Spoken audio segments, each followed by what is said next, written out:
And we are live. Welcome, everybody. We made it. It's a little late, but that's fine. I had a lot on my plate today. How y'all doing? Happy Pride. Once again, it's always nice to say it. We're making our annual tradition now of making special edits for Pride. So glad to have y'all here. Unfortunately, since my lighting broke, I don't have my bisexual lighting for today. I'm on my warm lighting setup, which is just a desk lamp. So it just has this warm color.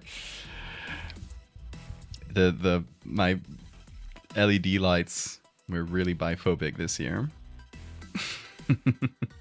Anyway, welcome Liz, Willow, Damn Baguette, Waffle. How you doing?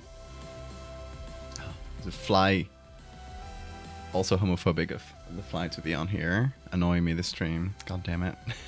Hey Damelsary, Cryptid, thank you so much for 45 months. That's crazy. Thank you. Hi Nad, hey Sora. Hey Artie, hey Arky, Pyro, Ziggy. Hope I'm not missing anybody. Moonlight, welcome. First time catching a stream? Glad to have you here. No bisexual lighting on Pride? Yeah. Hopefully, I ordered new lights. Hopefully they'll be here by the end of Pride Month, but I don't know. They'll take a little time, so we'll see. In any case, I'm wearing, to compensate for that, I am wearing queer icon Terry the Meat Planet on myself today, who also carries within themselves the colors of the bisexual flag. Completely by accident, but I kind of like it.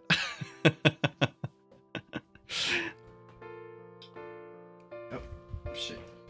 Hold on. Let me get this before Bean gets it. It's one of the pin things that keeps falling off. Queer hero Terry, yes. Diversity within this meat planet is bisexual. I don't really know what its sexuality is. I definitely know its gender is not binary.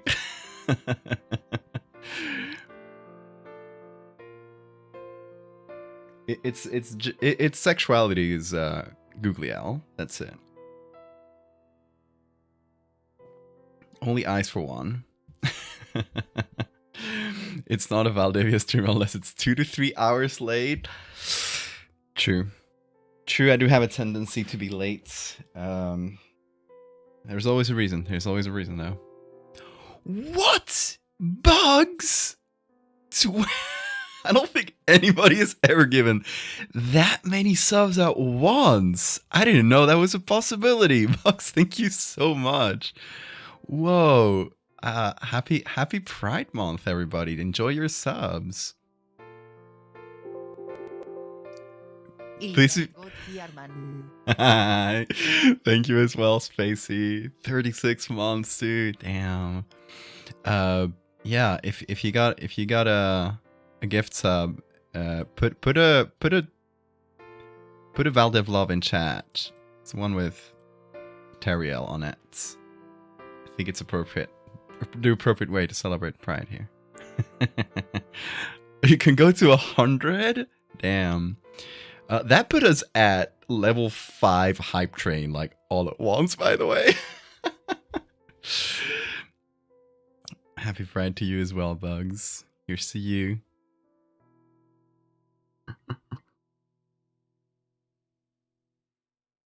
Got subs for everybody. Nearly. Nearly as many as like people are on stream. Although I don't, the way gifted subs works is sort of random, so you can give it to people who've been here in the last like couple streams as well. So I might have given it to people who might find out about it later this stream, which will be a nice surprise as well. Hey Nova. So hi to everybody I missed. Lots of folks saying hi in chat. But yeah, we're continuing this proud tradition. That's a good way of putting it. Of just making something silly for Pride Month.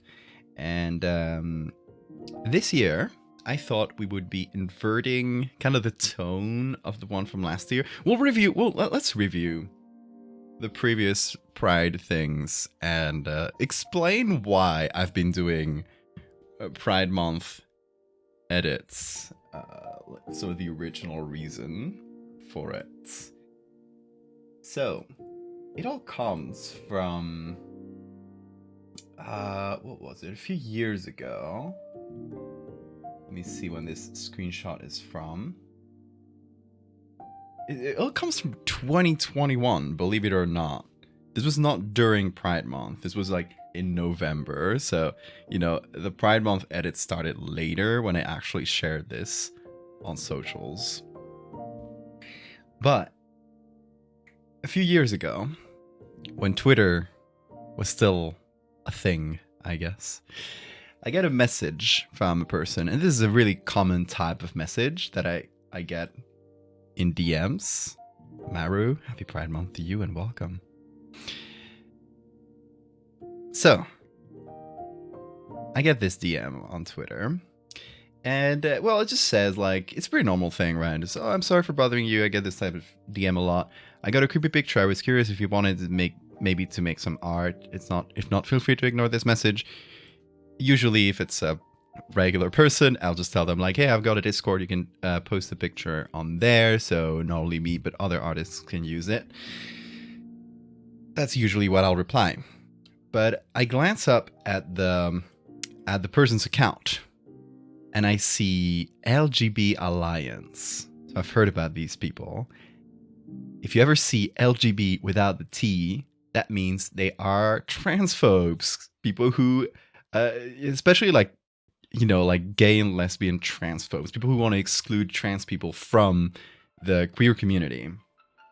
So they don't say LGBTQ+ or QIA or any other variation of it. They just say LGB, which is, they're TERFs. TERFs is the other way of putting it. It's a trans exclusionary radical feminist. And so I checked the account, and it's all full of transphobic shit.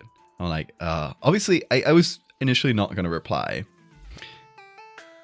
But then I say, what if I mess with them instead? So I just reply nicely, oh, sure, always looking for new pictures, absolutely. So they send me a picture. And it kind of sucks, I'll be honest. It's just a picture of some woods. The exposure is all messed up. It's not even that interesting. It's not even that creepy.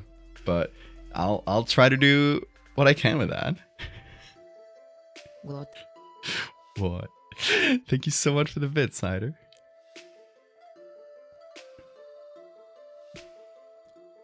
If they did join the server, they would get ripped to shreds. Yes, they would. The clown profile pic? Oh, I added that over the profile pic because I didn't want like harassment campaigns or anything when posting this. So obviously the name and profile pic are edited. So they sent me this honestly pretty crappy picture of some woods. Yeah, I got on a hiking trail. Yada yada. So what do? I edit a trans flag into it. And I sent it to them saying, thank you. Since you've been so kind, I'll go one step further and edit something that I'm sure will scare you a lot. And I edited a trans flag into the woods. And that just said good riddance turf. I was gonna block them, but then I was like, I'm gonna wait for the answer just to make sure that they saw it. And they reply, supporting women and women's spaces doesn't make me a bad person, which is so funny. I also made this silly edit of Harry Potter with a scar that says fuck turfs, and then I blocked them.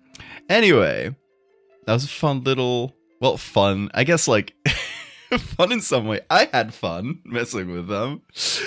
That was just a little, like, weird internet moment. So Pride Month of the next year rolls around, and I share this online, and everybody has, like, Everybody goes crazy over it. It goes very viral. Russian TERFs actually find this post and they try hacking into my Twitter account. Do you guys remember this? I was live, I was on stream, and I kept getting like notifications on my phone, and I just put it away. Like, you know, I was focusing on streaming.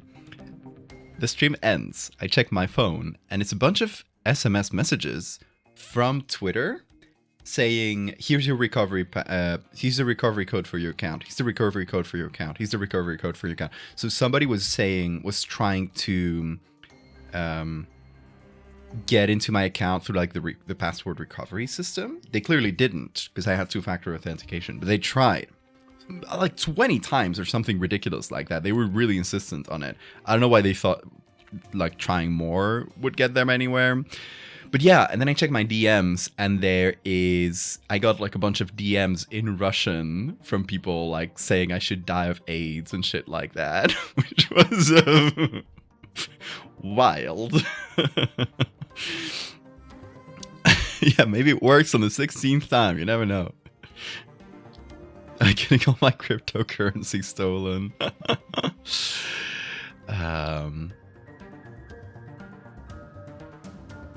But yeah, it was a really strange little moment. And based on this, I told people on Twitter, send me pictures and tell me, like, I'll make it a little thread, because people are really enjoying the concept of found footage pride flags. So I told people, send me pictures you've taken, and what flag do you want me to represent? I got hundreds of them sent. I could only get to a few of them, but you know, that was nice because it gave me choices, and I made a bunch of them that year, including one of my favorites, the Bai Kaiju. Obviously, this one represents me too, so that's why I have a soft spot for it. We got the crawling lesbian flag, the extremely long pan flag that just goes off screen, the intersex flag in the like under some the roof of some house, the gender fluid one seen from a car. This one, like, as I made these really quick, like I made this like as a set, and they're not meant to be like super polished edits. That's why you see I went heavy on the grain and on the blur, because, you know, they're meant to be like a set of, you know, silly little pride flag edits. Technically, this one I think holds up really well. I love how I did the blur. It really looks like it's zooming, and it kind of goes perfect for gender fluid. Did they update the asexual flag? Wait, like from this one? That was also one of my favorites. I haven't seen their a new one. I did like this one though. It's the Waluigi flag.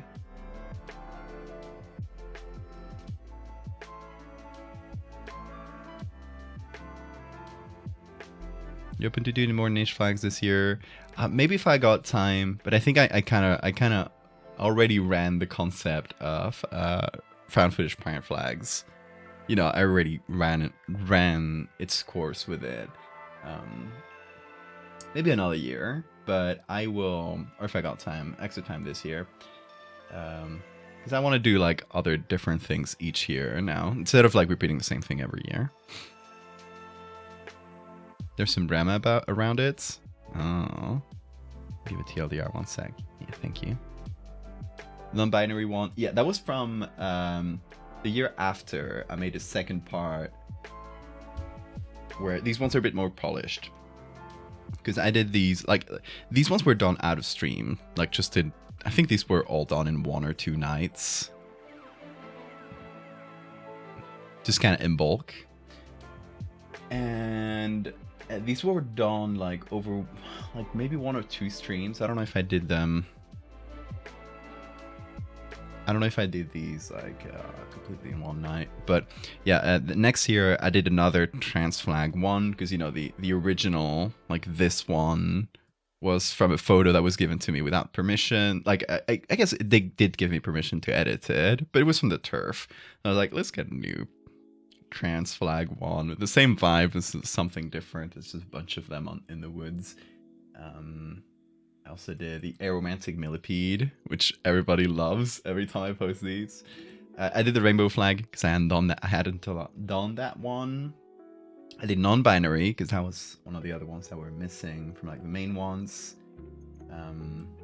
I missed showing a couple from the first year. I did this one with Achillean, which is like it's pretty niche. Also did this version with like the male like gay flag. It's a bit more recent as well. Someone asked me for the Aero Ace one, which I gave googly eyes to. Someone sent me their childhood photos. That's the first non-binary one I did, and I put them like lurking in the background of their childhood photo, like it was always there. I haven't like reposted that one again because it's like it's a bit more private, right? It's someone's childhood photo. So nope, don't close my Photoshop tab, please. But yeah, that was the found footage pride flags.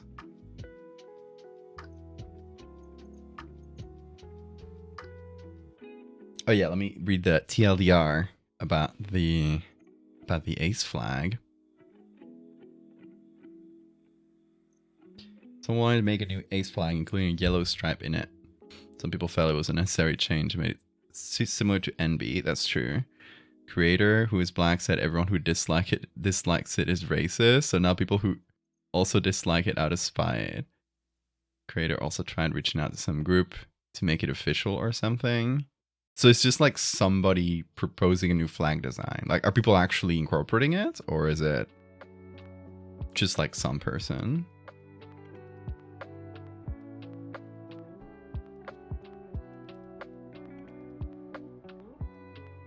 Shrugs, yeah, that's kind of a shrug sort of situation. Like, I don't know.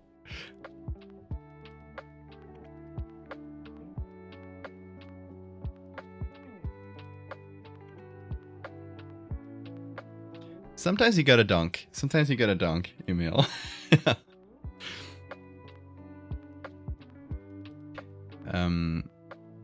Are these original pictures? Or are these stock? So for these ones, for this series of found footage pride flags, these were specifically sent to me by people. Some of them were sent to me just like, put any flag you want. Most of them were people saying like, hey, I'm bi, can you do the bi flag? And here's a picture I took, right? So I would use that picture, like, in this case. So, yeah, in this case specifically, it was stuff that people sent me regularly. I use stock photos for the most part. I mean, it's a combination of sources, right? Stock is one. Another one is public domain things, sources like Wikimedia, iNaturalist for animals, maybe a lot of old image archives for anything historical, and then my own resources that I've gathered up over the years, just photos that I took. That's mostly like, things like elements and textures that I will add on top. That also stuff that people have sent me on the Discord. I got a channel. Here, we got a few new people, so check out the Discord if you're not that already. There's a channel called Sacrificial Altar, where people can send photos that they took or they otherwise own and just release them for any artist to use freely. So you can scroll that. People post them with little keywords, so you can search in that channel, see if somebody has posted something you're looking for, or just like scroll it. What I do is like scroll it from time to time, and when I see something I like, and I'm like, I might use this, that's a good texture or something, I'll just download it and put it in my resources folder.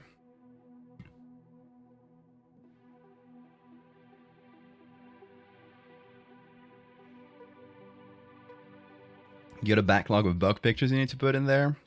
Hell yeah, you do need to put it in there. Why don't I have your bug pictures? Give them to me now.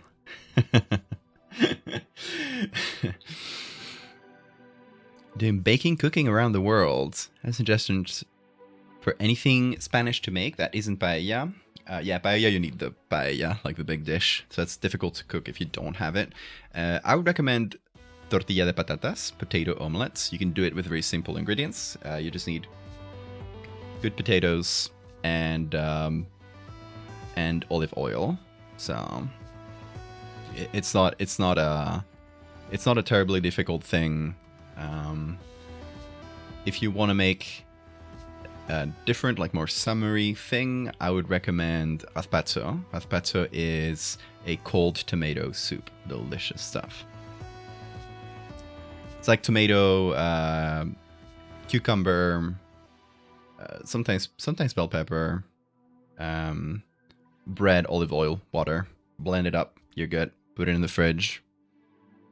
Have it a few when it's chilled for an hour or two, and you can put like toppings on it, like some cured ham, bits of hard-boiled egg, or little crumbs of bread. Great stuff. Tortilla de patatas con cebolla or no? I'm con cebolla. I like both. I love both, obviously, but there's a big debate in to explain what Mauro says. There's big debates in Spain as to whether tortilla de patatas, potato omelets, should have onion in it or no. Some people like it with onion. Some people hate it with onion. Personally, love both, but I prefer onion, especially if the onion is just a little bit caramelized. It just has this like little bit of that sweet flavor. I like that.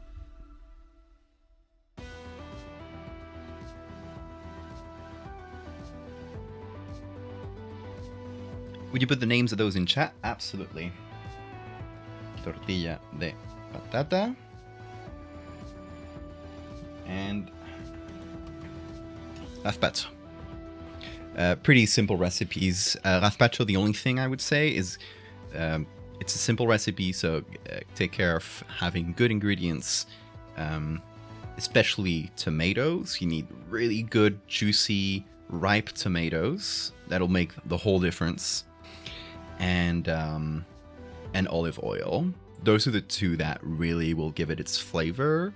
Like cucumbers, any cucumber is fine. It's just going to give it a bit of freshness. And yeah, you can put bell pepper or not. Some people do. I personally prefer it without.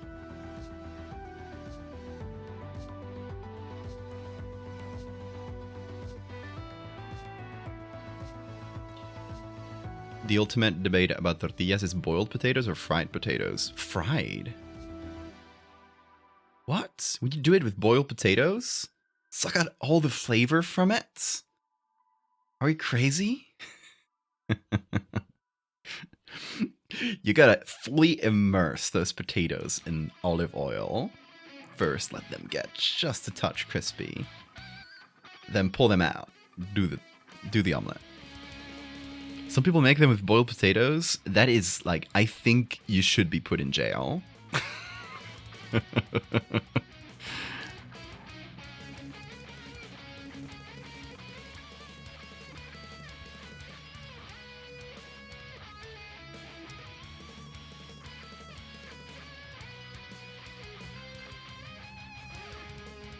Also, hi Tartarus. Tartarus says you buy both and add little sticks to one of them so you can tell them apart. For the different types of tortilla, yes, that is the if you are buying tortilla for a whole group of people, you gotta get one of each.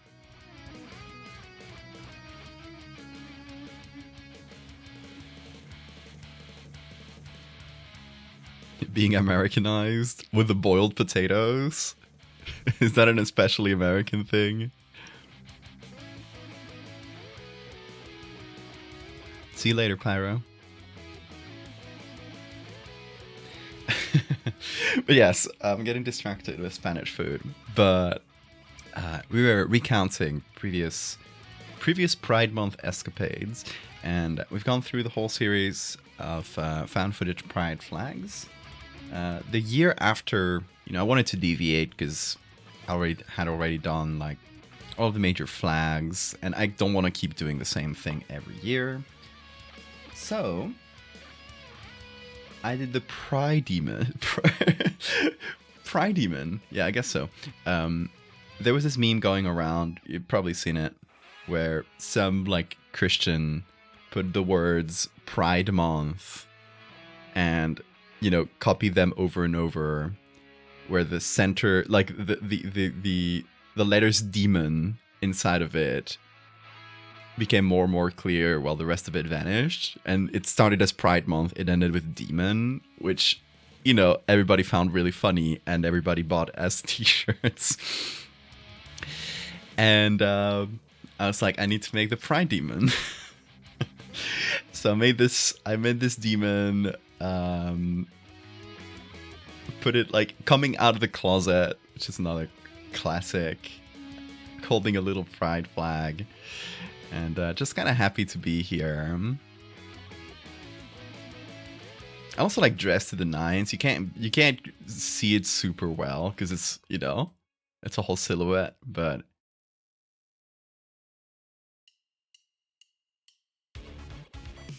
the Babadook. We love the Babadook in here. Queer icon. Yeah, I also made Pride Demon variations with like a bunch of flags because people ask me for them. Even had a blank one in case people wanted to make their own.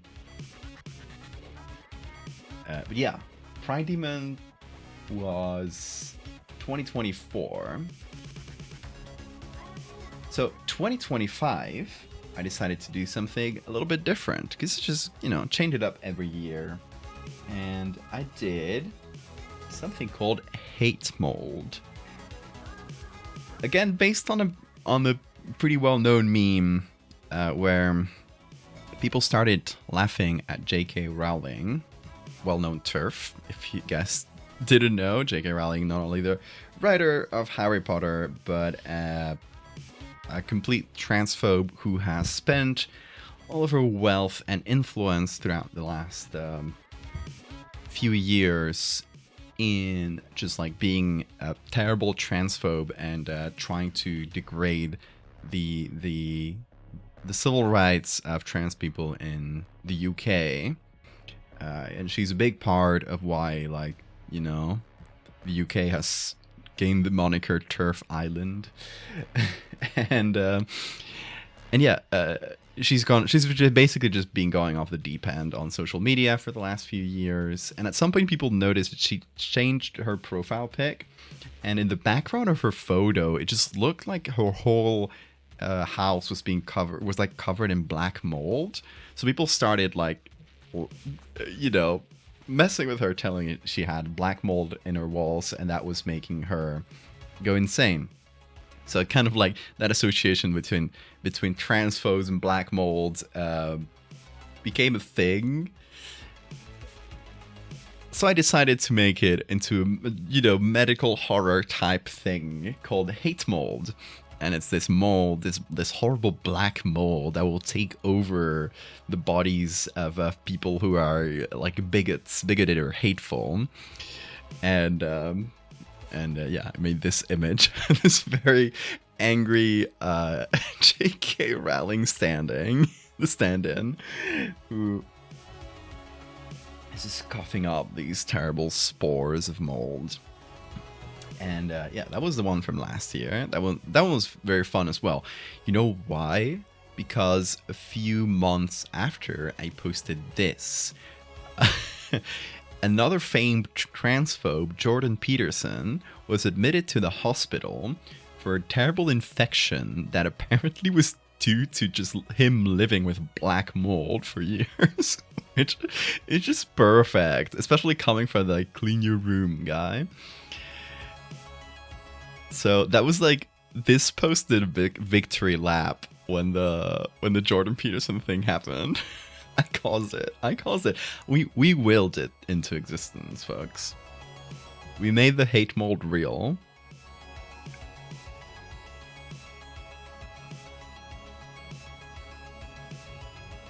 It's my fault. Whoops.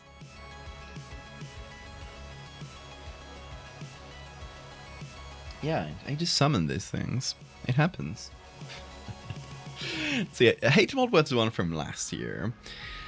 So I was thinking what to do for this year. I was taking suggestions from people in the Patreon Discord for the most part, and so I was thinking of doing something bestiary themed, so some kind of creature, some kind of made up animal.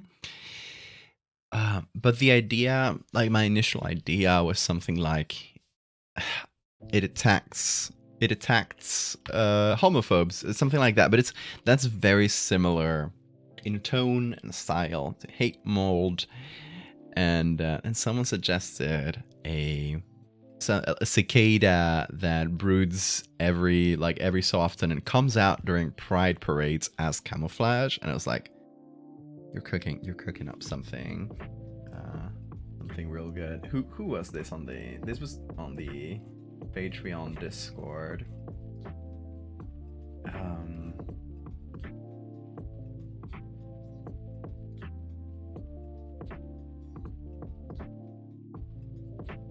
Let's see who suggested it.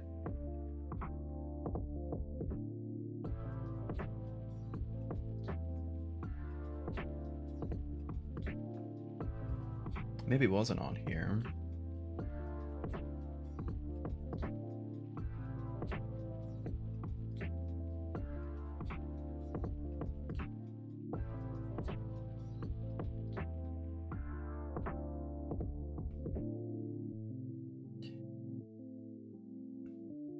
Oh yeah, I think it was Dragon Girl on the Discord who suggested something similar to this. So thank you, Dragon Girl, if you're here. But yeah, the idea for this year is a bug, and I'm thinking like something like a moth rather than cicada, something with a yearly cycle, because cicadas have these really long cycles sometimes, right? Something that pops out every year, and it started like it pops out around June. So in recent years, it has adapted to get out of the ground while pride parades are happening, and just be really colorful to blend in with a pride parade and be able to, find each other and continue their life cycle. So it's a bug that has adapted to have pride colors, and I thought that would be delightful.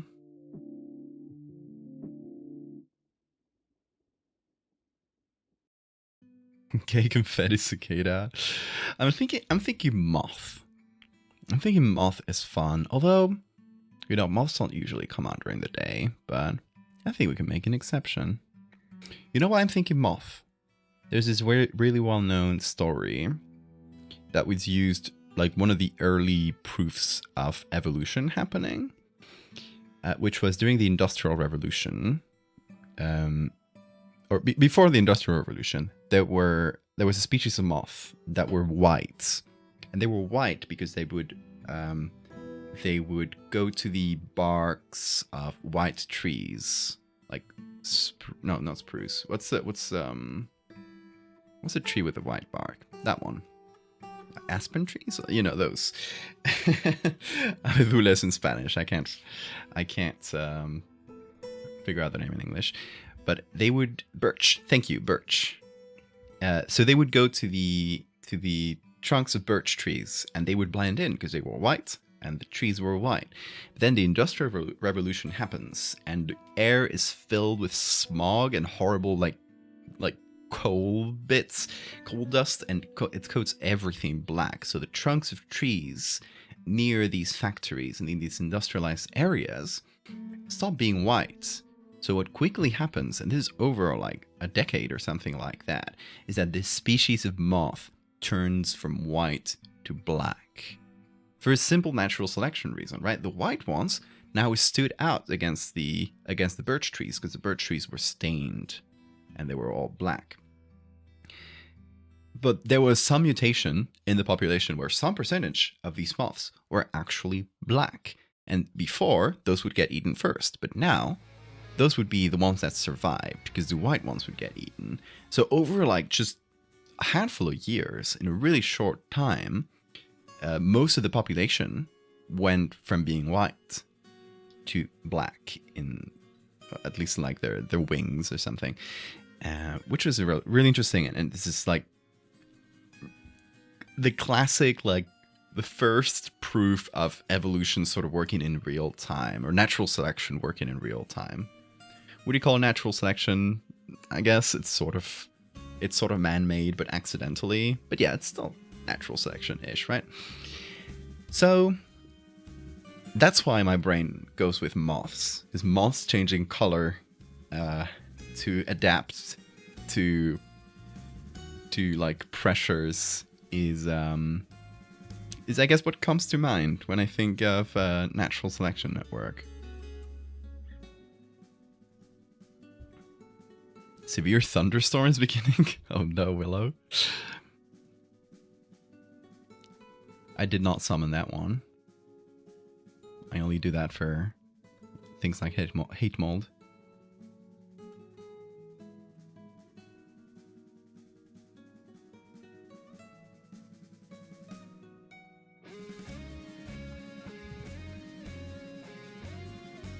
Oh yes, they were white with black speckles. That's true. So the speckles eventually like took over and made them more black than white. That's more precise, Baronet. Thank you.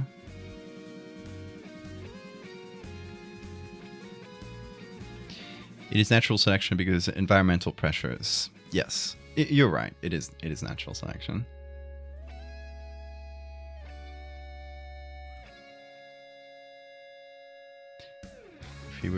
Days ago, I saw someone on Twitter making fun of someone for saying, "I wonder if insects have learned to avoid roads." And they said evolution happens over thousands of years. No, evolution happens like really fast. Like the classic, like what they teach you in school is that evolution happens in like it's a gradual, constant thing, right? Where change just builds up slowly over time. When it is, it has been shown through studying the archaeological record that there is always like some rate of change called genetic drift.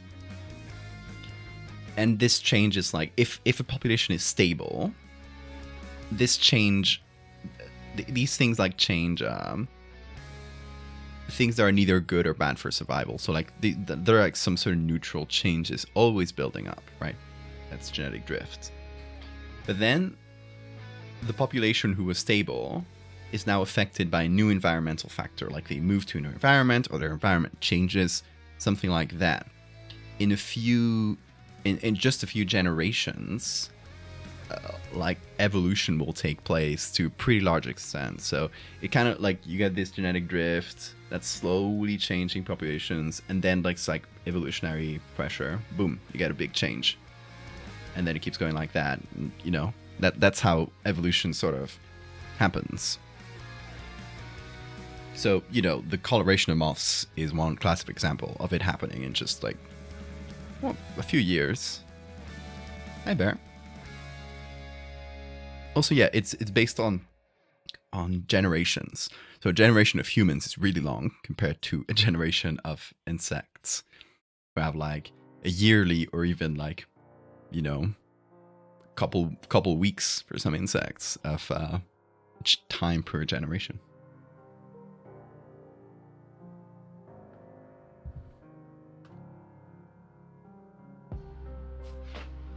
I guess arthropods more than insects. You saw a bird throwing a nut on the road, and later, yes, some birds do this, so cars will break open the nuts. But that's not an example of evolution. That's an example of learning, because birds are really, really smart and teach each other these things. Not every bird, but like corvids are known to do this. Crows.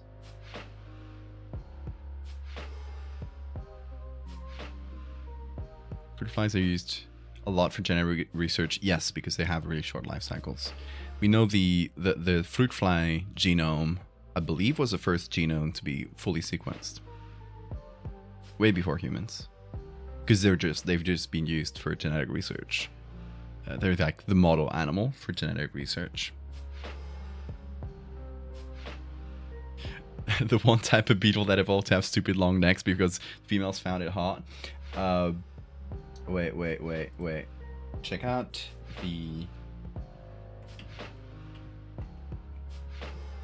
this type of flies. Have you ever seen these? This is the type of fly, folks. They just have their eyes really far apart. They're called stalk-eyed flies. And they get stupid long. This is sexual selection, which is another... Look at this. It's another method of, selection, where the evolutionary pressure is not towards something that is advantageous per se, but just something that has been like selected for as a sexual trait. In this case, eye stalk length, which seems very arbitrary, but the length of the eye stalks is related to like how effective the fly has been, right? Like how well has it developed, how much has it eaten, and thus like how good of a fly it is. So when the female, I think it's the males that have these. So the females select for the stupid eye stalks. They're actually like using it's a measuring stick, very literally, for how capable this fly is. So it's similar to like deer and antlers, right? Antlers are still used as like a defensive weapon or like a weapon to fight males, like males against males, but the size and strength of the antlers is also used as a, it's mostly selected through bisexual selection. What do you think of the guy on TikTok who makes animations out of your art? My art? I've never heard of this, Rat Bombs. Tell me about this. Goofy ass flies, yes. Flies eat garbage. Makes sense they find that sexy.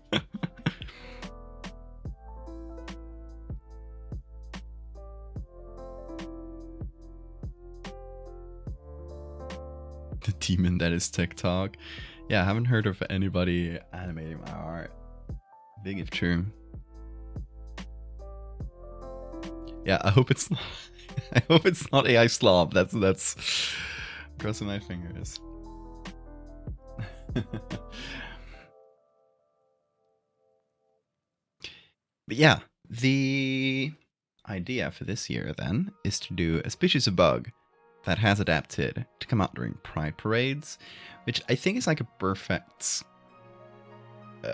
like analog, like a perfect opposite of hate mold. I feel like hate mold was the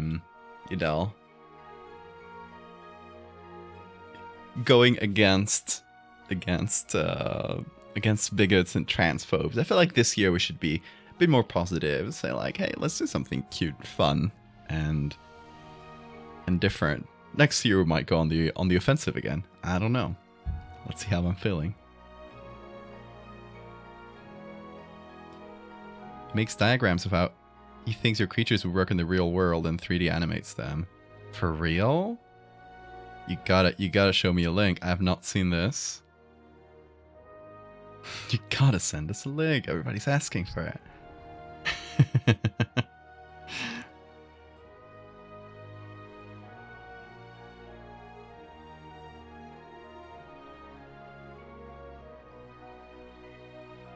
Yeah, I wonder if they do this. I wonder why they haven't gotten in touch with me. I would have loved to see it. You'll send it on the Discord when you get home. Okay, thank you. I appreciate it. If it is after the stream, we'll check it when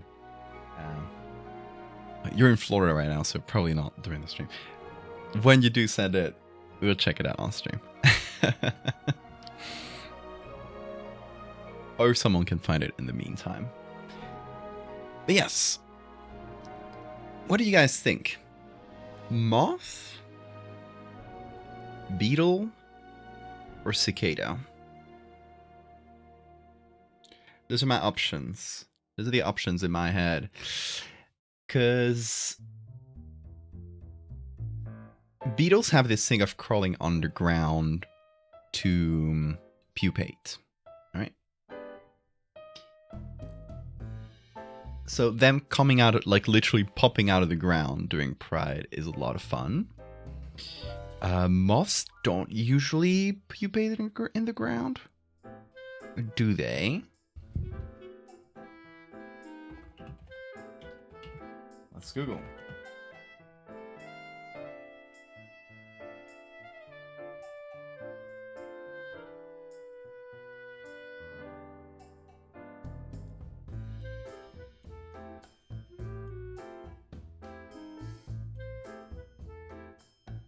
Do moth pupa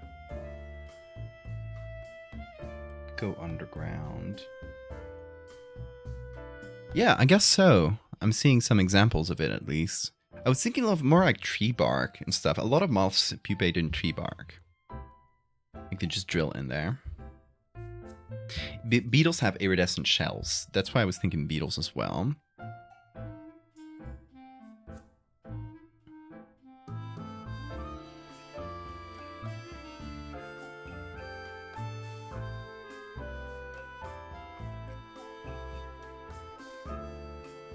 Develop yes, the gender fluid is what happens inside the cocoon.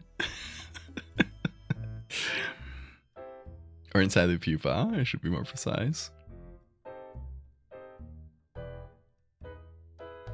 Go into the okay, it is, you know, moths also go in the soul to pupate. I was thinking of like the tree boring ones, I guess. Also, I guess there was also a lot of beetles that bore in dead trees. So they have a lot of variety within both beetles and moths. Should we do a poll? I'm kind of like, I don't know if I love cicada. I'm sorry about cicadas. I'm gonna be I'm gonna show favoritism for bugs, but I don't love cicadas that much. I love, and maybe this is because of Megalomorpha.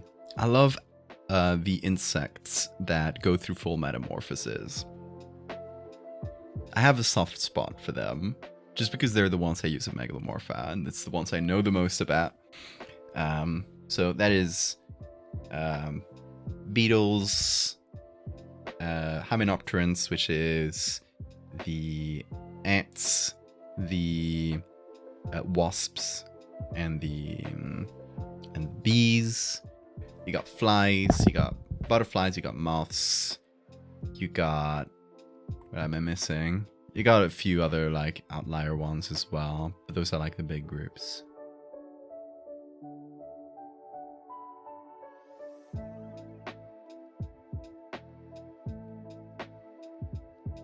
Your phone is only letting me see half your screen.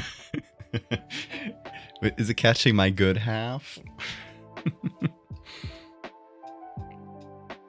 Sawflies. Sawflies are some of the other ones, yes. Everybody forgets the sawflies, that's true.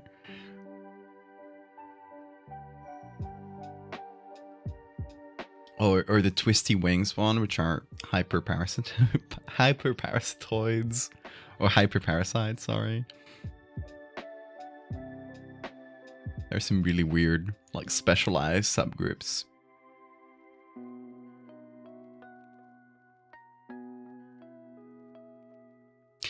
Tartarus, yes. I do like the idea.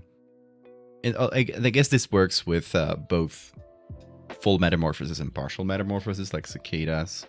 But the idea of coming out of the pupa during like Pride was like coming out. It's a very literal analog, right?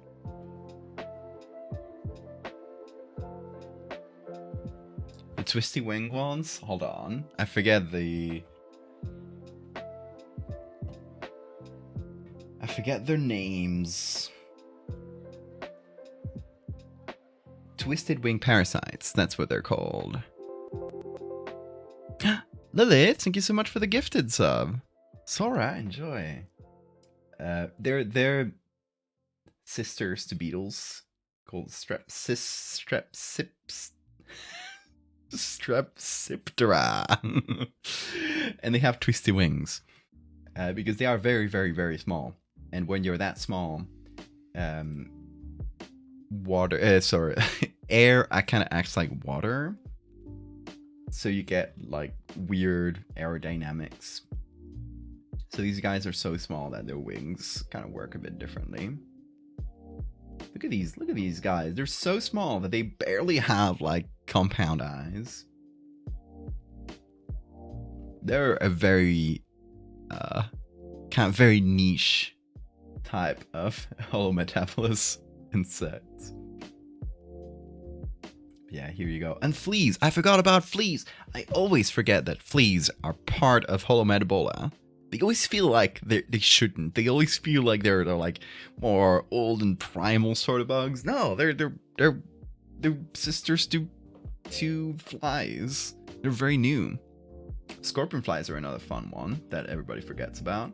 Look at these fuckers. Why do they have a scorpion tail? What's up with their mouth? What's their whole deal? Yeah, who knows?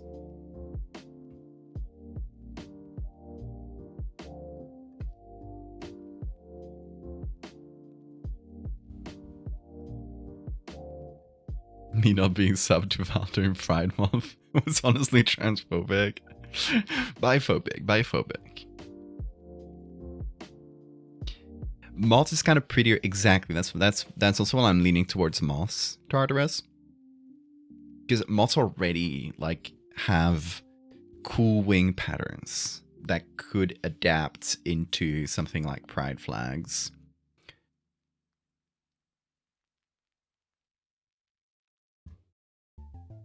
They're already like sort of there. They already have all these interesting patterns.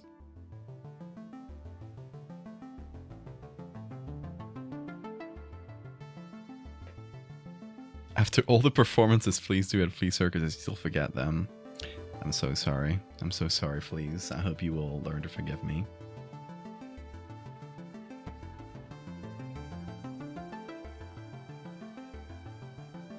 Scientists figure out that compound eyes look like pixelated images to an insect rather than a bunch of smaller images. That would make sense, right? I feel like that's what I imagined compound eyes to do. Like each of them acting like a sort of pixel. Probably more information than a pixel overall, but sort of pixelated.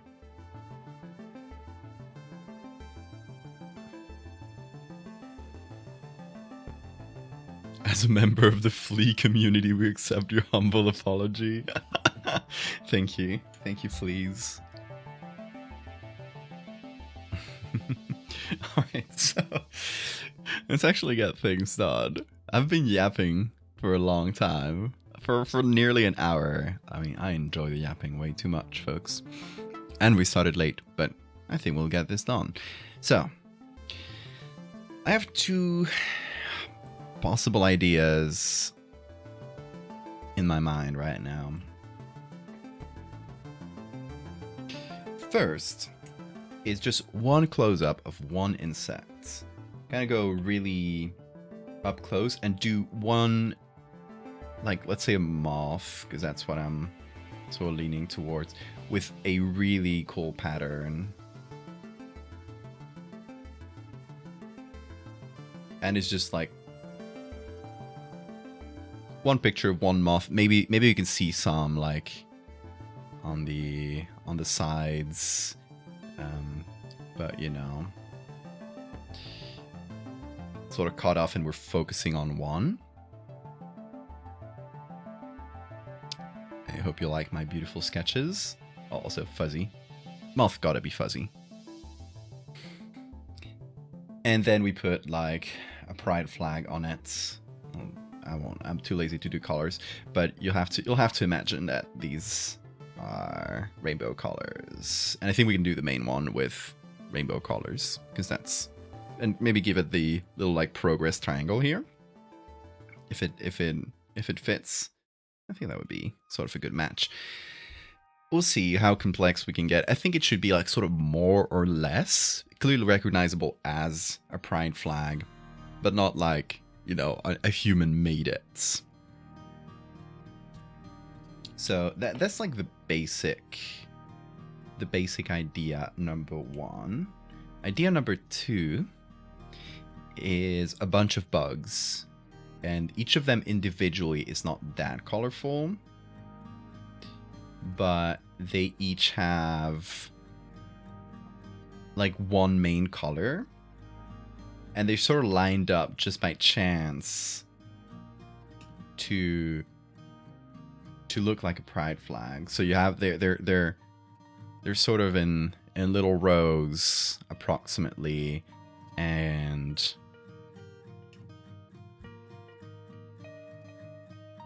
together they sort of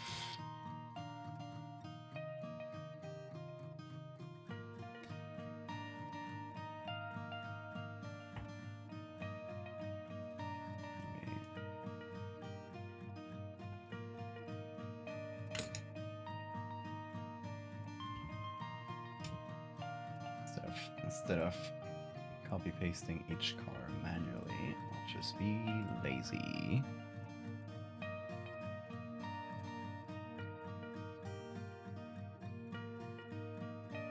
Yeah, each of them sort of being a row, and they all together make a pride flag. I think this one's gonna be prettier. Although, you know, each of them having like just having a bunch of individual variation in color, so that together they blend in to the Pride Parade is fun. I think this is gonna just be prettier, more eye-catching. And you know, I do love Fall's eyes, so we could have little decorations like that as long as they don't break the pattern too much. I think that'll look cool.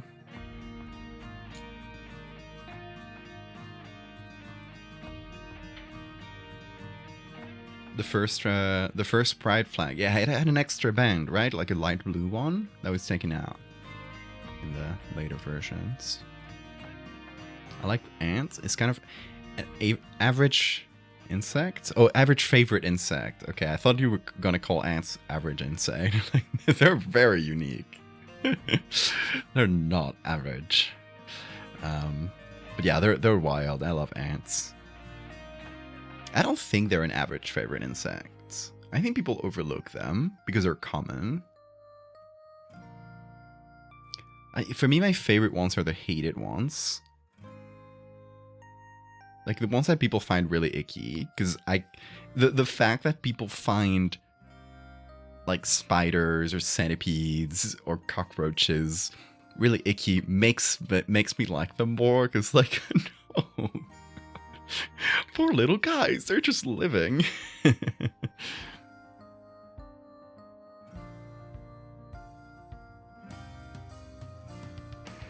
You could be an insect person. What would you be? Weevil. Next question. Easy.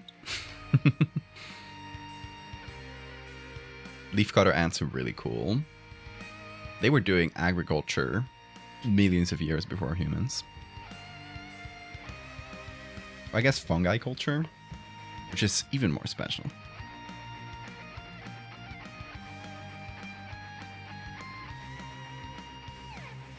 No cute spiders and terrariums for me. Damn.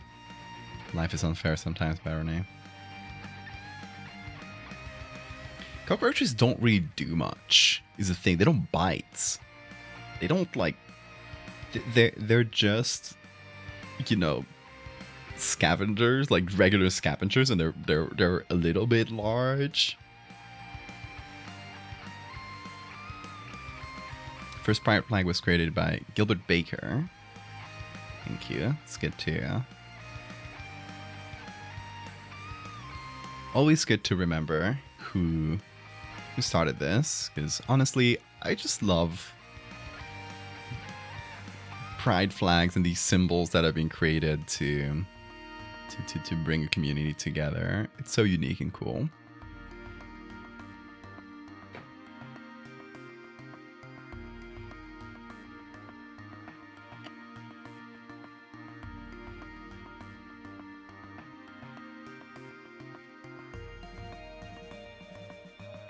Hey Sazzle, enjoy your gift sub. And welcome, good to have you here. But yes, I think I'm going with this. Also, I'm thinking something that might be fun. If we come up with a cool bug design, slap it on a t-shirt, send all the proceeds for a t-shirt, some piece of merch. Yeah, all the proceeds from that piece of merch. Like, put it as like a limited thing for the rest of Pride Month. Send all the profits to a charity. I think that might be cool. Eye drops, thank you. Let's see if I don't fail. It landed. Been getting really good at this.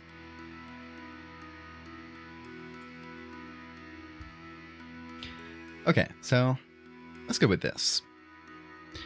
Let's first get a pretty neutral, like, wall background, something that isn't too colorful, just so that our moth pops out against it. So I'm sort of thinking, like, pretty, and it has to be a close-up.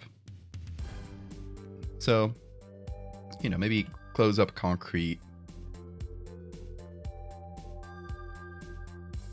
This one feels very construction site with all the little bubbles in it. Maybe not something super grungy like this. This one has too much filter on it.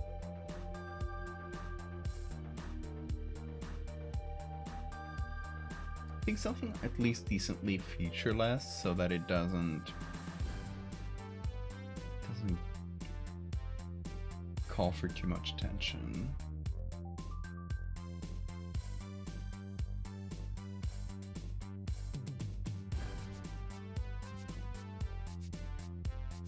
That's a real close up. You can see the cut marks. There's a bit of blur on the edges. A bit too grungy, perhaps.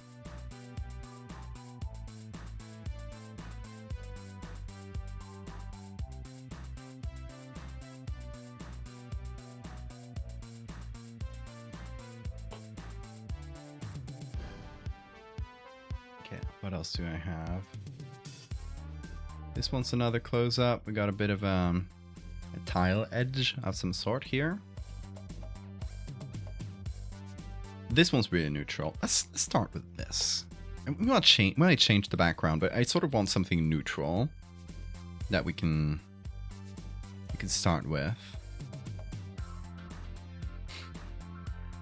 Now let's look for.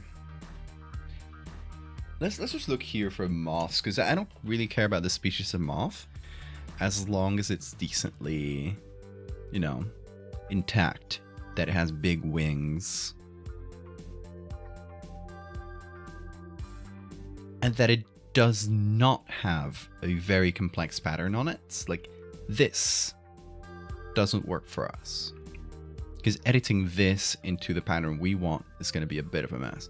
This, on the other hand, it has fairly imperfect lighting, but oh, look at those scale details. Kind of like this one. I would probably change the lighting a little bit. At least, like, you know, it might work for this, but then maybe not on a t-shirt if we end up doing that. It's fine, but oh, one standing on glass is also pretty fun. We can see the inner face of it. and have like a blurry pride parade in the background. This one's a little cuter though. What do we think? We can also go Lunamoths. Lunamoths are like maybe a bit too recognizable though. They're one of my favorite type of moths. I love that they have like little lures for birds. If you didn't know, Lunamoths have these little tails on their wings. Because since they'll flap around their wings, and this will move a lot, so birds will actually target this because, you know, they'll be attracted to the movement. So they'll try to bite off these little ends of the wings, which are not necessary for flight, right? And the moth will be able to get away, even, you know, with a broken tail tip, but it survived the encounter. So I like that sort of adaptation. This one's so colorful. I think we might use this for the actual patterns, because this is a very nice line, and we can use this to create sort of bands of different colors and start creating the pride flags. Had a dumb idea? No idea is dumb. Tell us. The tail tips are comet moth. Let me look that up.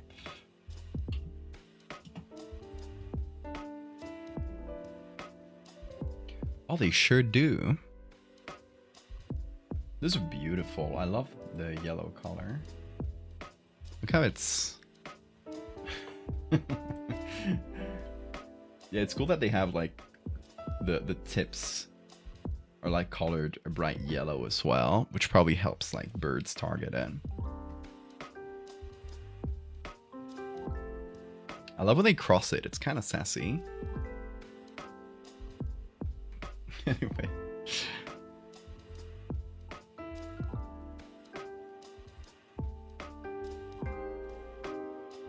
Yeah, honestly, change the yellow to cyan, you already got something close to a trans flag. That's absolutely right.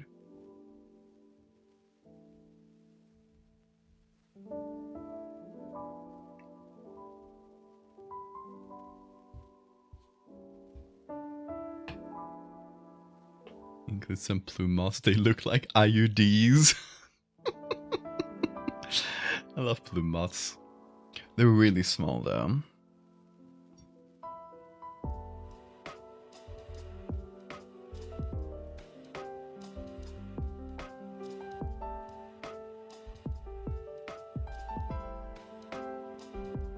I love the camouflage on this green and brown one. I wonder what it's trying to camouflage as. Oh, Sphinx moths. There is so creature design. Aren't they? Like, look at this thing. It's designed like a fighter jet, not like an animal.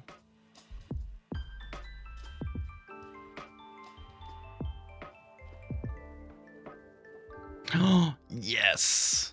I love these. Actual, literal candy. I would eat them. I bet they taste like strawberry and banana.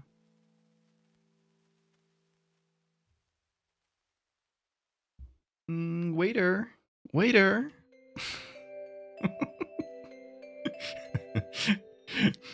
Or teacher, can I go to the bathroom?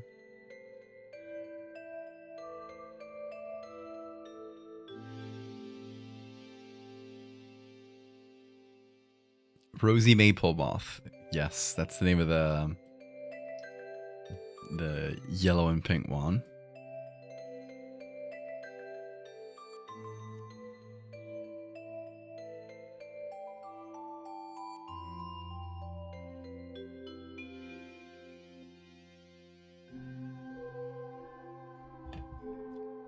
Make moth cardigans. Oh, that is very good. Alternatively, it's about to remind the teacher they have not assigned homework.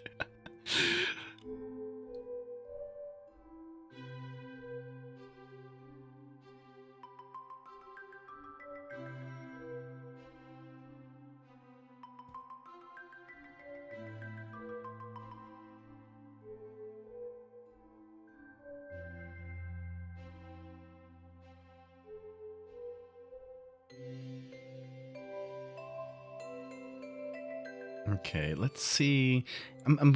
I like the idea of the moth being seen from the front,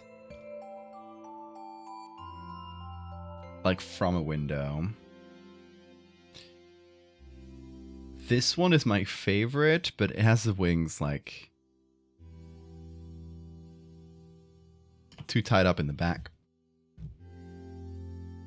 So I was thinking maybe using this for the body, using larger, like spread out wings,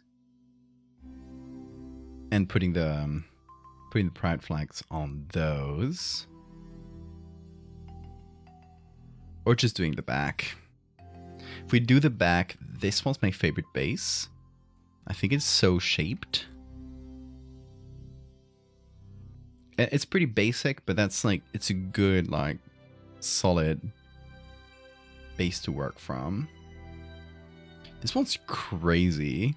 What? It has spirals. Hypnotic. I love that.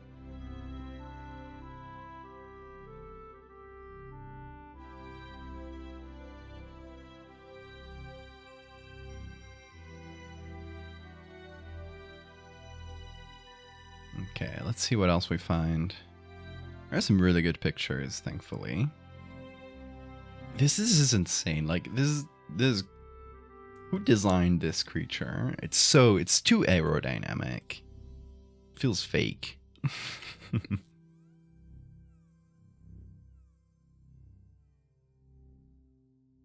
Cecropia. Cecropia moth was the original Megalomorpha. If you want a reason to get that one.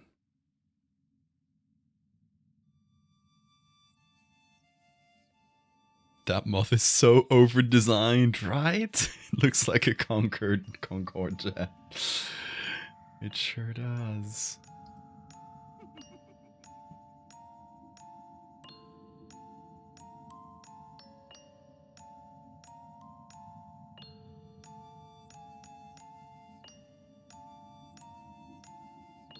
Oh, this one's also very good. A shame that we don't really see much of its face or its antenna. It's pretty cool as well. What's going on with this one's wings? What? Oh, of course it's the Sphinx moths. Sphinx moths are too weird. Look at them. Look at them. They don't look real.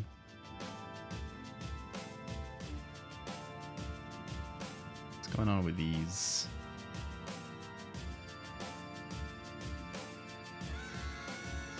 They look like they have 3 legs. They're just like weird poses, but...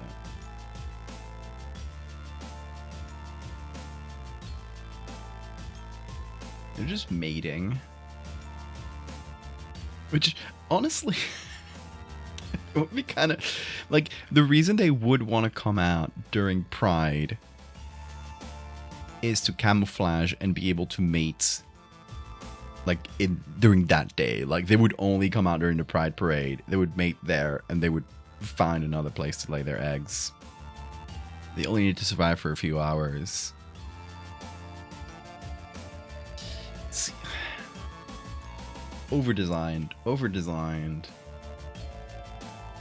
Who made these? I need to give him notes. Here's another good one seen from a window.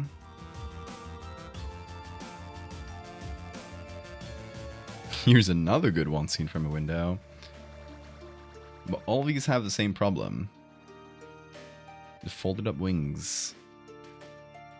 So I'm still scrolling. I'm still scrolling because the perfect image might just be below. We don't know yet.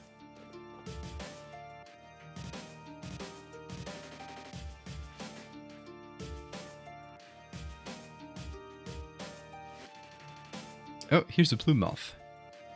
Who mentioned plume moth before? Here's your IUD.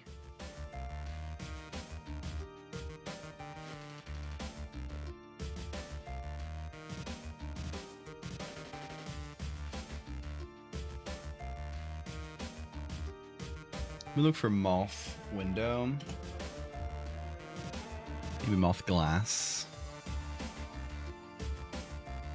See, not a lot here. Weevil? How did you get in here? Is this seen from the belly? It is. It's not a very good picture though. Moth. Glass with 2 S's. Yes. Yeah, looking for images is basically gambling.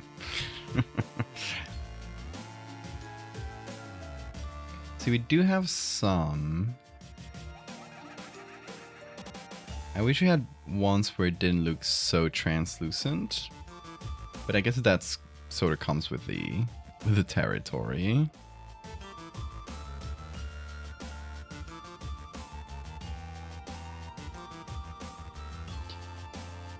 I guess we can also do this, where it's on a glass, like on a window.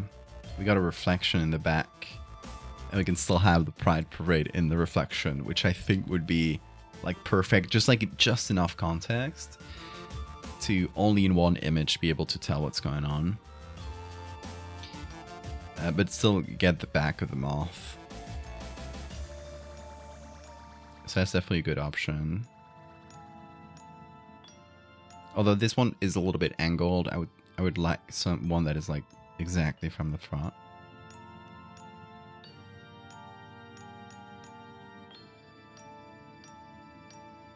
This was in black and white. Why would they do that? It was nearly good.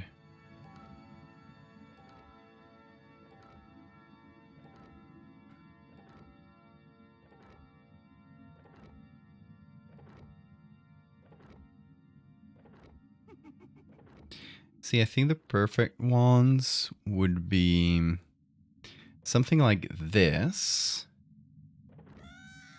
where it's the background is dark, so that you don't get that translucent wing effect that you get in these ones, where you can sort of see the background through the wing, because that will make the colors look weird.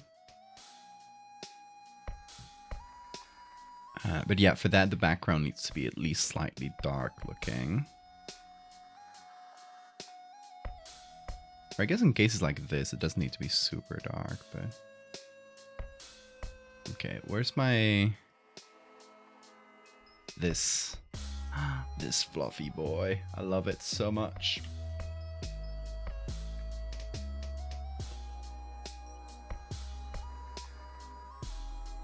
Let's hit a select subject here.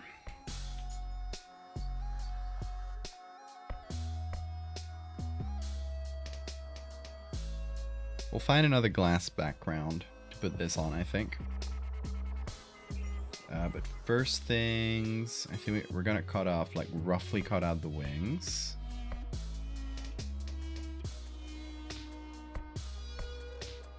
Leave the body. Sort of cut out the tip of the wings.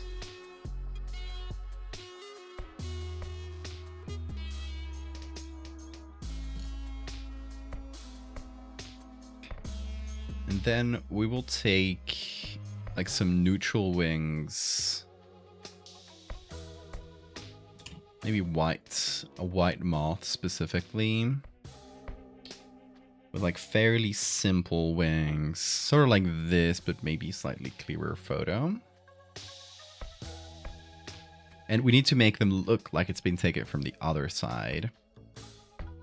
So I guess that would mean the forewing, or like the bigger wing, this one should be behind the smaller one. As opposed to the back of the wing where it's the opposite, right? Like this wing takes up, like is on top of this one. Okay, let's see, from the ones we got here.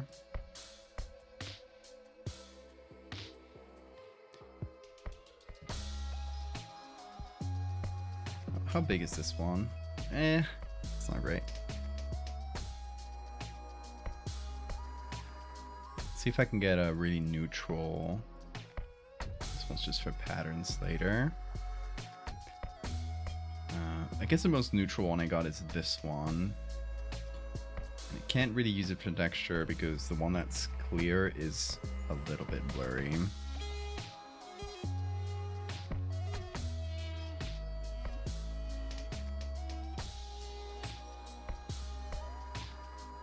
Okay, let's look for specifically... Oh, okay, this is not bad. This is a butterfly. But close enough. What's even the difference? But yeah, this is seen from the back side. The front side, sorry. So it is the part that we need. With the hind wing being over the forewing.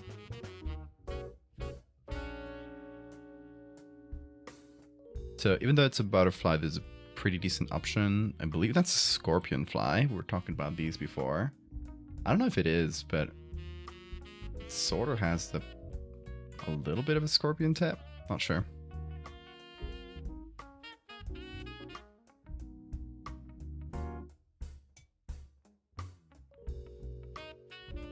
With which moth do we want to eat?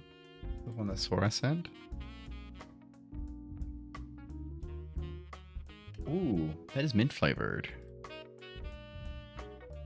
Very tasty.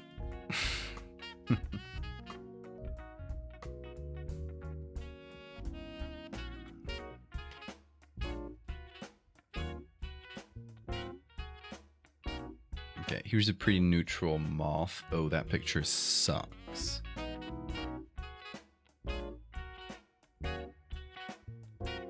Let's look for moth front.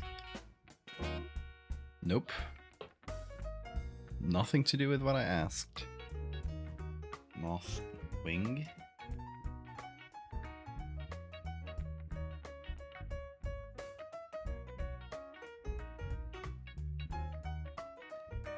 Not very helpful results. This one's very neutral. It's green, but also mint flavored, either way. But quite good. We need to once again flip which one goes in the front.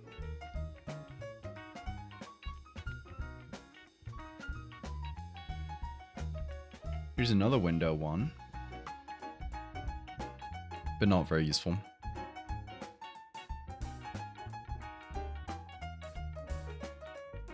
Whoa, look at this one.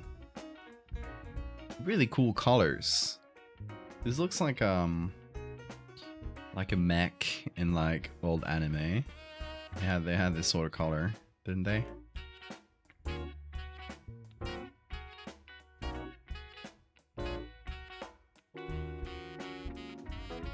Oh, look at this. Just clean one. Okay, I think this might be the cleanest base. Just spotless.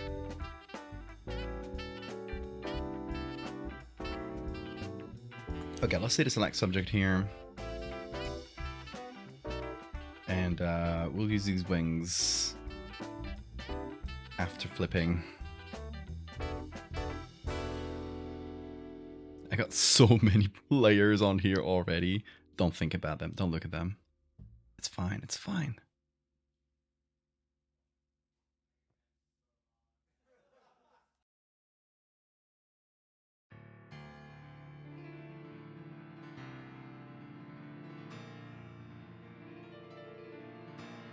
So we put these here.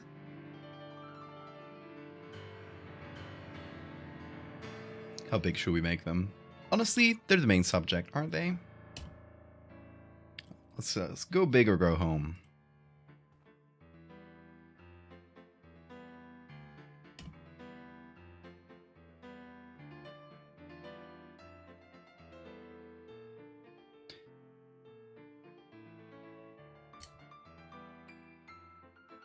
Streamer that follows that raises moths and shows the process on stream. Oh, nice.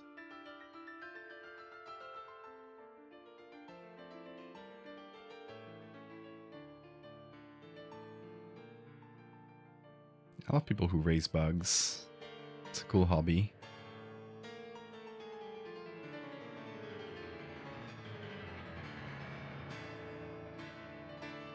Okay. The edges are pretty much perfect too. I guess it's against a really dark background, so that was honestly a very clean selection. We barely have to touch it. Good for us.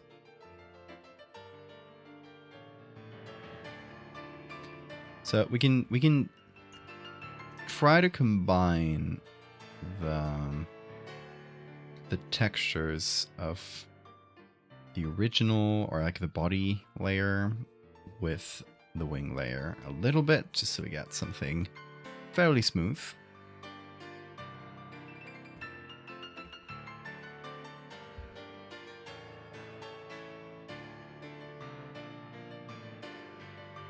And change the color tone a little bit. Doesn't matter, because we're gonna do a lot of things to the colors, so I don't think it's gonna matter too much.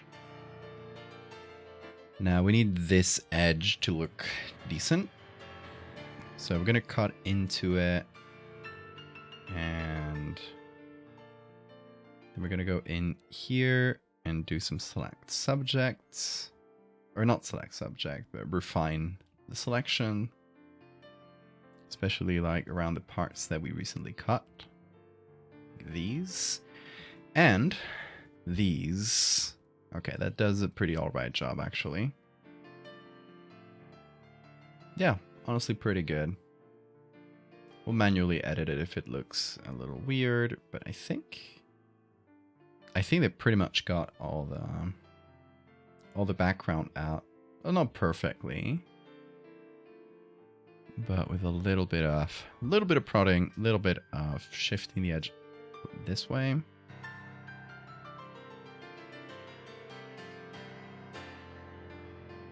Should be all right, especially when we put in a final background.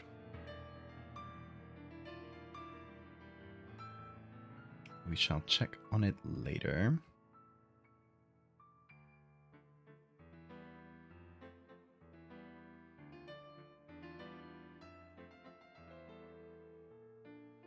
Who up silk in their mouth? It's so sad that they blend up all the moths when they get silk. When I learned that, it made me really sad.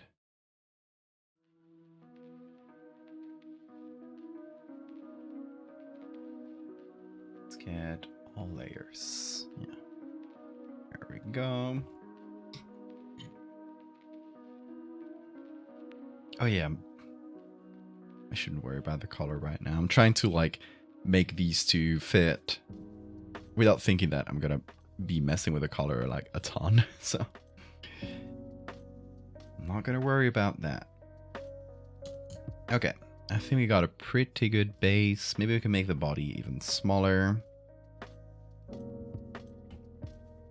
just to make those wings look huge. And oh, I need to flip the wings. So this one has to be on top. What's the best way of doing that? I think I can just take this edge and sort of flip it. Let me see.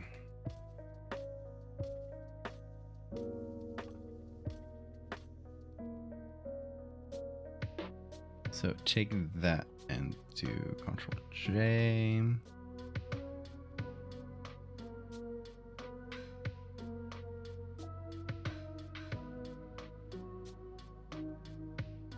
It is so fluffy. I think our moth definitely needs to be of the fluffy kind. It is a requirement for me.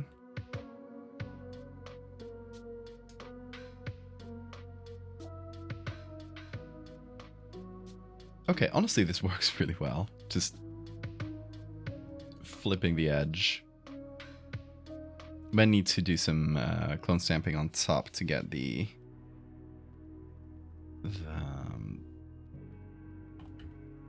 texture of the scales right, but I think we're going to go over this with so many textures that it's not really going to matter that much. So we're going to do the same right here.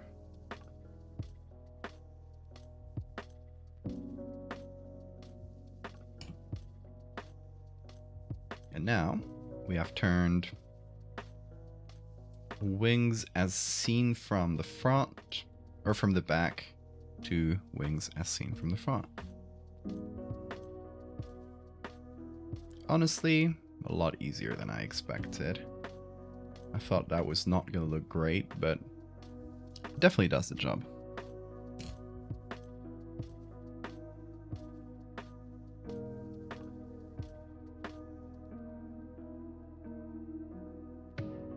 Why don't they breed the best cocoon makers and let the bad cocoon makers go?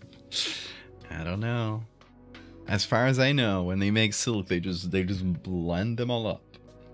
Probably not all, because they need to breed the next generation, but the worms get blended up with the rest. As far as I know, I might be wrong. I just heard of this.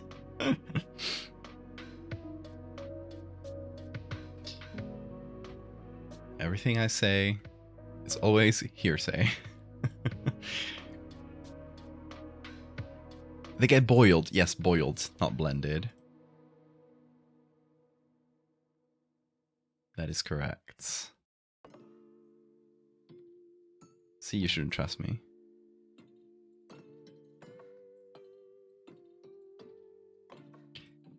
Okay, now which are the best textures to start from? First of all, I think we're gonna make this one. My hearing check regularly. Hope I can hear what you say.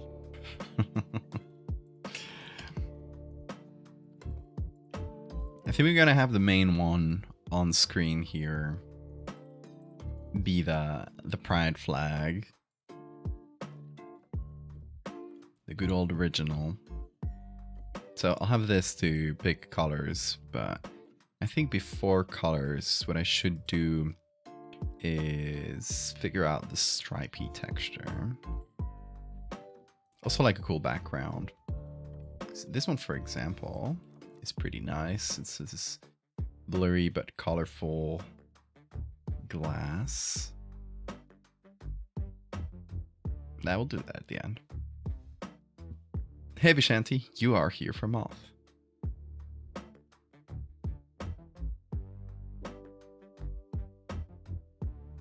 Okay, there's a yellow one that I really liked.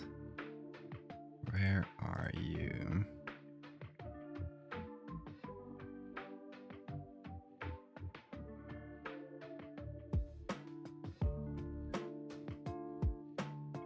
Yes, you.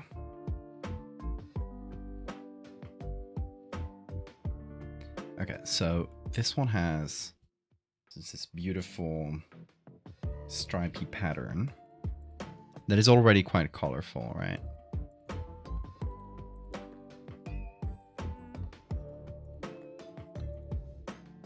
Let's get the left one, since it is a bit more complete. This one is a bit less scaly.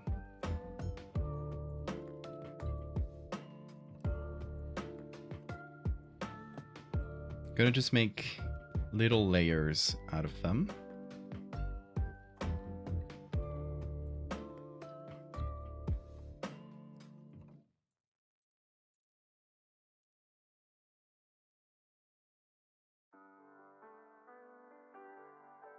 I guess I'll get this one too. I'll probably have to supplement it because it's a little more broken. But you know, maybe having these slightly more broken bits will make it look better. Just, you know, having imperfections.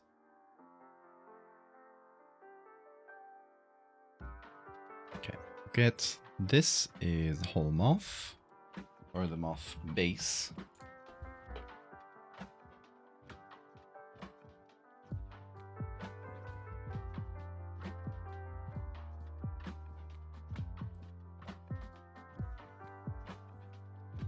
Finished my tea already. God damn it.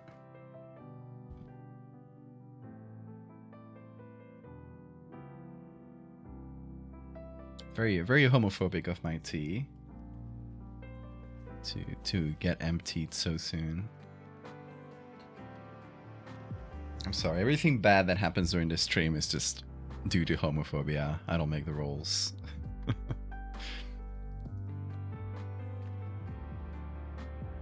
or by erasure. I got the meanest comments on the not the meanest comments. I've had a lot of weird comments in general. So I recently posted the my Instagram is logged out. I recently posted the pride flags and the pride demon to Instagram, and they did really well. It like went into the algorithm. 99.9% of comments were perfectly fine, but I had one guy quote the Bible at me, which was very funny. Let me find these funny comments. Hold on. I'm logged in. Don't know why it locked me out of Instagram.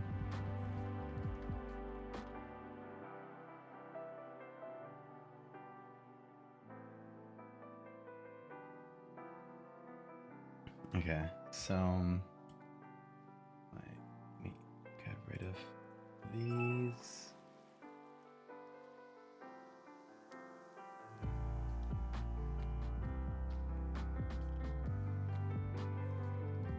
Okay, so you can see like my regular content will get like around 1,000 likes. Lately it's been like some of them have been doing really well, which I think is because I figured out a little trick to get it into the algorithm, which is just posting it as a carousel with music. and that has been doing well. Anyway, so I have a few ones that have broken through the like 1,000 likes ish, like standard. This one especially, which was a repost, it's just this. Anyway, this one also broke containment a little bit. And most of the comments were nice, but some of them, hold on. If I do most recent,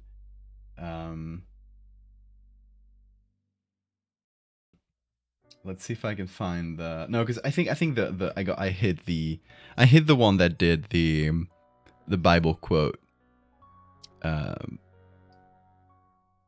But the reply to it was something like, all right, can I see the hidden ones here?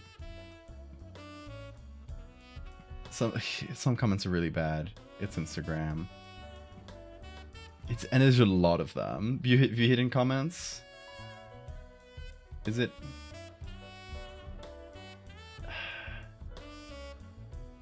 No, it does not pop up on here. Bro admitting there are demons from another world. That was another one of the comments, and I just said, yeah, that scares you so bad. But the one who quoted the Bible at me, I replied something, and then they said something pretty nonsensical, like, yeah, it was the most pathetic of demons who conquered them, or something like that. Kind of saying like gay people are or queer people are possessed by demons or something. So I just replied to that, call me pathetic demon, the way I conquer gay people. And he got really mad. Anyway. Look at the one that, because those are just funny. The one that made me the most mad was this one who said, second one is unnecessary, the other is very cool. I was like, which one is the second one? Okay, so it's just casual bi erasure, I guess. Like, this person specifically hates bi people, which is something you see in queer circles sometimes. It's wild. So I just saw the reply. And so, you're celebrating Pride with bi erasure? You can get the hell out of here. And they said, yes, biphobia forever. What? I mean, I'm blocking this person. Or, I can't block from here. I'm blocking them later. But this comment made me mad. Like, what a way to... Just, let's single one out. Absurd.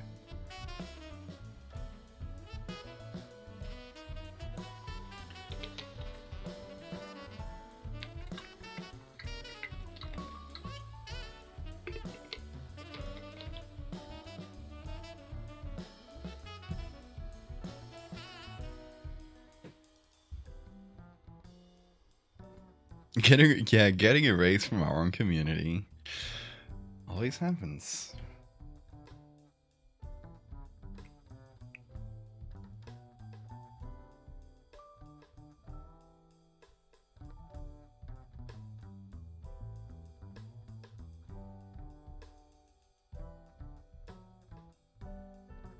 But yeah, that's what you get for posting on Instagram. The comments on there are like some of the worst on social media. Not as bad as YouTube, but real bad.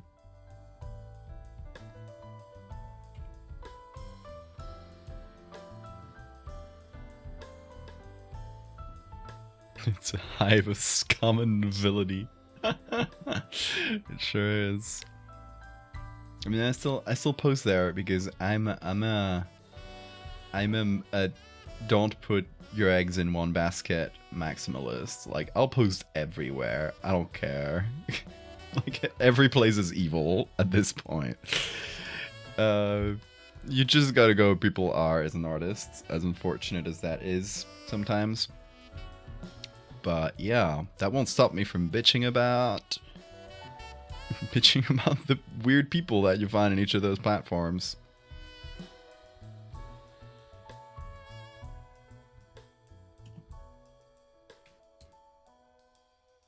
The depravity of Twitter? Oh yeah.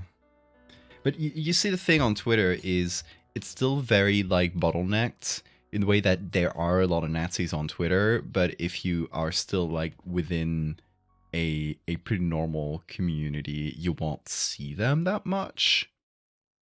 Well, on Instagram, it's so algorithmic that it kind of just like surfaces. I guess like Twitter, as long as you don't use any of the algorithmic feeds.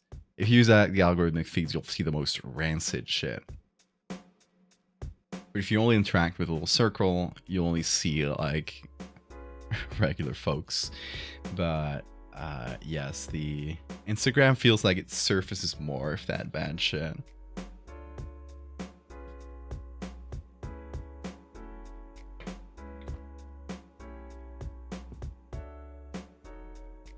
Twitter is desperate to make everyone the worst. It's so bad. And it's like every platform has its own like genre of weirdos. Like, you guys know I love Tumblr. I love the community on Tumblr. It's generally quite good. You get really like weird anonymous asks on Tumblr though. It's just like the veil of anonymity. It makes people get real strange.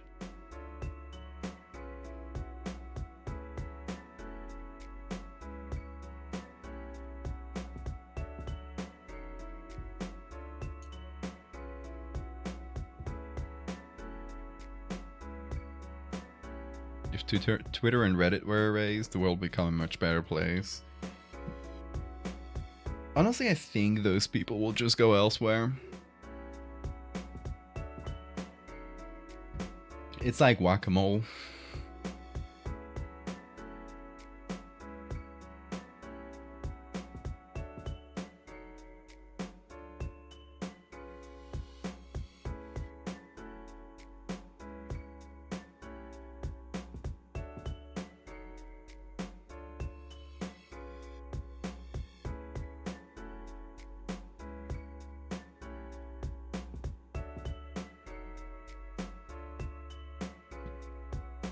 Okay, so I'm softening the edges, and then we'll see how this works as a band.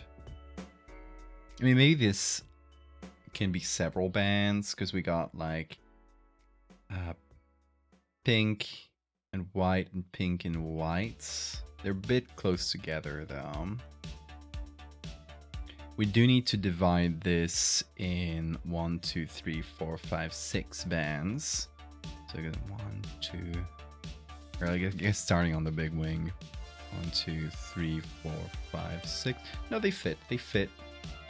I think making these individual bands will make them too small. Unless we really like blow them up.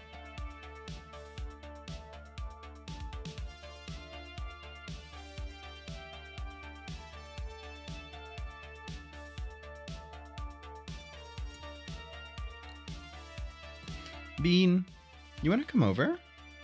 He's sleeping in the corner there. Should I? He's awake. I'm gonna go bother the Bean. Watch this moth for me. I'm gonna bother you.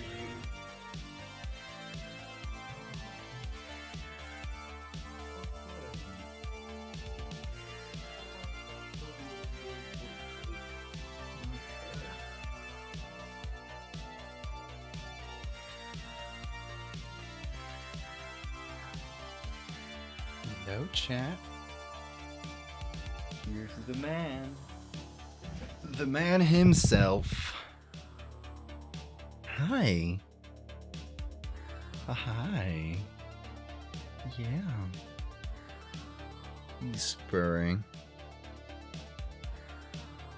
Venus here. You want to say anything to chat? Or nose kiss? Yes, thank you.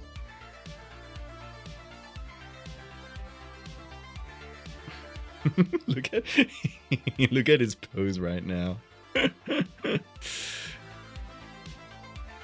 Yeah.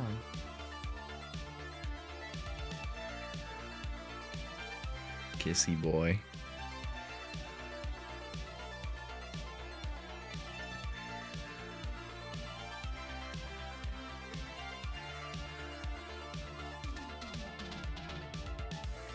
Bean, everybody was missing you. Everybody was thinking about you the whole time.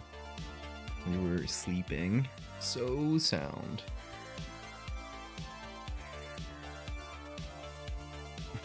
Yeah, he just allows me to hold him like this. He feels comfy enough. Is that good? Oh, yes.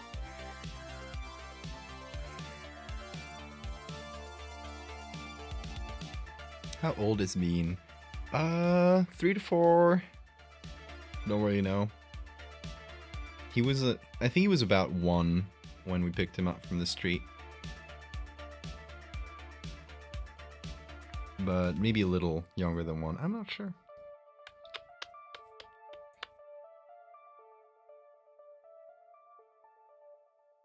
So he is at least 3 years old. But it could go into the thousands, we don't know.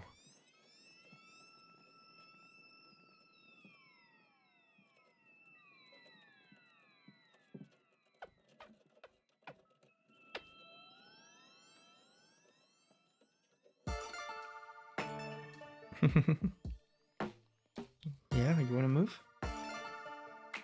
You wanna hop on shoulders? You want shoulders? Let's see if he wants shoulders. Nope.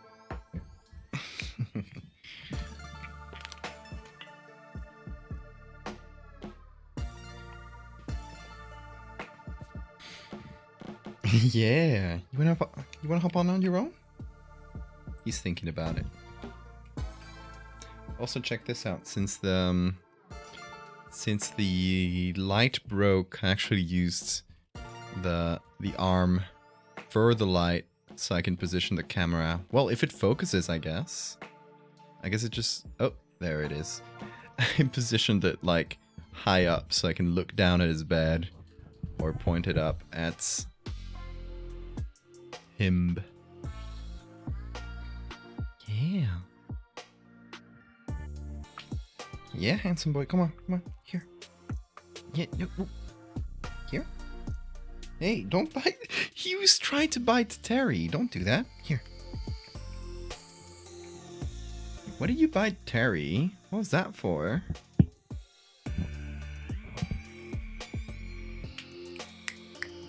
Come on. There you go. Ooh, careful with those nails, dude. Let's give him a crunchy. Crunchy for Bean.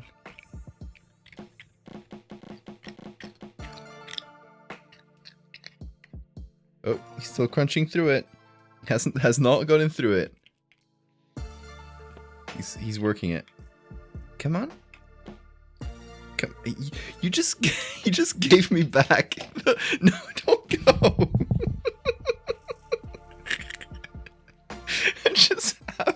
I just have a treat full of spit. He didn't break through it. That's the whole treat. I just have a completely wet treat in my hand. You barely gave us a crunch, Bean. Yeah.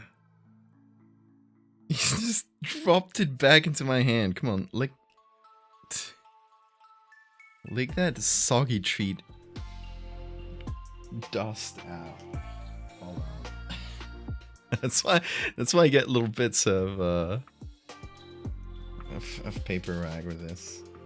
God, nasty. Come on, if you hop on, you get the rest. You get your soggy treat back. He's looking for it. He doesn't know it's like right back there. You want your soggy treat? I guess just have your soggy treat. Who cares? Just eat it. Oh, he's just... Why is he doing that? Why is he doing that, chat? Why is he... Oh, he's just pushing it. I'll hold that for him. Come on, eat your soggy treat. You just don't leave it. That would be... don't. He's just licking it. Chat. Please, Bean, eat it. I don't want to have to clean up your soggy mess. Come on, dude. He usually loves these. Like sometimes he just isn't in a mood for a treat, but he fully ate it and started crunching it, and then I guess it just fell out of his mouth, full of spit. Congrats, little buddy. That's the worst to ever do it. You don't want your soggy treat. No, he fully does not. You going? Are you leaving?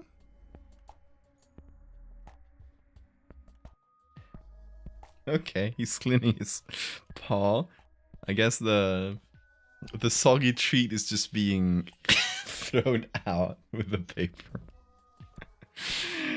God damn it.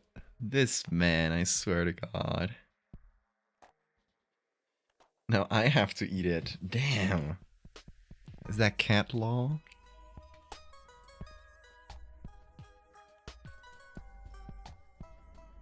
Maybe it's just very crunchy? I don't know. He usually gets through them. He likes the crunchy ones.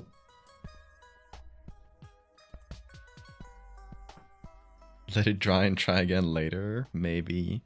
He licked off all the dust that's outside though. So maybe he just won't find it very appetizing. I don't know. Cats work in mysterious ways, folks.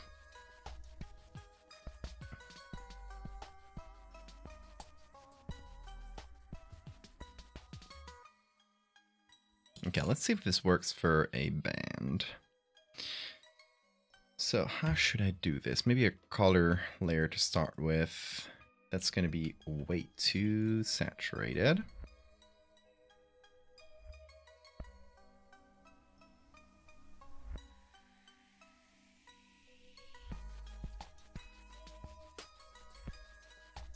Gotta make sure to make the bands all be... Oh, don't do that. Okay. All approximately equal.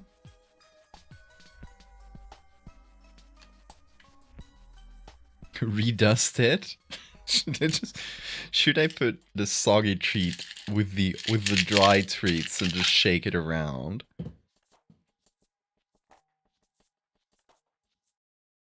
Look, I think that would, rather than redust it, that would make them, all the other treats inside here, soggier. I don't think that's a good idea, chat. that would just increase the amount of sogginess in general. How does Valdavian Discord role work? Do I need my Discord attached to a Twitch account? No, you just tell me your name on Discord and I manually attach it. So it's fairly simple, all in all. Color burn. Color burn isn't bad. It's a bit too strong, though. Oh, saturation does a wild thing here. I guess color burn with more desaturated purple.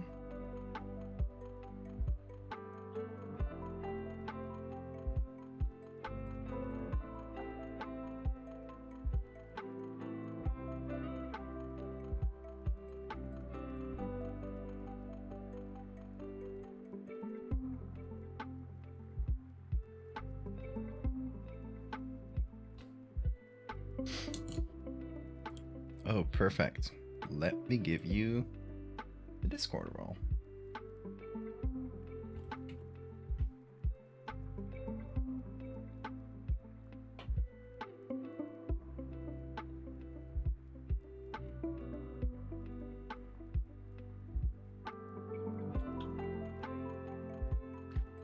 Let's see, where is Valdiviant?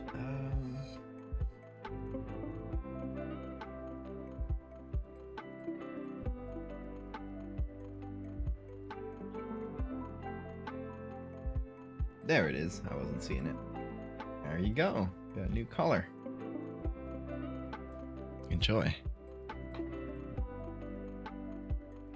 Animated version caramel dancing style.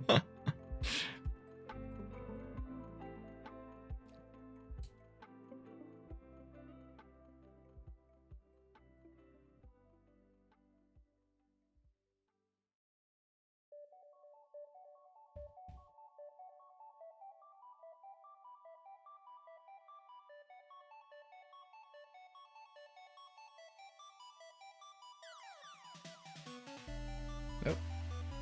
Bean is gone.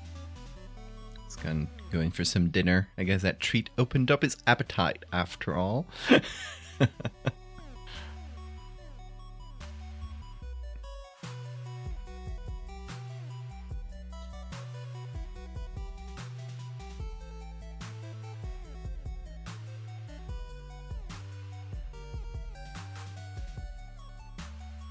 Okay, so I can just manually change this through saturation to get a sort of blue. I think I should make the last band darker, to be honest.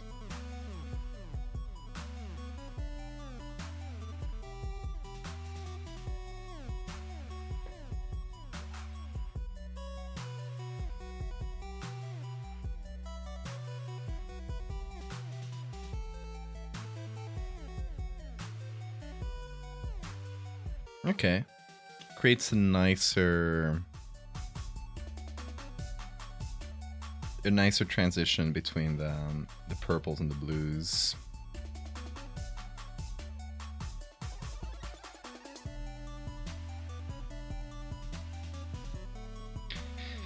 Then we should get into the greens. I think so far the start of this is looking pretty nice. Bean was just slobbering on it like flies do to help digest. Or just like spiders, he injects venom into its victim.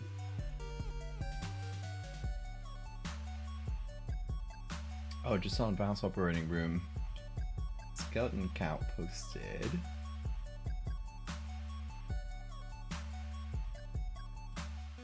Notes on moth-winged markings.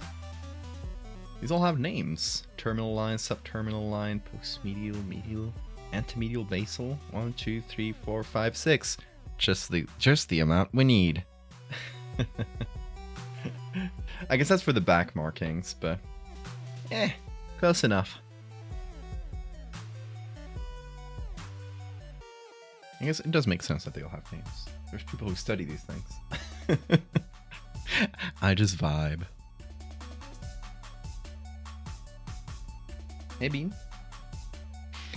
Hold on, chat. You're just down here.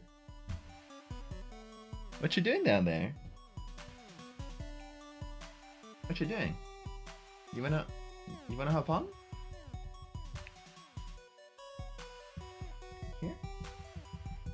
You wanna hop on with me? You want your wet treat? Is your appetite open for it?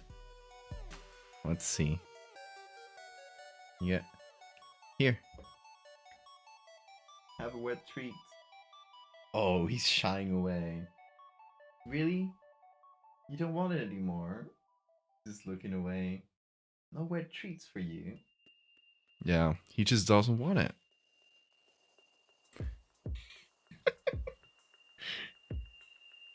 What? Come over. I'll give you a dry one. Come. Let's go, jump on. Don't look at me like that.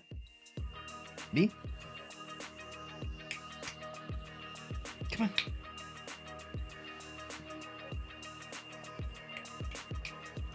Let's go. Nothing. It's being stubborn boy. He's allowed to not want things. No, he should want anything I give him. Forever. Right?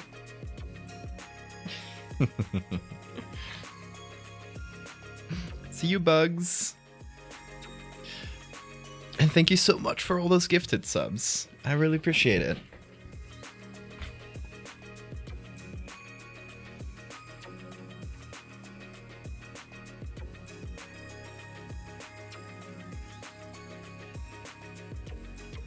Okay. So I'm wondering what to use. Oh, first of all, I should mix this in with the base layer a little bit. So maybe put it in hard light or... Oh, there he comes. Bean. Are you scavenging? Are you looking for your soggy treats? Perhaps. Are you looking for it again? Here. Here, you can have your soggy treat. No, that's tea bag.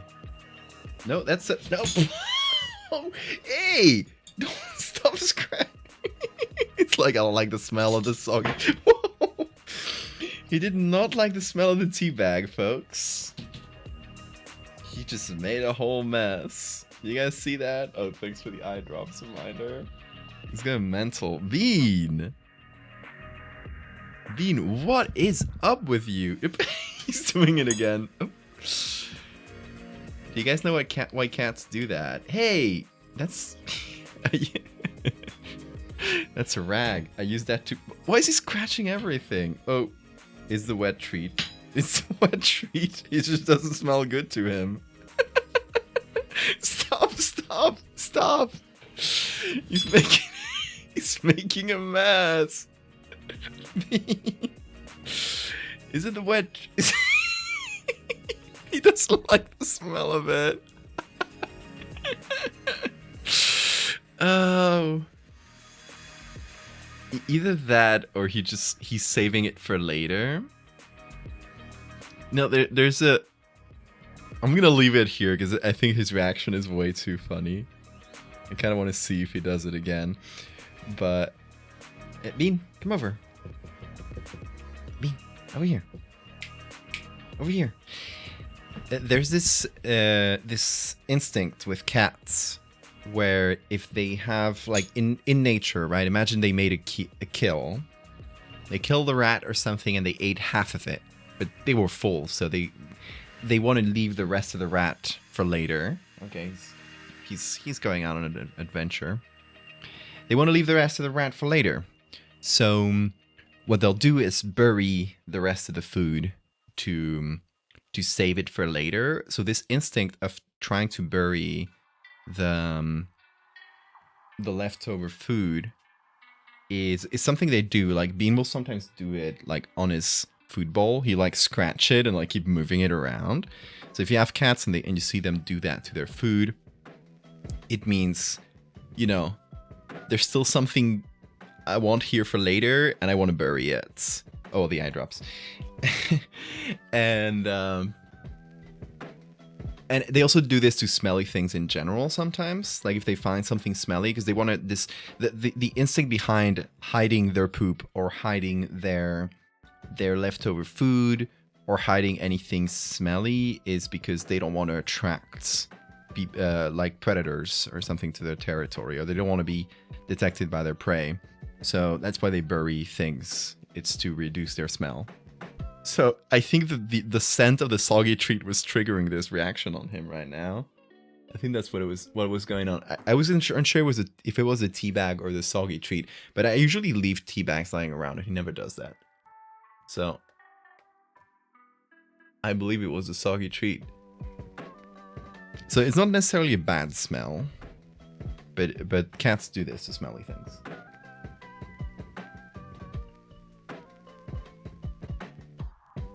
Jail for Valdivia 1,000 years. And save, thank you, Barony.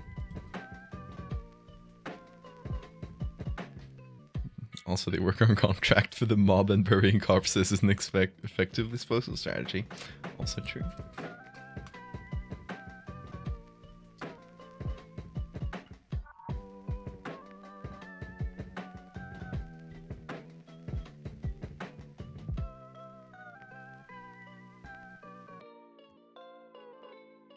Okay, so I'm putting this on hard light.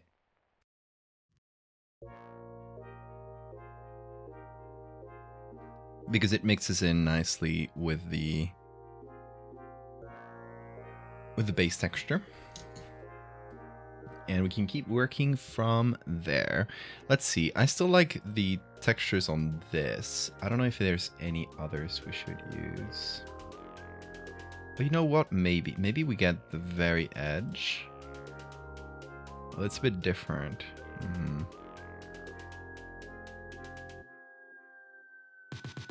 I do kind of like this, though. They call them cat burglars for the cat mob. See, that makes sense.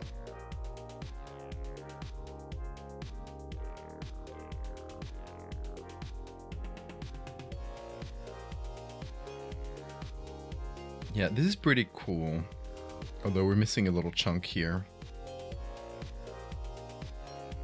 So here's what I'm gonna do. I'm gonna make a copy of this.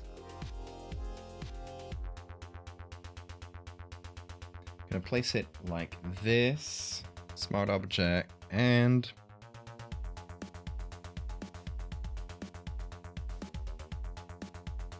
gonna match it to the edges.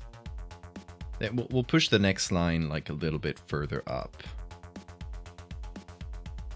And do like this one I'm putting on as purple.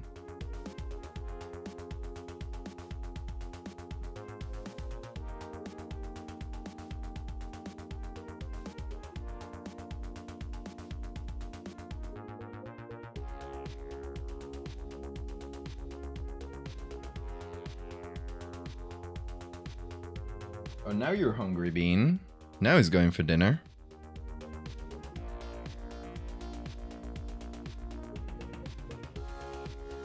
Okay, we're gonna have to fill in a little chunk here.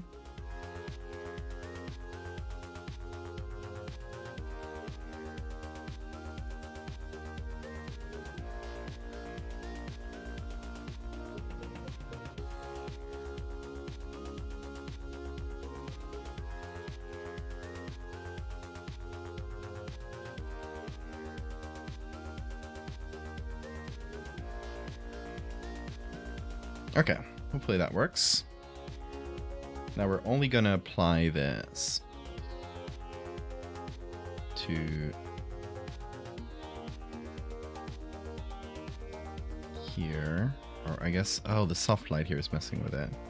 Okay, let's first apply it directly. I like the little spot as well, like we'll keep that.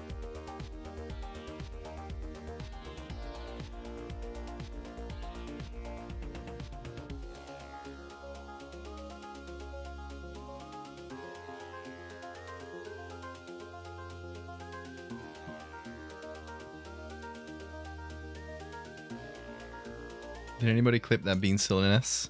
Yes, I think Sora did. Yes, there's a clip from Sora. A little bit ahead above in chat. Thank you, Sora. I love unexplainable bean behavior. Gotta be one of my favorite bean things. Top bean moments.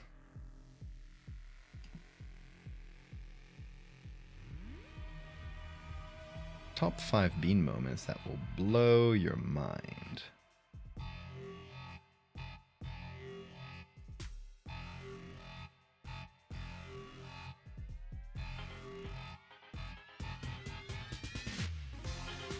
It's saving in the background. There we go.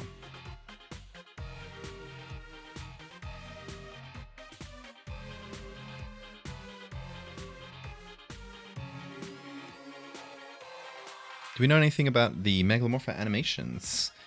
No. For those who missed it, apparently there's according to who was it who said it? It was Rat here in chat. I think it was.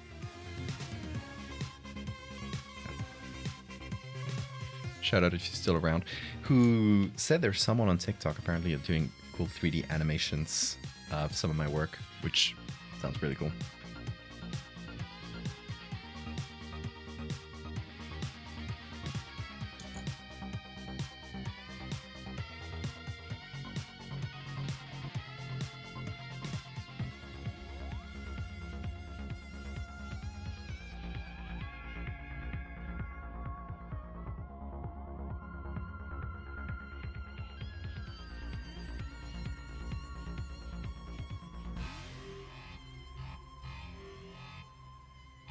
Okay, so what if I make this band green?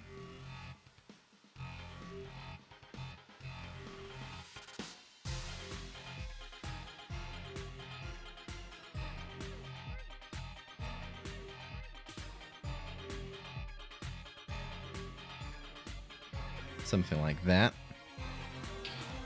With the previous band being the blue one. And we just kind of use the base texture for the blue. And the first one being the purple. I did kind of like these bands in purple, in blue though. So I'm not super sure, but let's try it out.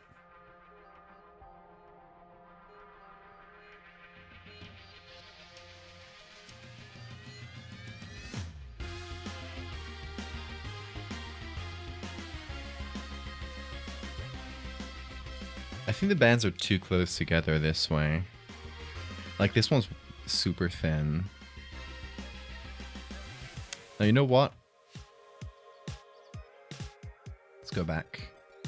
Let's go back a while. Let's go back to this being blue.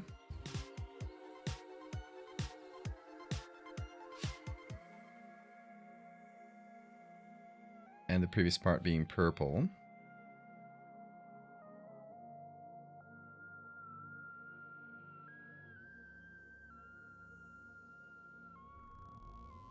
But just keep these textures on. Just adds a bit of variation. So we keep these textures and we put them on as overlay hard light. Hard light keeps more of the original texture. Normal covers it a bit more. Let's go with normal. But yeah, we're gonna have to desaturate this a little bit. Just find a good, like, natural-ish, natural-looking purple color.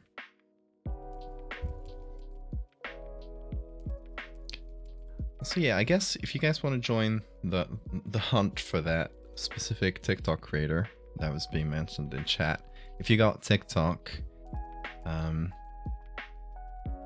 maybe look up keywords. Look up, I don't know, Valdavia or Megalomorpha or something like that. See if anything pops up. I don't know. If you do find anything, let me know. TikTok can be like a hard place to like find specific videos, so I'm not super hopeful about this approach, but you know, could work.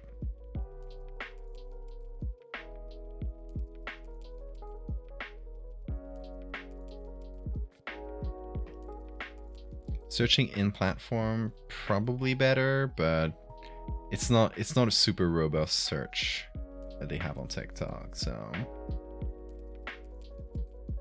it might be hard to find. It was also always a reaction to the reaction to the reaction. Yeah. I've tried finding things on TikTok before and it was just a headache. I found it better like on YouTube if I want to find like a specific TikTok. Like I know somebody has re-uploaded it to YouTube, so I'll usually be able to find it there much better. TikTok is sort of weird for that sort of thing. Okay, let's see. It has a lot of lines and stuff in this part of the wing. I don't know if I want to keep that.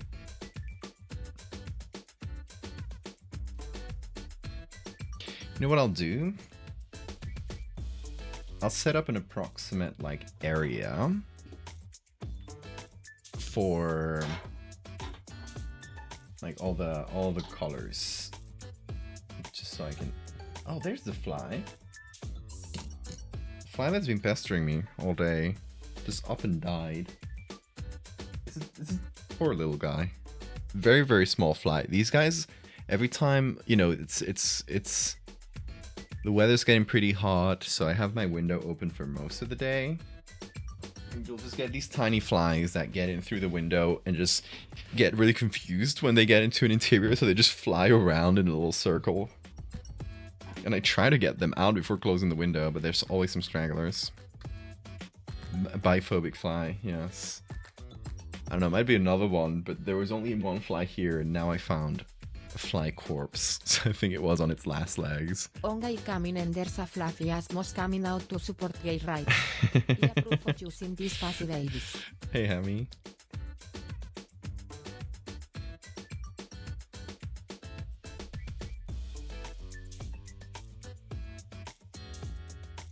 I think I need to make the bands a little bit longer, or a little bit wider, sorry, on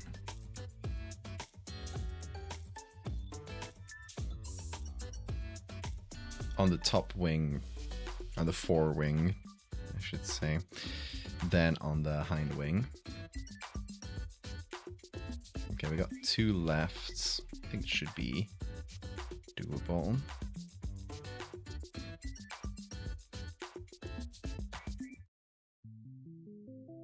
So glad I get to say this before bed.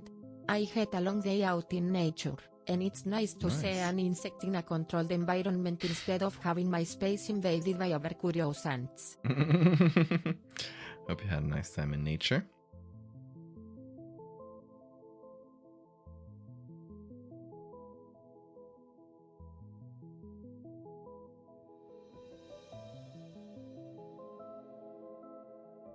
Okay, I think that's going to be our approximate area for each color. So I guess the first bands are a little wider. The red one is a little tighter. But it's not too bad. And then we can color the body a little bit, but I was thinking of keeping, if we do give the body some colors, it's we either try to match them to the wings, or we try to give them the little triangle and like the progress flag. Try to give them some of those colors.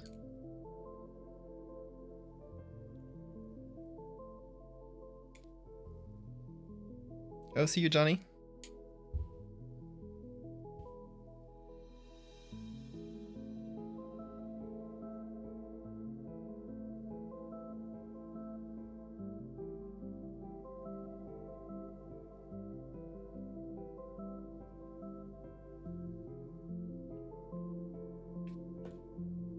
Anyway, that's the basic idea, but I want textures to go with these.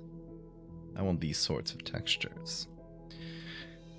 So, let's find more moths with interesting patterns and bands. This one's a bit too crazy. Luna moth is too simple.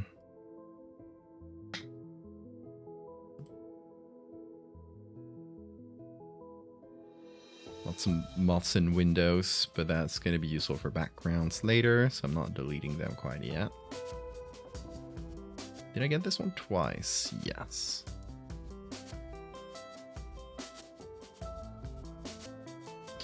This one's a very simple line. More windows. Ooh, the spiral one is cool. Not really useful for us here, though. Okay, we got more simple ones. Let's look for more moths. Specifically, moths with cool bands. So it can be just something on a wing, since we can just reuse it.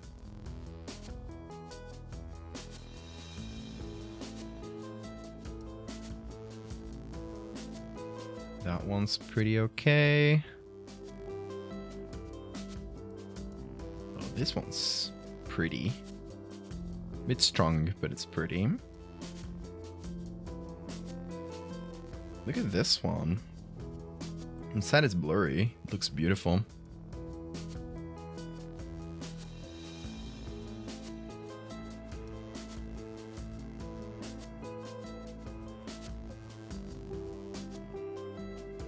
Oh, have a good walk, Maxwell. Oh, it's this one. Okay, so we can use these. These are really pretty. Have you looked for a rosy maple moss yet? I'm pretty sure they already come in at least some of the colors of a bright flag. They're very pretty.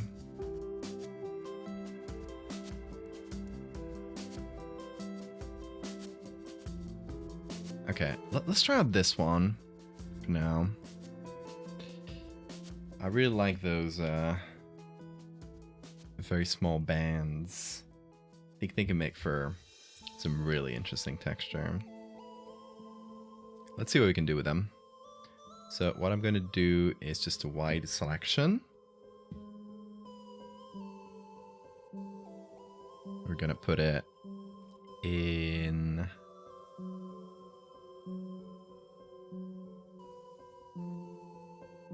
Okay, let me get the wings. We're going to go group. Put that as a layer mask, so we can keep this one inside the wings.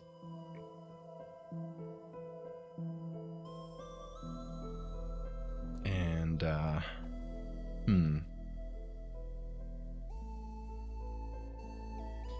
we flip it, perhaps? So we can get, like, the larger ones on the forewings, maybe.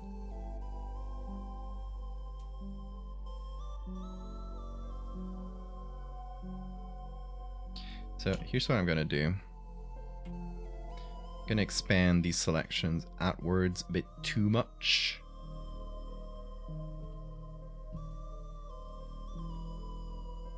Then I'm going to apply this as a single layer. I'm going to save the original, just in case we need to use any other different cuts of it. Actually, we do have the other wing, right? We do. So we'll reuse it later.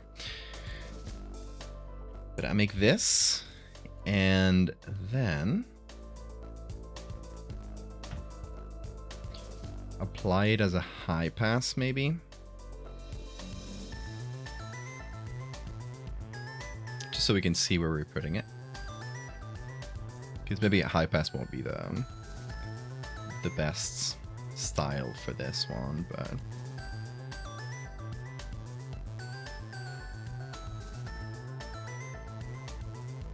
Then we wrap it until it looks good.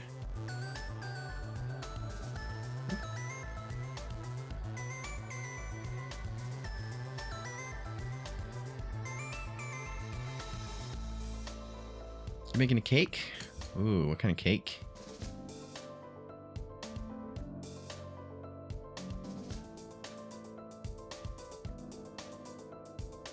Oh, that looks delicious.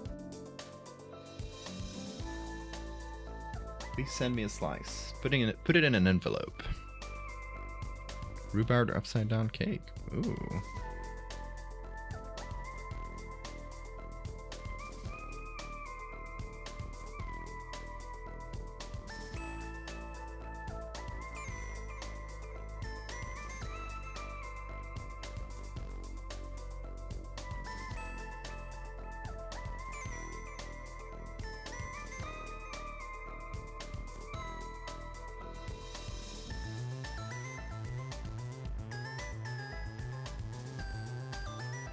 Okay, so maybe something like this. Let's just try it. And then let's see how it works best. So hard light is a bit harsh. So maybe what we should do is an overlay with some color.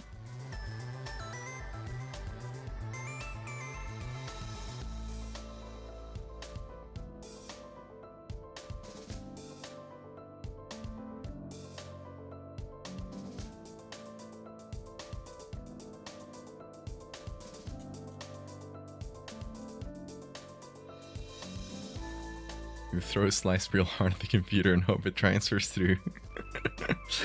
Yes, this will work. Trust me.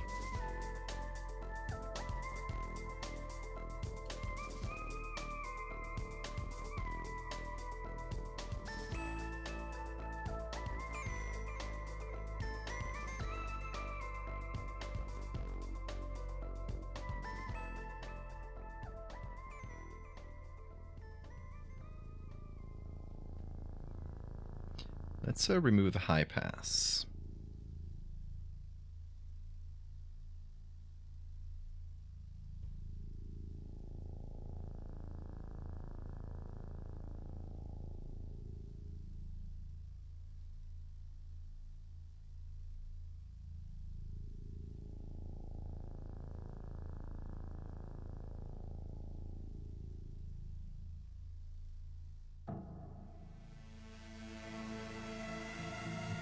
Push it down a little.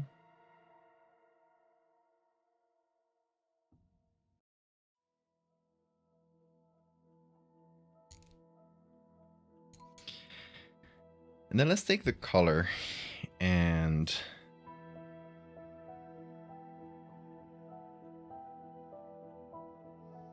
let me just do another layer just for here.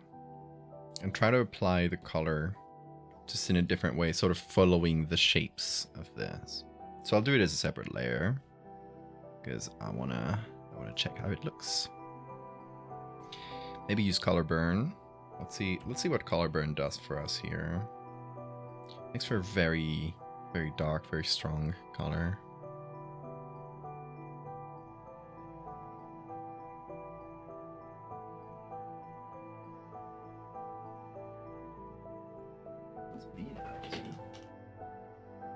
There is a man. Oh. He is here.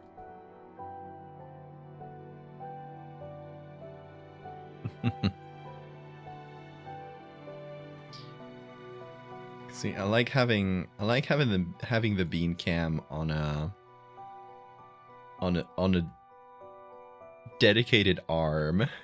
It is overkill, but it lets us point the camera at Bean very precisely and get Bean cam angles that would have not been possible otherwise.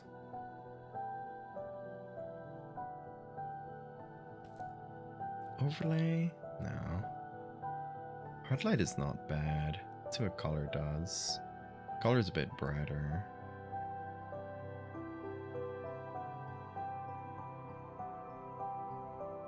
Does color dodge anything? Makes everything very, very bright.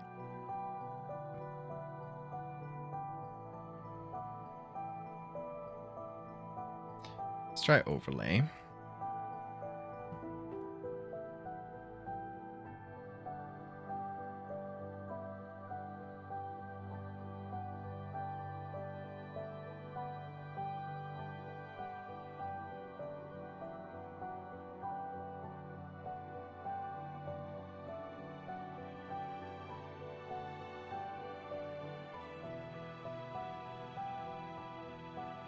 Okay, and using these little bands, we can try to get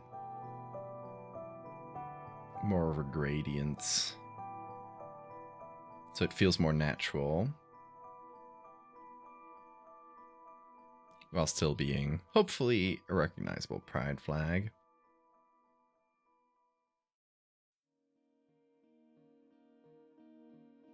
See, we're not only making a piece of speculative biology, I also want people to see this and go, I'm gonna wear this on a t-shirt, and then all the proceeds will go to charity. My devious plan.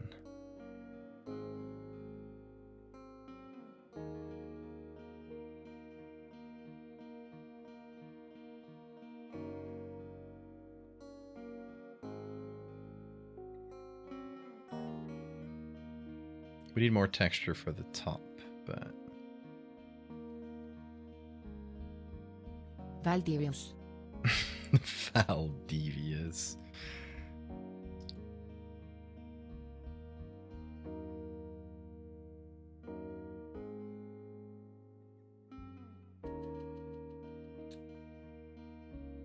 A little bit you to it, Baronet. Should have been faster.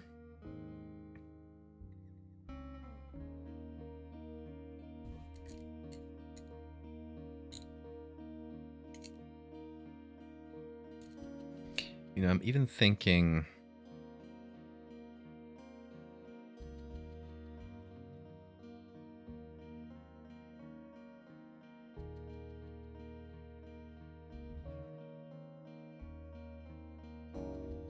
Since we have these bands, we could puppet warp these a little bit.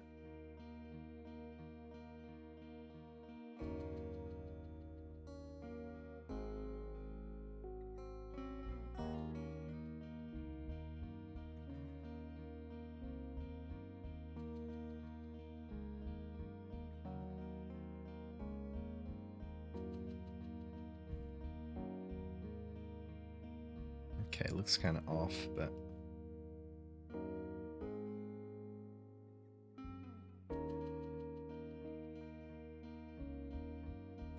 it does match a bit better.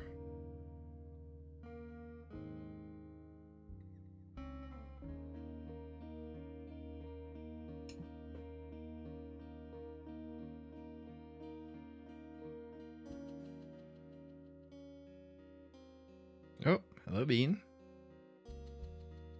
What he dreams about? Well, right now, nothing.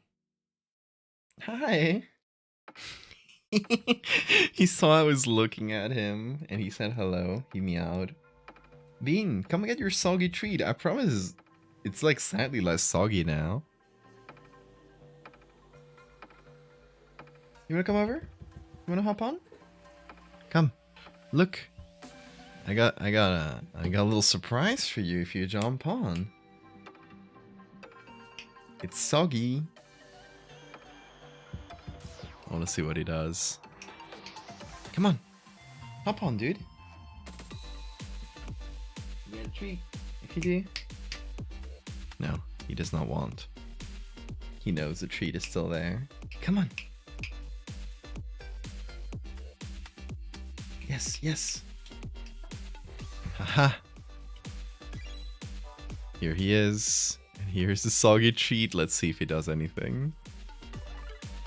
Here, Bean, I got a surprise for you. Look. Look. It's soggy. Come on, come over. He's smelling around. He has noticed the smell already.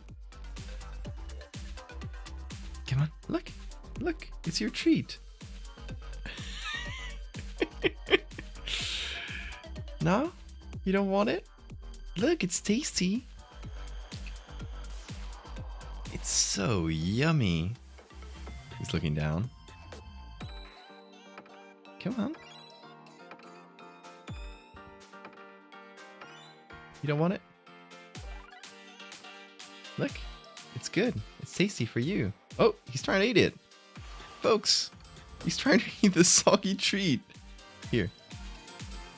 Hold it up for you. Oh.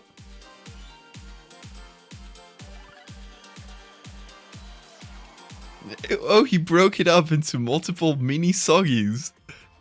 He's going for them though. He's going for them. He's eating all the mini soggies. Did you leave any? No, you didn't. Good bean. You took care of the soggy treat. Finally, after much deliberation. I'll clean that up for you. Nasty. Nasty boy.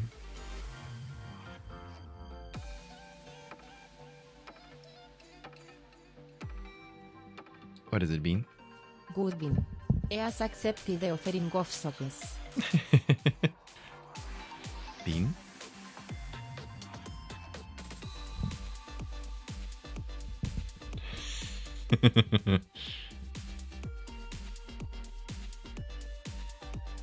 We're watching him as he ponders. So we got all the good camera angles, chat. Look at that.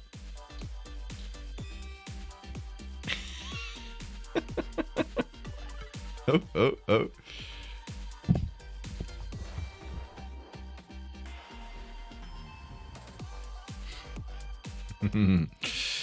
Hello, little man.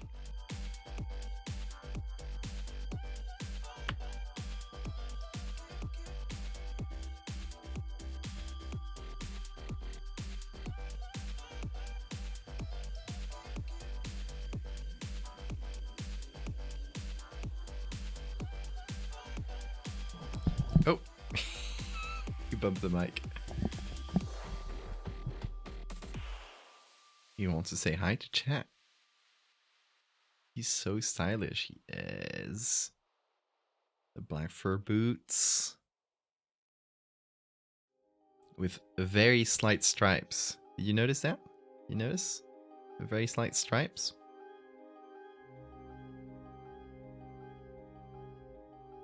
And also, notice this. Top of his head. You see four little stripes. 2 here, 2 here. He is at least partially tabby, but you know, black cats are just tabby cats with black stripes over black. But it is noticeable in black cats under certain light conditions, you can notice the stripes. And on Bean, you really notice it with the transitions, the moments where it goes from black to to brown, a little bit in the back as well. Oh, there he goes. Where are you going, dude? Whoop. There he goes. He's a darkness trying to reach the rest of his body. Solid gray cats with stripes under certain light. Yeah. I think most cats have, even the solid colored ones have like some striping pattern. It just happens that, you know, the solid color ones is, the stripes are pretty much the same color as the rest.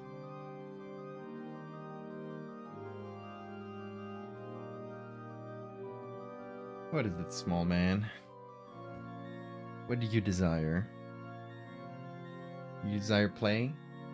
Or you just want some attention? You can get both. Any and all. I love to grab him. Look at that. Grab him like burger. Look at he. You're getting like rare Bean angles today. Thanks to this new camera setup. Thank God my light broke, I guess. Hey. Hey, handsome.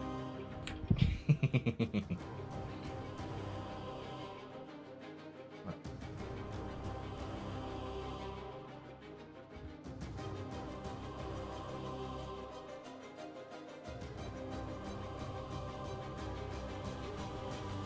The music, the epic music to go with this.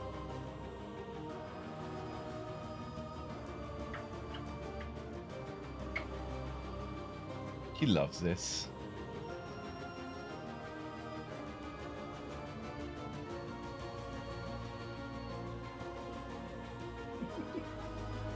Oop, sorry. The camera flipped itself. Oh, because the cable is too tight.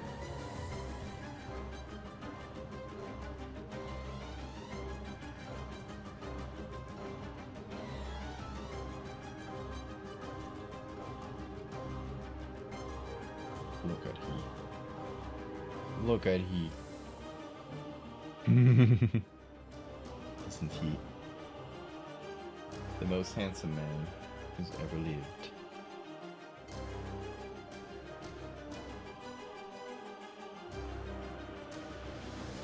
Getting his full face massage. So, your eye.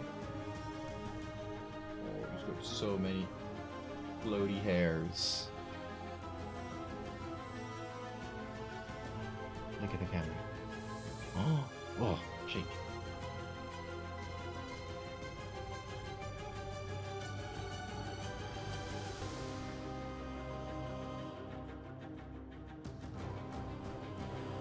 He loves being held like that. It's very funny.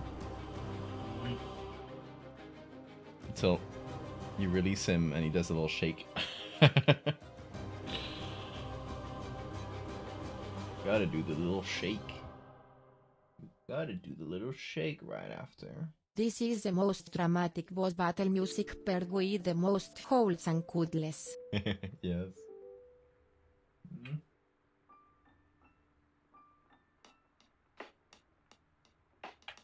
Handsome man. You got your doze? Oh, scratch. Yeah.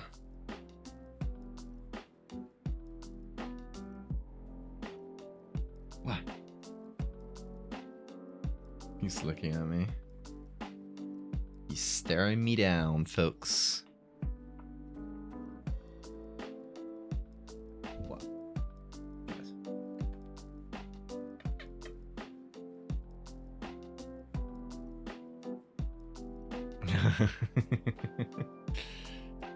Yes. Kiss. Thank you. Kiss. Thank you.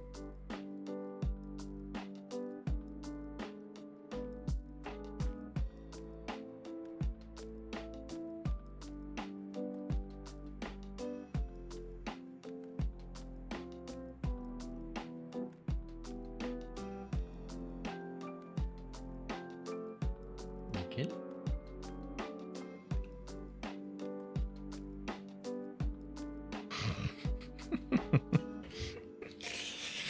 Oh, Bean.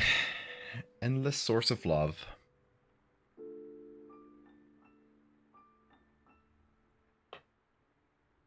You wanna play? Yeah, go down. Oh, hold on. Let me get Bean Camp correctly set up. There we go. Moved it around too much.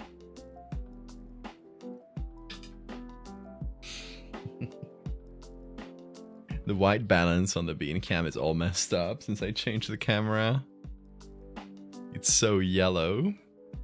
Like this looks so yellow. Good Bean jump.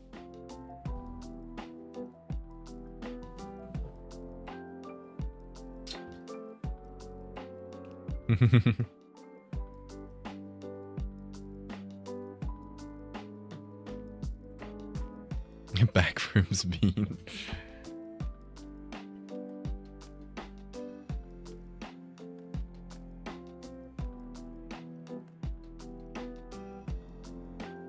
loves going to that corner.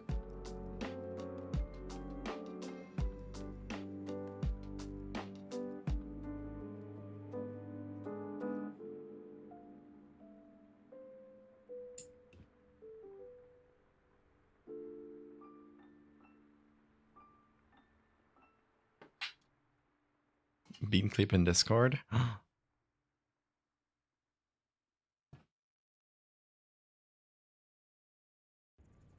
Is it Bean getting rid of the smelly treat or Bean lost in the sauce? Yes.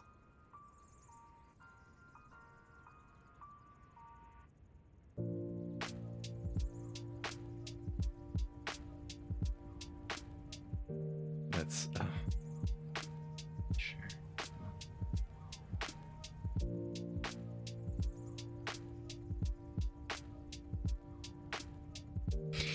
I love that face.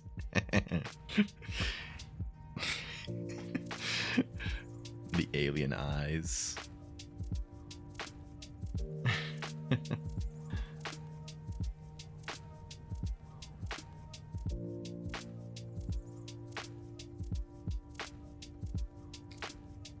Bean is color graded like an action film, trying to tell us we're in Mexico.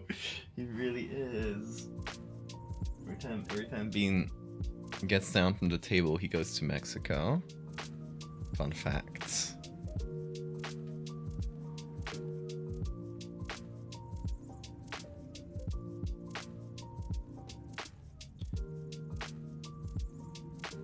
Oh, where's he going? There he goes.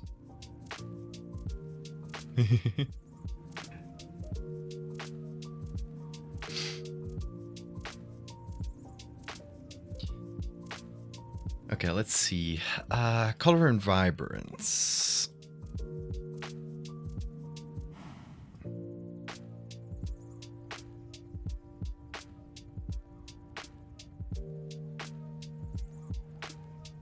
I think I generally don't want it to be hyper saturated. I want the colors to be slightly dimmed down so they feel more natural.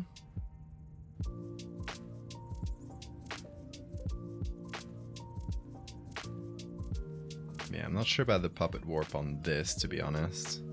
Don't love it.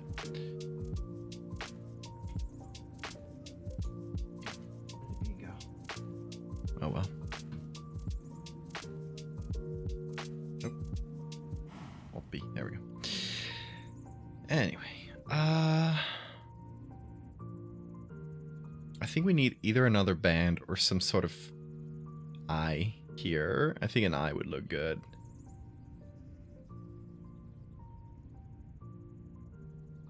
I think that might be the best thing to put in this spot. Because the spot that sort of sticks out the most. We already sort of have an eye here. Which we can leave. Like, you know, moths can have several eye spots. That's totally normal. How about the one that had cool spiral eyes?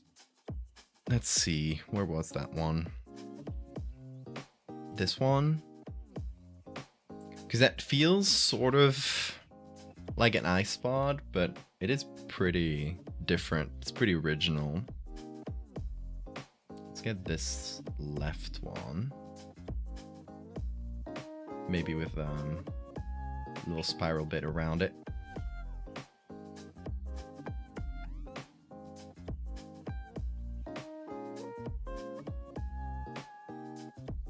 Let's give that a try.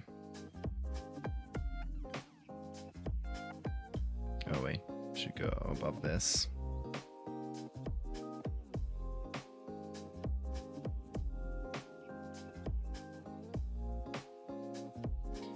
And then flip it, put it here, perhaps. That's a pretty okay fit. Fits the angle of the scales and everything. Obviously not the color, but We could put this under the color, actually. Or just put it above and find its own color. Yeah, let's do that. Yeah, that's honestly a surprisingly good match. It's not bad at all. Now, how should I place it? Maybe on hard light.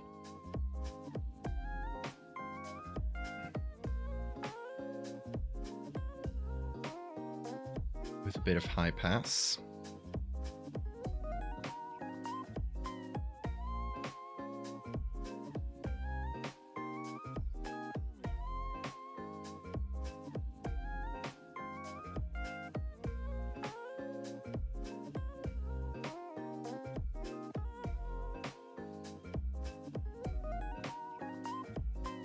Do you think raccoons would easily understand the concept of holding out their arms to be picked up? Easily. Easily. I've never met a raccoon, but I know this in my heart.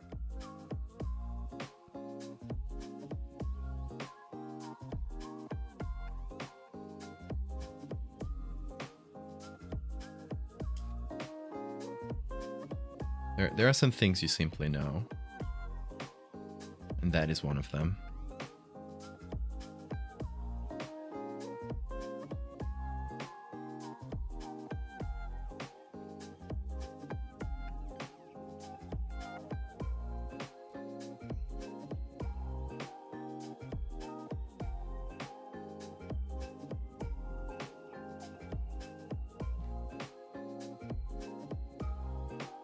I think the black lines look too strong on the background. This is annoying me a little.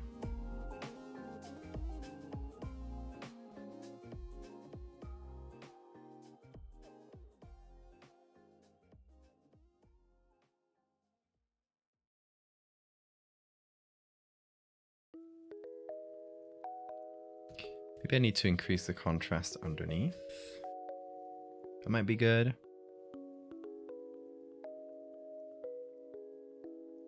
I think that'll generally be a good idea. Makes the colors a bit more interesting.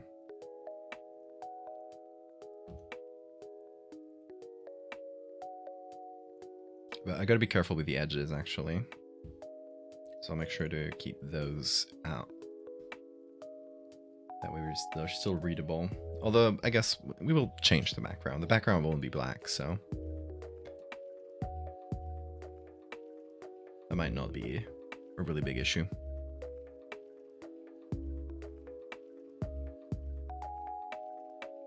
Oh, it's dry. I got no more tea. This is so sad. I probably shouldn't be drinking tea at this hour anyway. So it is for the best, unfortunately. Okay, where's the other? This one here.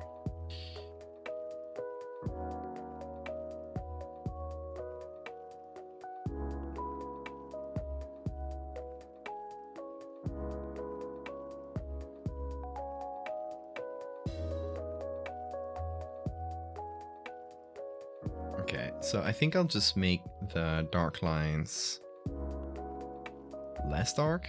Yeah. Just make it a bit more neutral. Just so it fits with everything else. Because there's just a lot going on already.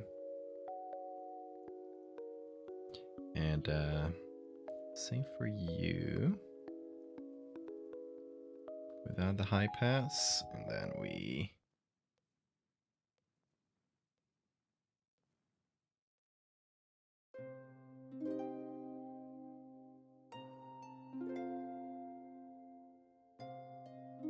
there we go.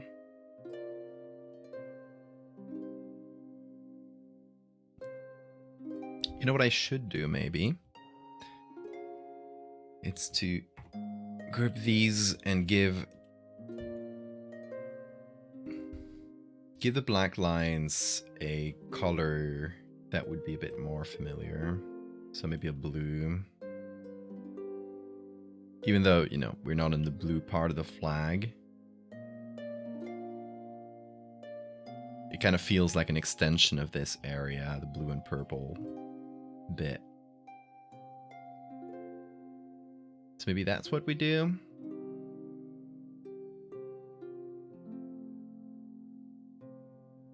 Raccoons growl. Interesting. Geese can hiss. They sure can. That cobra ass sound. They are really like feathered cobras, aren't they? I love geese.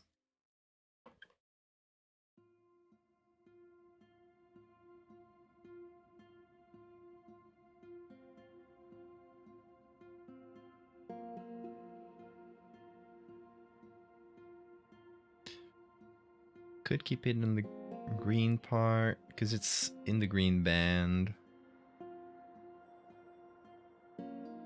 But it makes it stand, like, not stand out enough. Canadian geese, specifically, are Satan's own. They have total amnesty cause they will square up with God and everyone and everything. Humans, animals, cars, they do not care. And that's why I love them.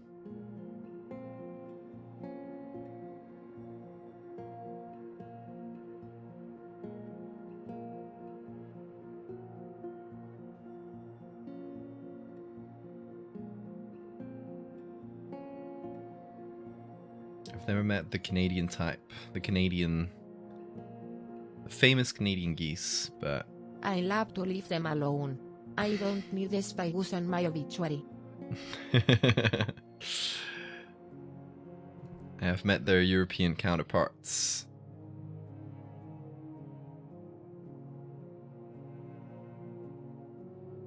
And I don't know if those are equally more or less aggressive. I don't know. Never gotten close enough to ascertain.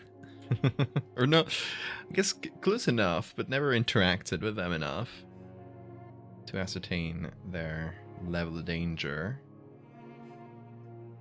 firsthand. I've just heard many stories.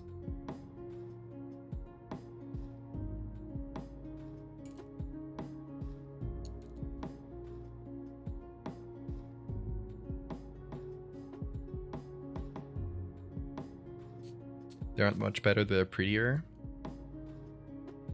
Canadian ones are the ones with the black neck, right? The barnacle looking ones. I know there's ones called barnacle geese, which are more barnacle looking, but you get my drift. I think I like the blues better. I'm just trying out colors, but they come with chokers. They sure do. I think they're pretty.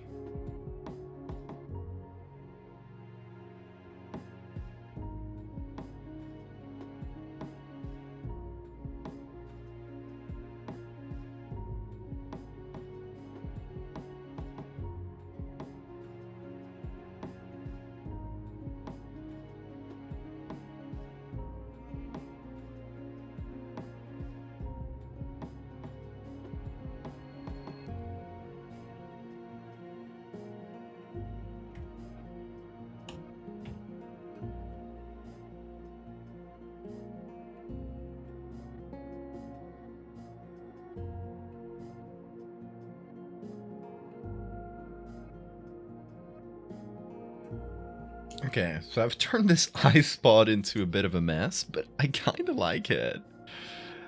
I don't think it's bad. What do you guys think? Should we keep it or leave it? It's not really an eye spot anymore. It's kind of just a cool little swirl. So let's just call it that, the swirl. What do you guys think?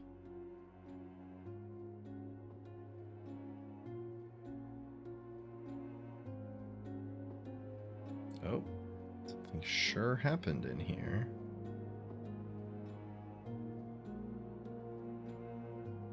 Oh. Got it.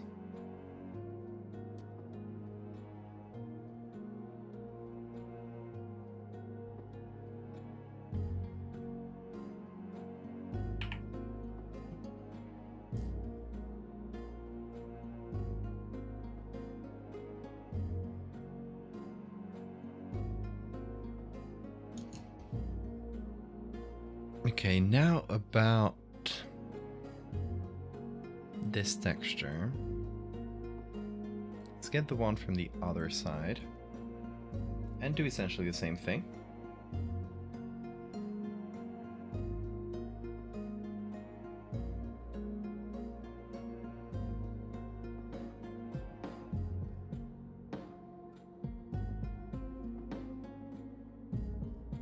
I could copy and paste it, but I think just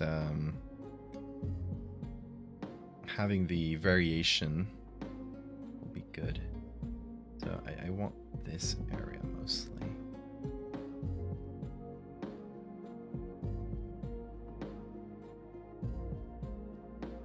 Okay.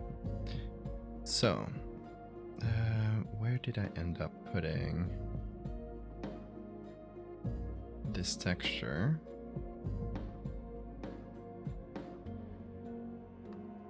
I do not know. These are the swirls.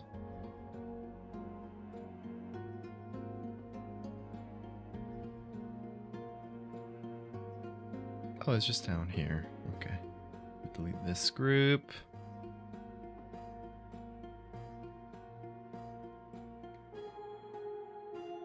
So I put it in overlay.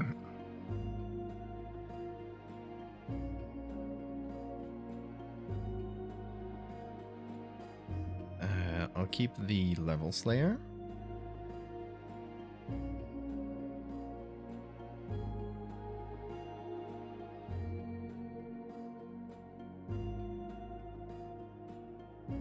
They perceive us as scary and aggressive monsters. Geese, I assume. Yeah, I've seen people mess with them in their nests. I mean, yeah, they are completely justified, I think. I'm fully on the side of geese.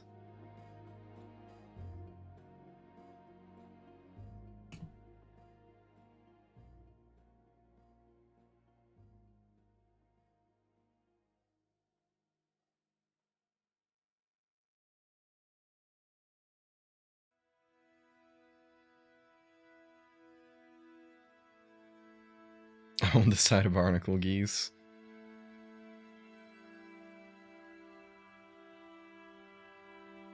The side of barnacles is always the correct one.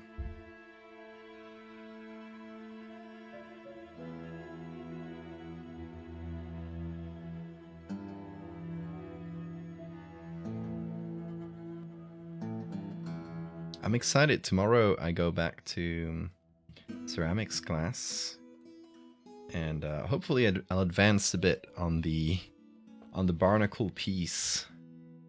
I'll show it in case you missed it.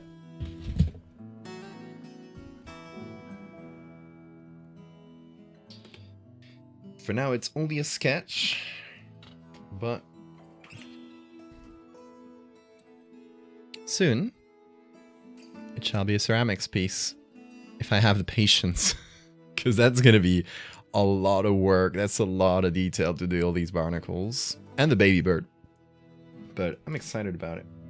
Also, this little sketch from the other day. Weird deer.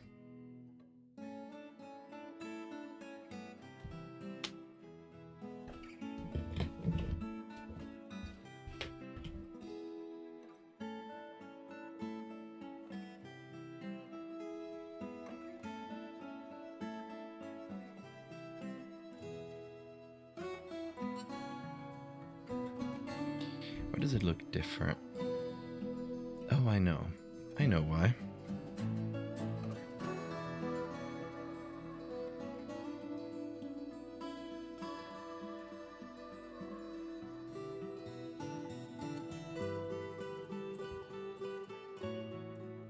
because it needs to be on an overlay layer.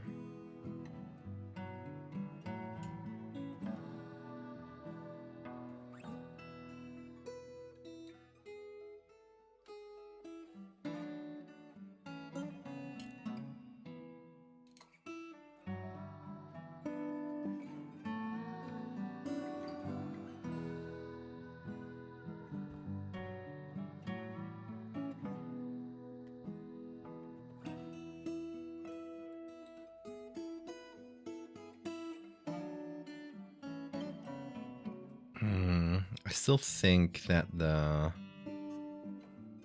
colors are too saturated. We got the right idea, but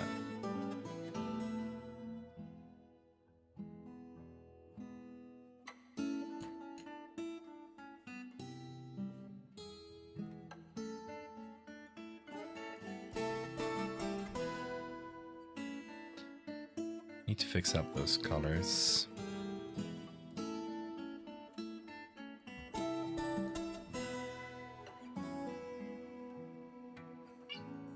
Hi, Bean. Yeah.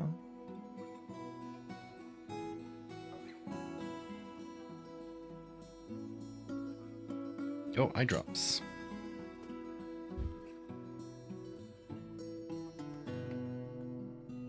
Got it.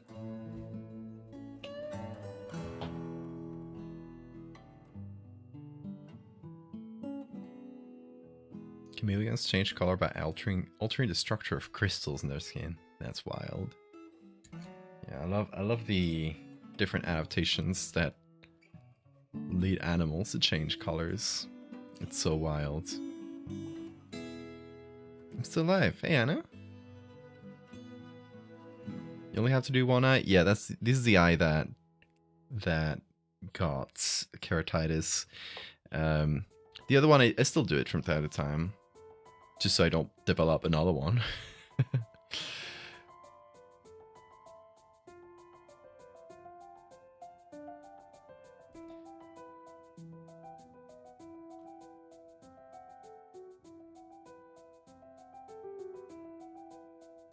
Gotta avoid drying them out.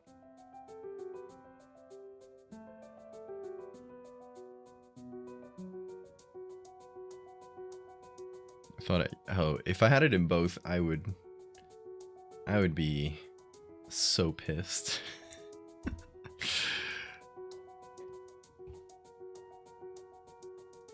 Because it already, just having it in one made working with screens so annoying. Because like every bit of text that I saw with my left eye, and still it's getting a little better, thankfully, but it still happens. Every bit of text just gets duplicated. It's like you're seeing double. Very annoying. Wouldn't recommend. Don't be like me, folks. Don't let your eyes dry out for years without you noticing.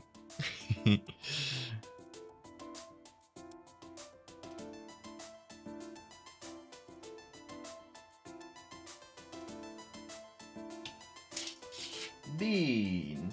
It's breaking that paper. It's fine. I removed all the papers with sentimental value from that area, because I know Bean targets them.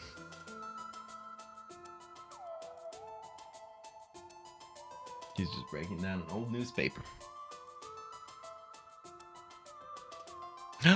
Bean trick. Cute witch. Bean.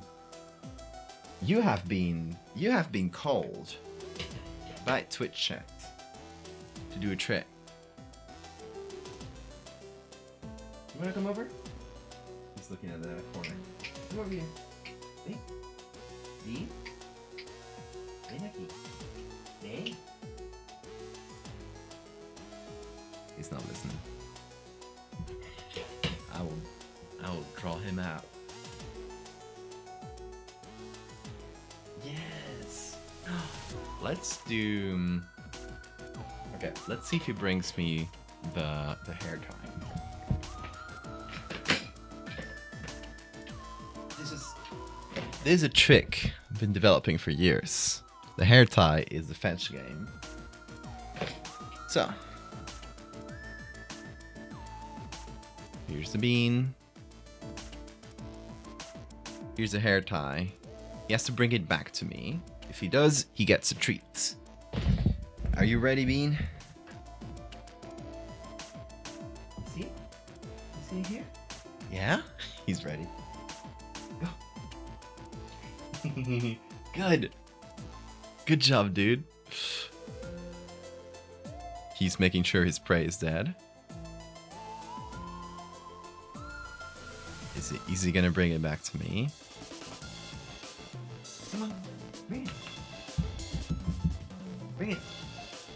He's thinking about it. He doesn't know if he wants to share his prey. Bring. He's just looking at it. Come on, Bean, you got this. Yes, yes, grab it with your mouth. Let's go, Bean. You can do this. I know you can. Yes! No! Oh no, he got it! He got it! He got it back! Yes! Don't drop it. Don't drop it. You're nearly there. You're nearly there. Bring it. Did he lose it? No, he found it. Yes. He's shaking it around. He's still making sure it's dead. Yes. You're so close, dude. Yes. Where is it? Where is it? Give it to me. Thank you. Very good. For a moment, I thought he was not gonna do it. I really thought he was not gonna do it this time, folks. Okay, go for another one.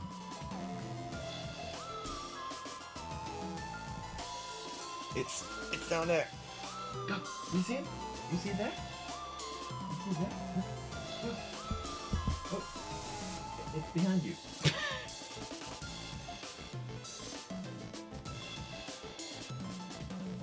Well, he was like, chat only paid for one trick. I'm not doing it again. Fair enough. Fair enough. Usually he does it a couple times in a row.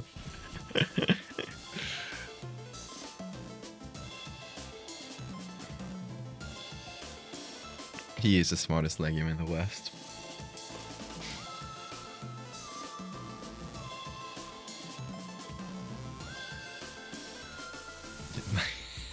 Don't worry about my room being the back rooms.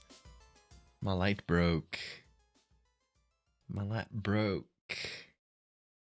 So all the color balance is messed up because I'm just lighting everything with a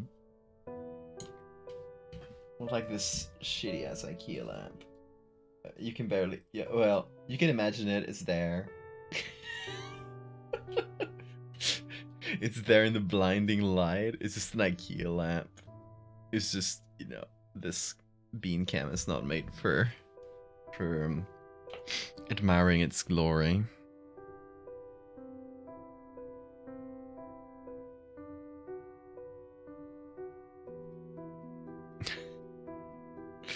Not the JPEG. Yeah, the bisexual light got killed.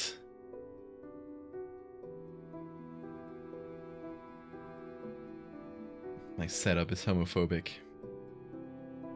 JPEG, dumbass. Hey, come on. I've been so nice.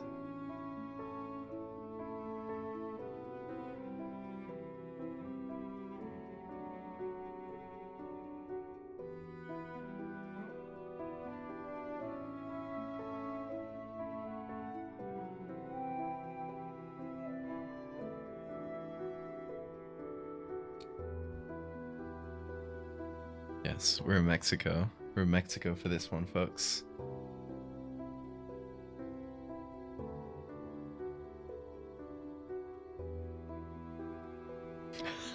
Level 2 JPEG. Oh god. Look at what's happening to me.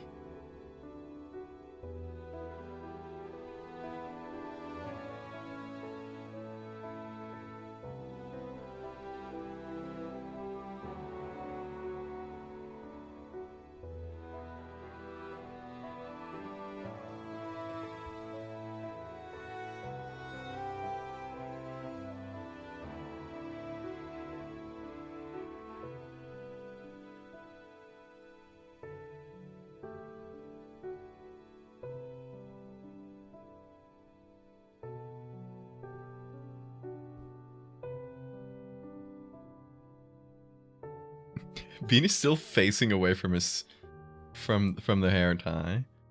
He's determined not to look at it.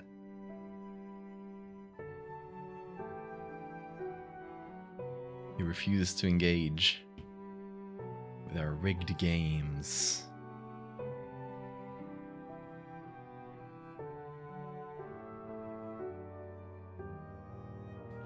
Faces demons.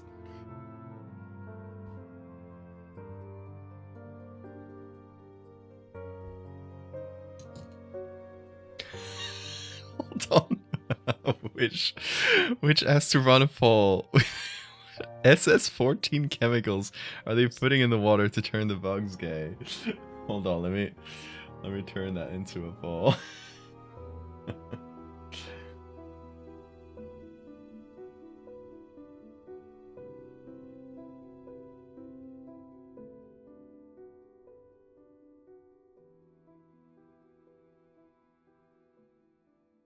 Oh fuck, question is too long.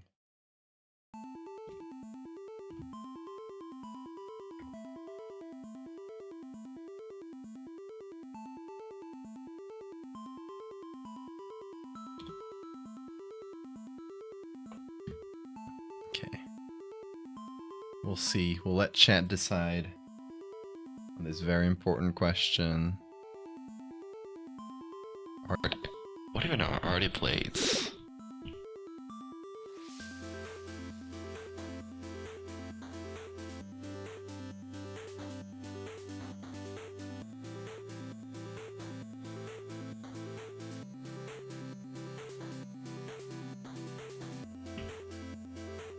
Oh, very good. Very good answers. I can only do up to 1, 2, 3, 4, 5, so they'll be the first 5. Chat decide.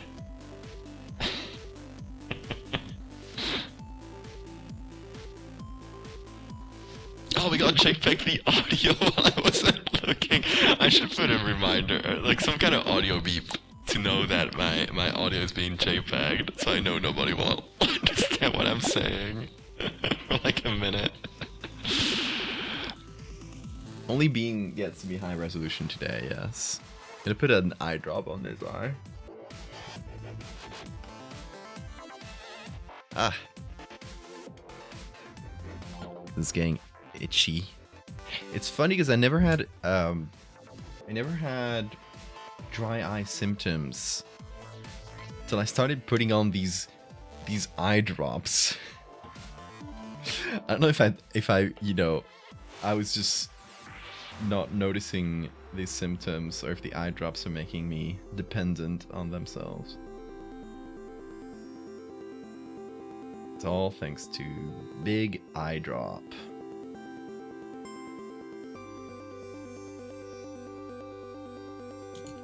JPEG audio sounds wobbly.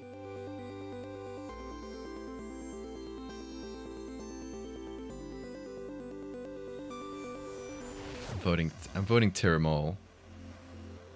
It didn't let me. I think it didn't let me. Damn.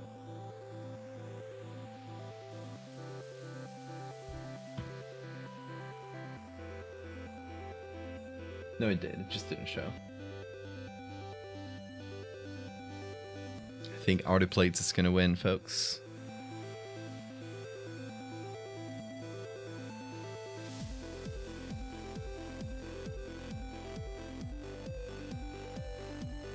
I think it's gonna be for Artie Plates, and it is.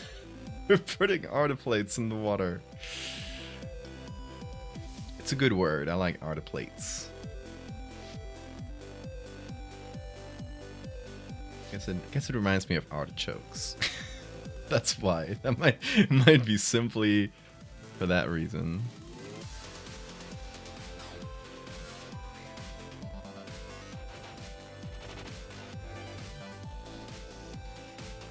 They say whitening, they don't hydrate, they actually dehydrated. They actually dehydrate. It's like the chapstick with sugar that makes you lick your lips more.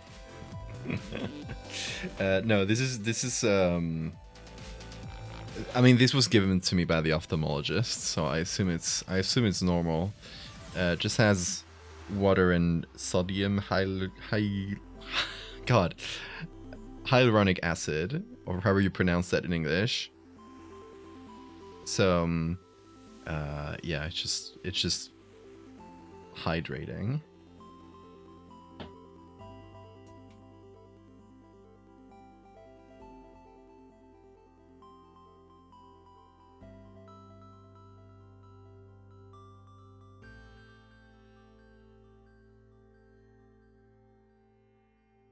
I assume the reason is that I simply, my eyes were dry, but I just wasn't. Oh, where's me? I just wasn't noticing the symptoms until I started like properly hydrating them a bit, I guess. So then I could notice like the difference between dry or not, I guess. Because I just never felt them like itchy or dry at all. And now I know if I haven't put on my eye drops in a bit. Because I started to feel the dryness. It's very strange.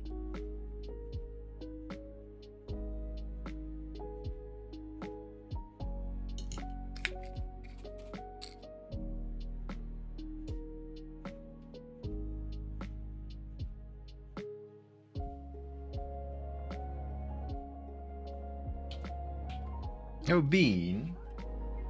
Don't go for the papers up top. I caught him. I caught him red-handed, folks. Okay, how do I make this feel more natural? I think I just desaturate. I think it's as simple as that.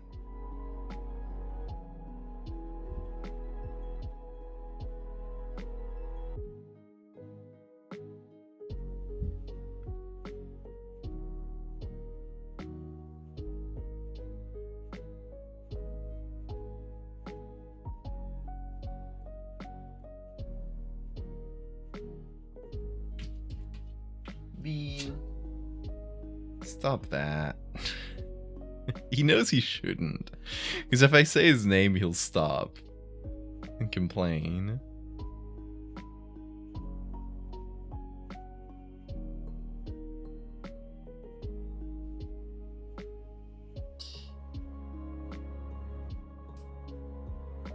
Do we need more concrete bands? Why are you doing that? He's destroying an old newspaper. I'm just gonna let him. Because an old newspaper I would have got off anyway. So I will let him destroy it and not give him any attention for it. Because hopefully that way he learns he's not gonna get a reward for breaking things. And I don't really care about that newspaper, folks.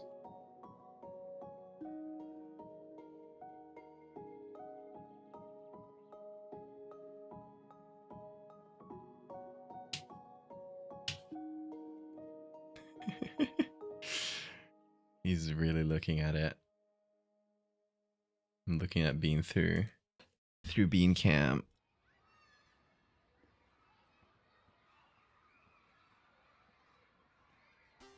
He's just staring at it.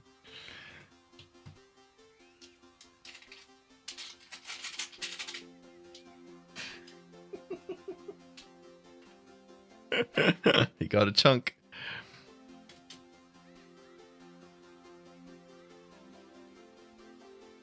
Bean picture in Discord.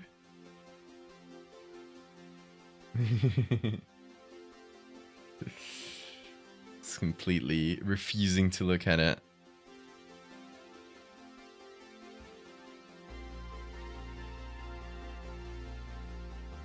Oh, I guess he broke off a bit of newspaper, and then decided he needed a treat, so he's going to eat. Welcome back, Maxwell. You miss any shenanigans? Not mine, only Beans.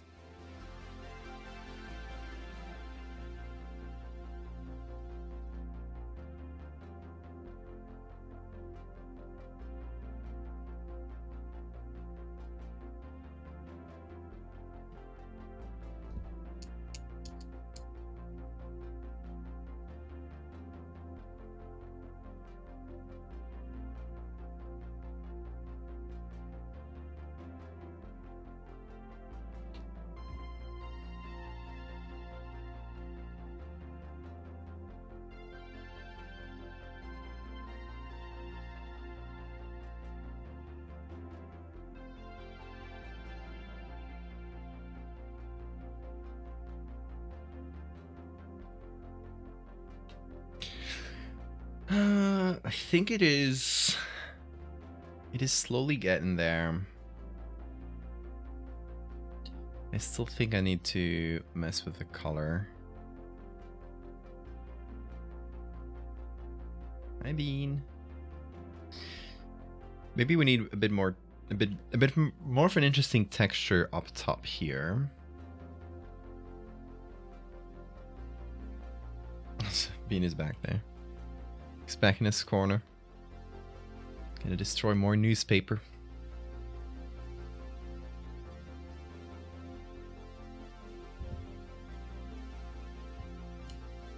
Let's see. Any interesting textures that we can add to the corner? Maybe this right at the corner. It's fairly subtle, but I think it is the sort of thing we need.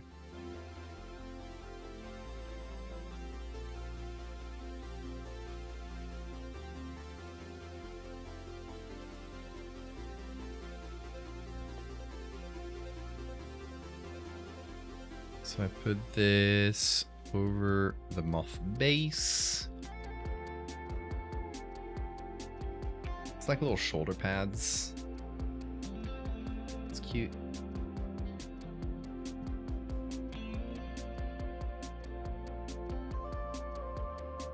The moth just trying to fly into your mouth inside your house.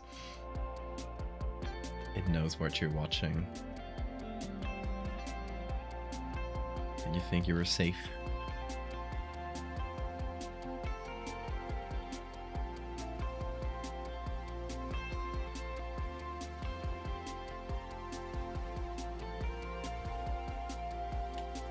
Okay, little shoulder pads is not bad. But obviously this needs to be under the color and maybe as a hard light layer. It's too strong.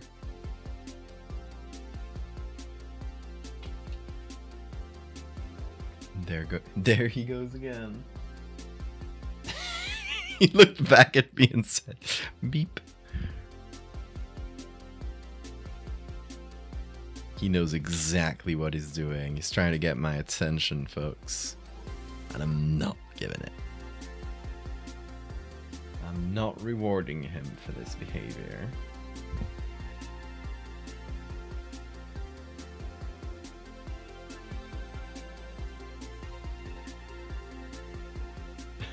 Bean trick?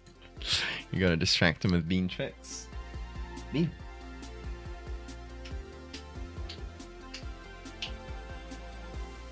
Come over. Let's do a trick. You gotta come over first, though. You gotta come over from your crime scene. Yeah, I got this newspaper piece that you broke. Come over. Come here. You're not in trouble. It's fine. He's refusing. Come over. Come on. Come on. Come on. Yes. Yes. Do a little twirl. Do a little twirl for me. Okay.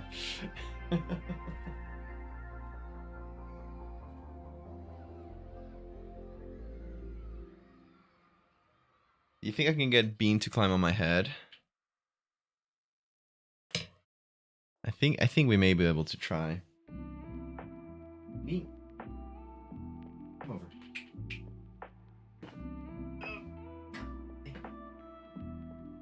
Oh. You nearly escaped, did you?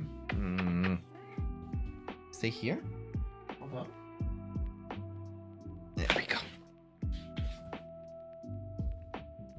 Stay right there. Okay. Chat. Let's see if I can get him to climb all the way up top here. Yes. Hold on. Let's try to get a good angle. Yes, you're getting there, Bean. Hold on. Thank you for the save reminder. I'm saving in the background, I promise. Come on. No, you gotta climb on my head. You're nearly there. Come on. Climb on my head. Oh, this is too short of a distance. He needs to get even higher. Come on. I have done this before. Come on. He just needs to do it. Yes. Jump. Yeah, there you go. Need to help his ass a little bit. Climb. Oh. You're doing a good effort. You're doing a great effort. Here. I'll do it a little bit easier for you. Here. Oh. I'll give him a treat. I'll give him a treat. Good effort, Bean. Look at my... He's messed up my hair. Oh, good effort. Here, have a crunchy.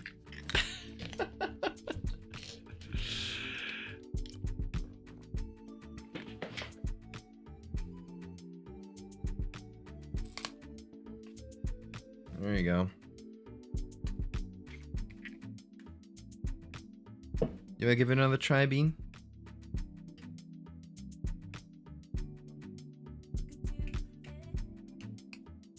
He first needs to climb on my shoulders. So let's try to do it in 2 steps.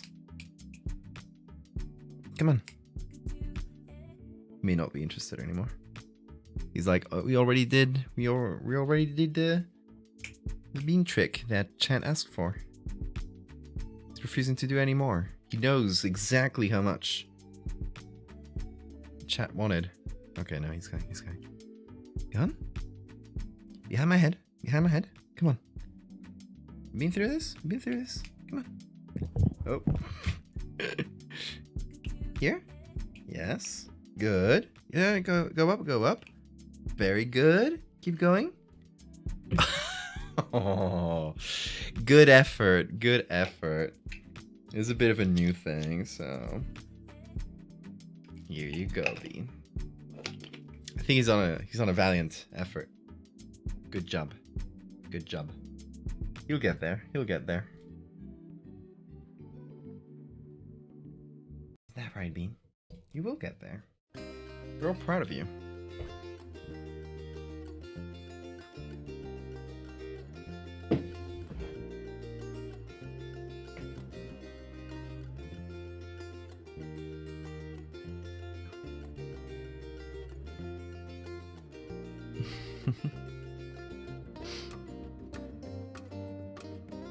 Bean backflip.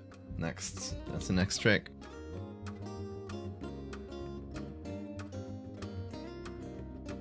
I'll see you, Baronet.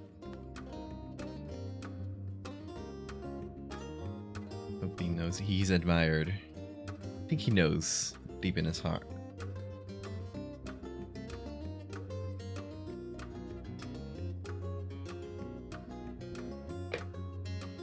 Does he think the computer screen is a window? Perhaps. Oh, this wants to be a PSB. Hold on. There might be. It's probably some really big layers.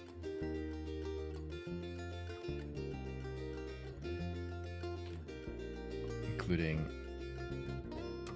these 2.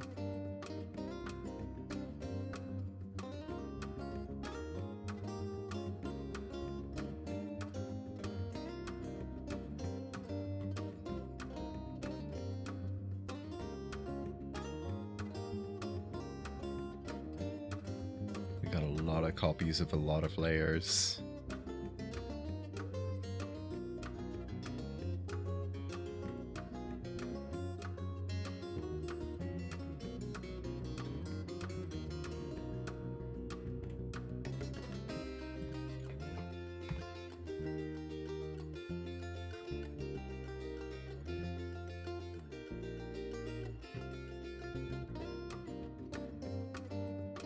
Okay, what other? I got way too many layers. I'll figure that out later. Hey, what are you doing in that corner, Bean? Oh, the little guitar sound.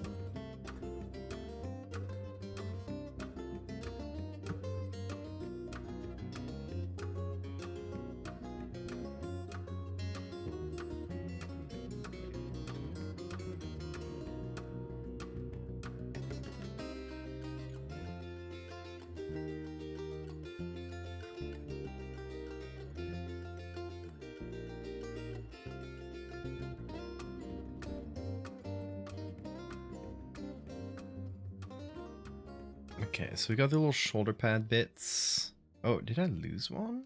I might have done so when reorganizing the layers right now. Stupid. I think I totally did.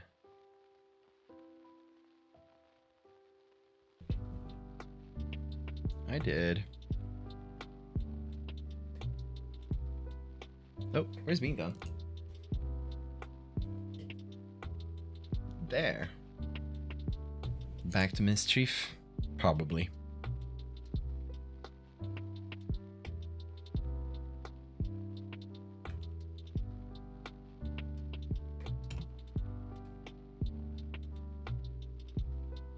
Okay, we got that texture back.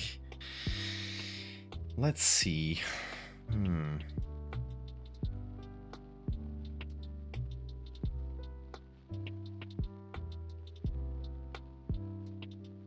Actually, that might be a little better.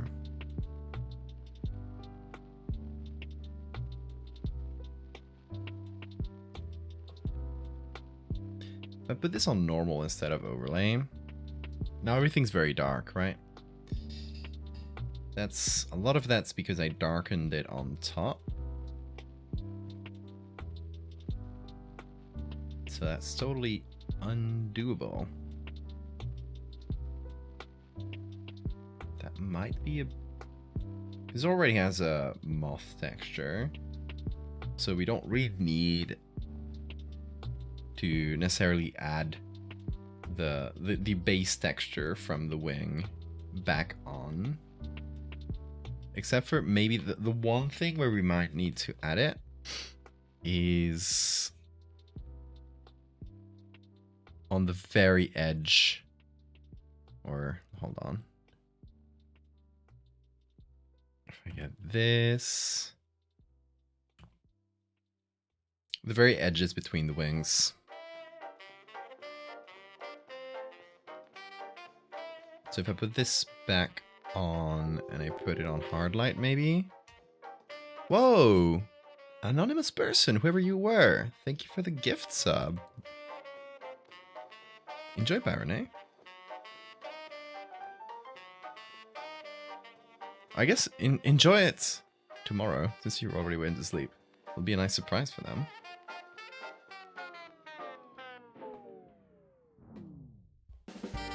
Do not tell. We shall not tell, Baron. Gaslight girl boss. We'll pretend they always had it. You're like, what are you talking about? Nobody gifted you anything. You paid for that yourself. Don't you remember? With your own money.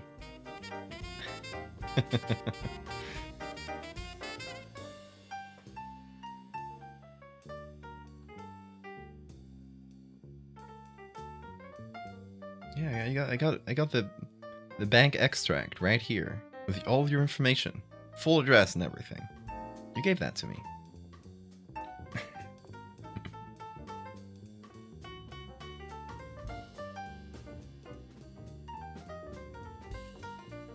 God, my nose is full of bean hair. That's why if you've been seeing me scratching my nose, that's why. Gotta use the bean hair rag for this. I brought it out specifically for this reason. It's a microfiber thing, so hopefully it'll be able to catch all those stray bean hairs that end up all over my face for no reason at all. Because I never do anything that would get bean hairs all over my face. That's ridiculous. Who would ever do such a thing? I got one somewhere over my eye. You can see a blur of a bean hair. Is it?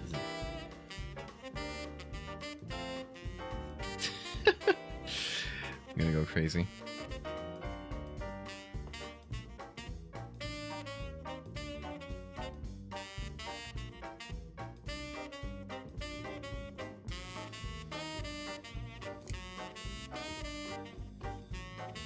If they somehow figure it out, don't tell them who. It was an anonymous gifter. We will never know.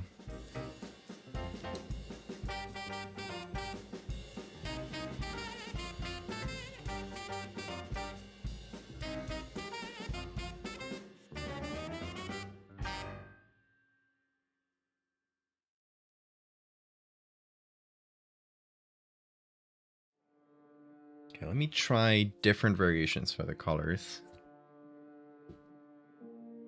I want to see all the ways this could be done until I find something I'm happy with.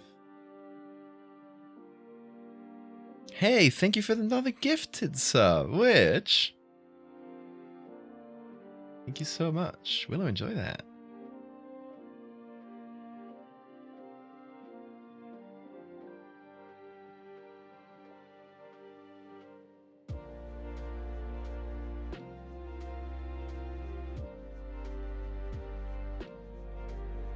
Valmgardian University in 5 days. You've been here for your entire undergraduate education. How does that feel? It makes me feel old. I'm kidding. Congratulations. Oh my god. And Witch, thank you for another gifted sub. Anna. Well deserved. Well deserved.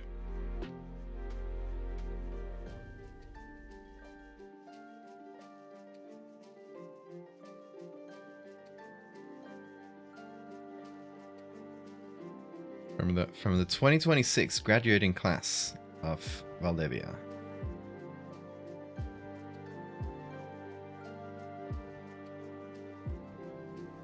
You get 1 gifted Twitch membership.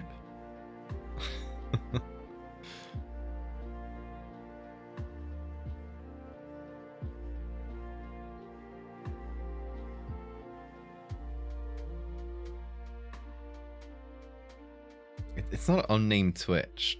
It's unnamed T Witch. T is the middle name.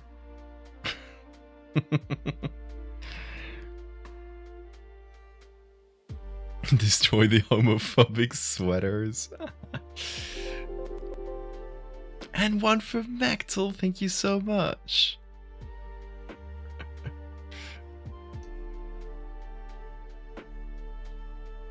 Mactel, you enjoy that as well.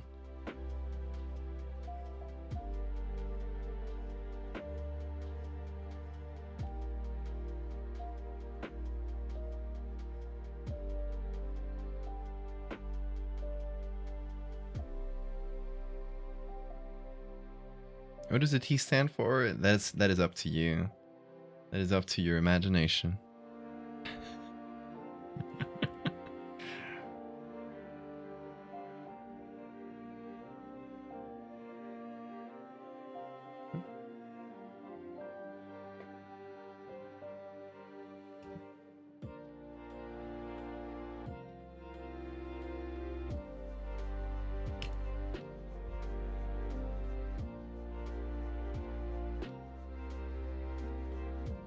Also, wait, I forget. A long time ago, I set up a sub goal. You might be really close to it. Where's the sub goal?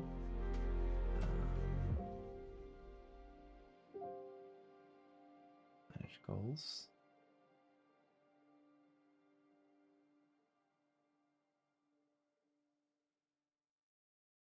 It is. We are. We are past the sub goal. Like, I guess as of right now. Bean, don't attack things. We're looking at a sub goal. And we got a hype train.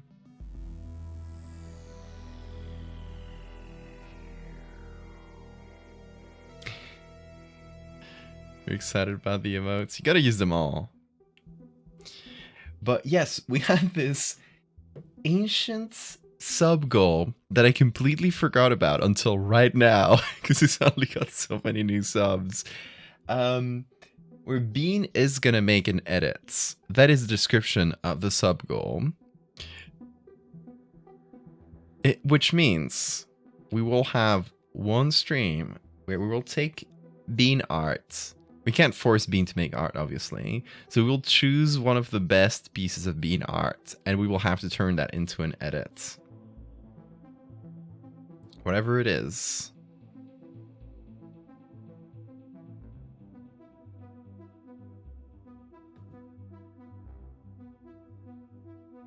So I need to make a note of this, because I will forget.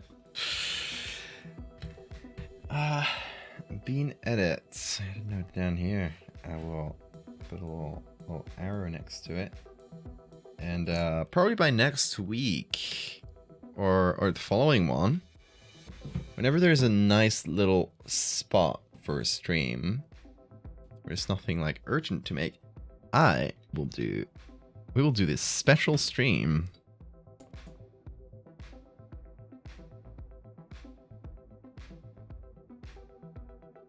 If you insist, there are all the emotes. Look at them.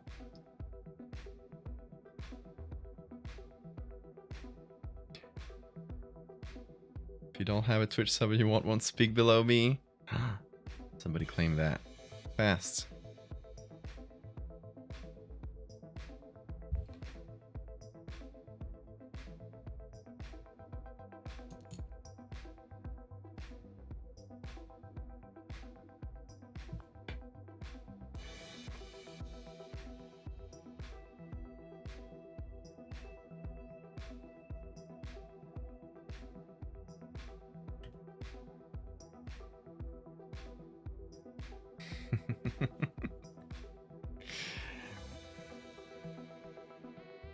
Be careful, witch. Be careful, witch. Don't get too many people. Don't spend money you don't have. It's important.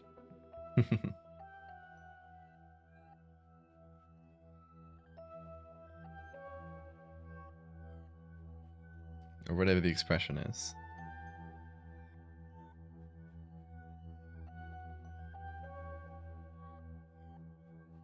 You don't know the idea yet? I'm scared.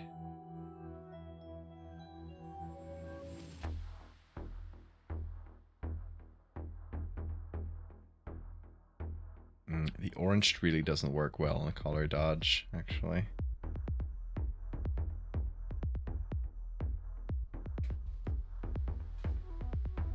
I'm trying out different styles. Still not sure.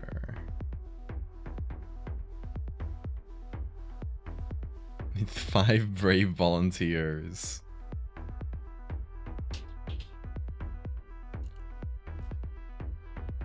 Venus back at it.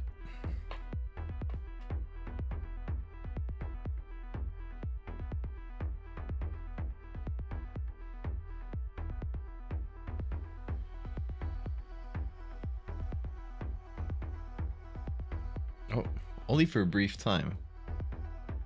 He's now eaten. Right there in that corner. Kind of hard to see actually on that camera.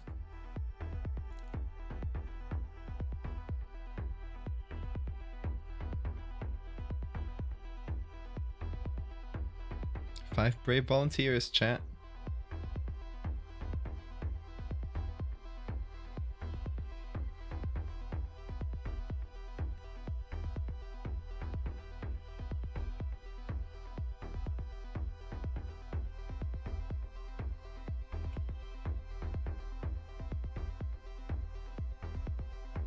For what? We don't know yet.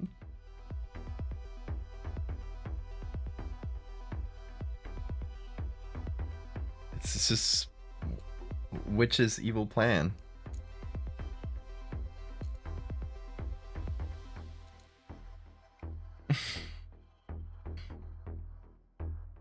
Steph, does that mean you're volunteering?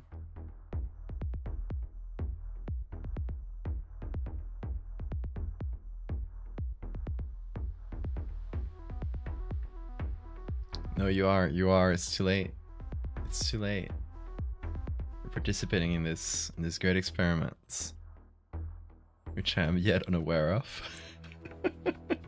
Too bad, it's too late for you.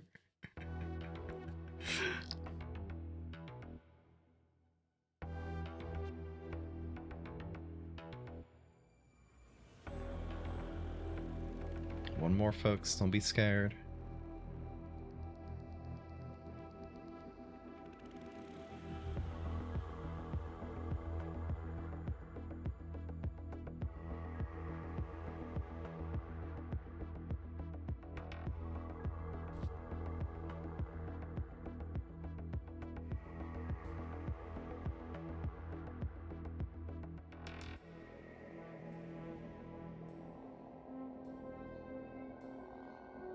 Okay.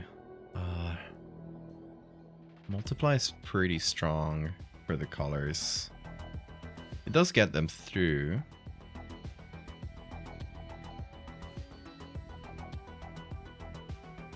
Maybe we just need to go crazy with like something like this, and then just like really draw those colors, if that makes sense. Like first reduce the fill a little bit.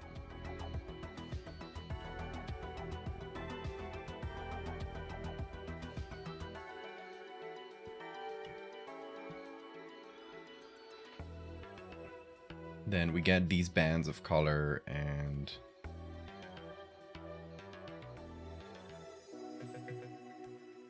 really draw their edges, draw their limits. I guess beam cam doesn't make sense now.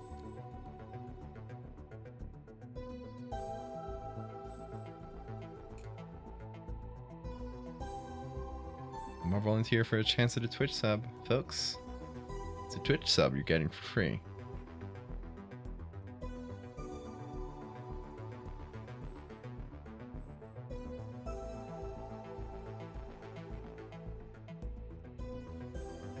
I think the funny bit here is that I think so many viewers have had a free gift sub today that there might not be a lot of people without subs in chat right now, which is a funny problem to have.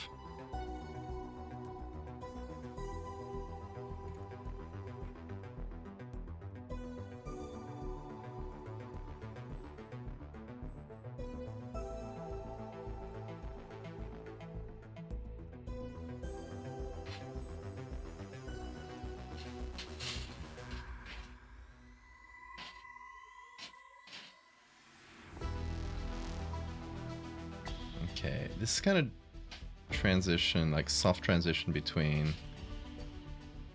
yellow and orange isn't that bad. I don't dislike it.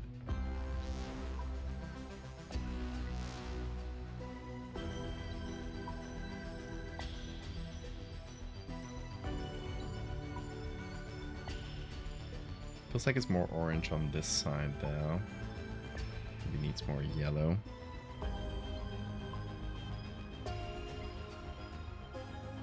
The only one watching without a sub fell asleep.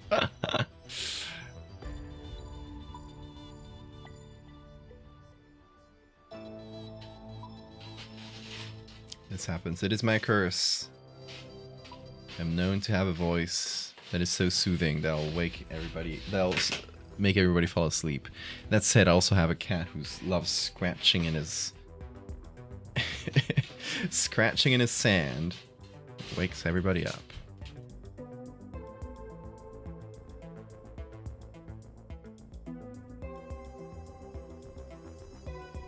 Hey Bean. Had a good poop? There he goes. Off to his corner. Oop, oop. There he goes. You wanna come over, Bean? You wanna come over? Bean. Bean. Bean. He's ignoring me. Bean. Bean, come here.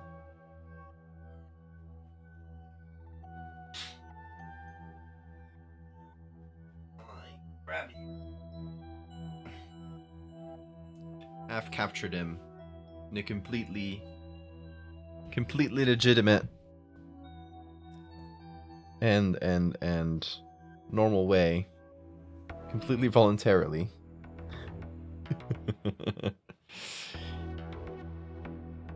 He is happy to be here. Look at him. He's so happy to be here. Oh, yeah.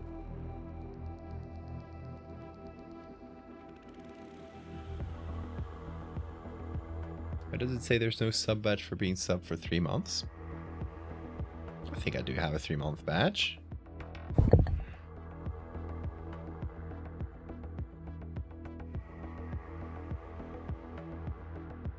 First few times I watched stream, I lay down for 5 seconds and was out cold. I do have that effect. What's up, Bean? Hi. Nope. Come over. Here. Bean. Right here. Yeah, come over.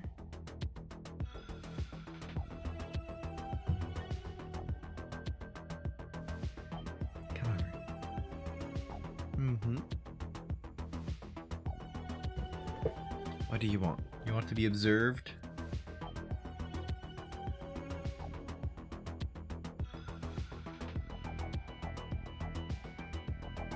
He just wants to be observed.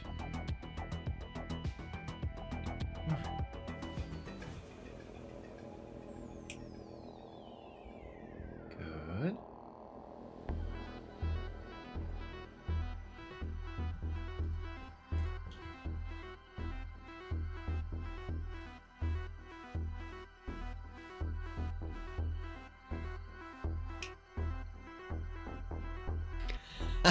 It was to run a poll to see who gets a sub. Oh, that's a devilish trick. Okay, chat will decide who gets the gift sub. Will everybody vote for themselves? Is the question.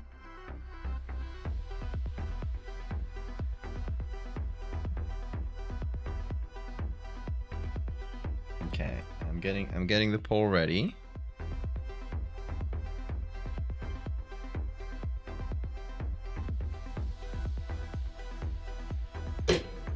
Ooh, Bean. Scared me. Okay. I'm gonna let you use layers. 100 layers per extra vote for extra chaos. The vote is up. May the worthiest one win.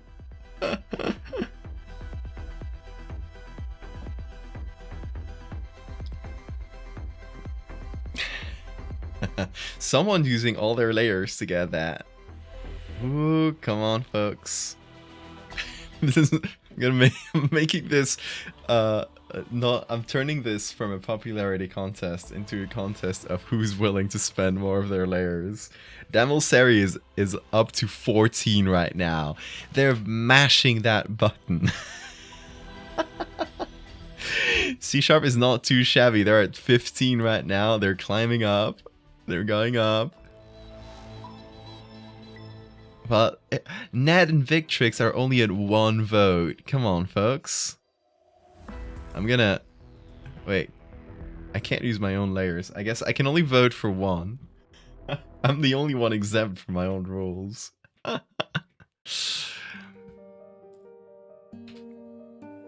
Oh, Steph is up to 30 right now. There's only a few seconds left.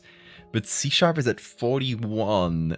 Will anybody be able to overtake C#, who's now at 42? Steph is climbing in the ranks. 36, 41. Oh, 46. Steph takes the lead.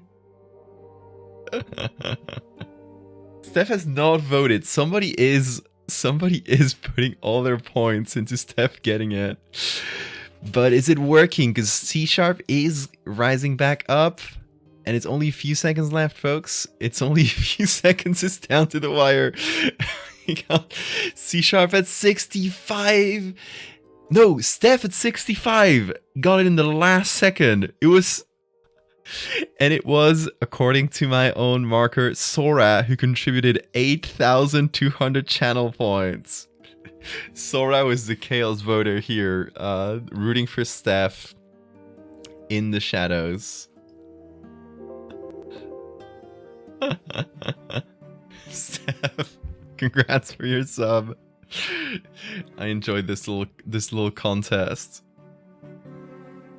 It was really close. Steph got it at 65. C Sharp was at 63, and Damelseru is at 62.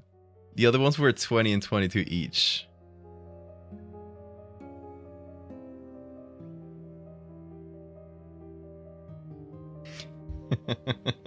Do you like my live sports casting? That was fun. That was fun.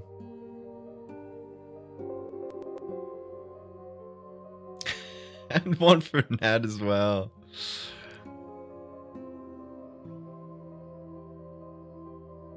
The pity prize. I love the pity prize. Anyway, thanks for all the gifted subs. Your Twitch tab crashed? Oh no. Twitch rigged it.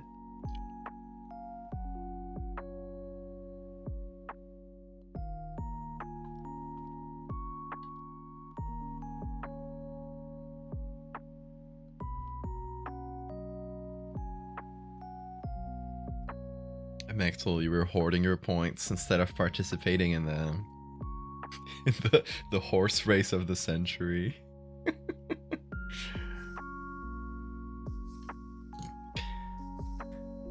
Anyway, I'm so indecisive about these colors, folks. I've just been going back and forth on them for the past like half hour.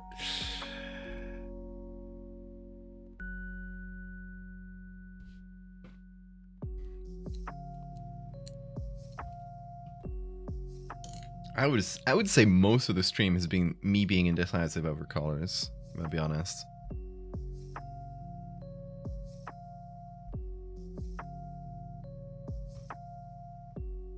But you know what? Let's figure out a background. Let's figure out context, and that'll, I think, let us make better choices for the colors.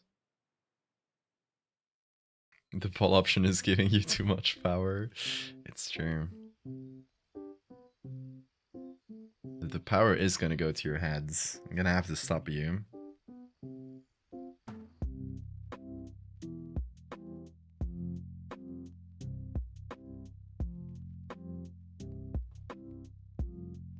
Okay, I like this this background here. Although I'm gonna have to remove them off. I'm gonna make a version of the background that is mothless. Oh wait, here. Select subject.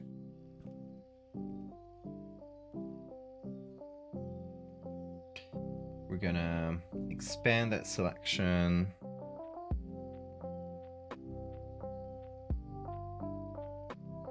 Then we're gonna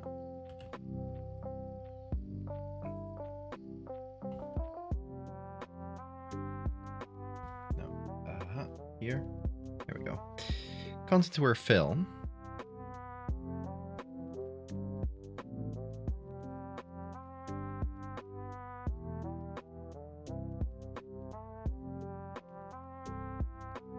And that should be good enough. Except for the little moth hairs.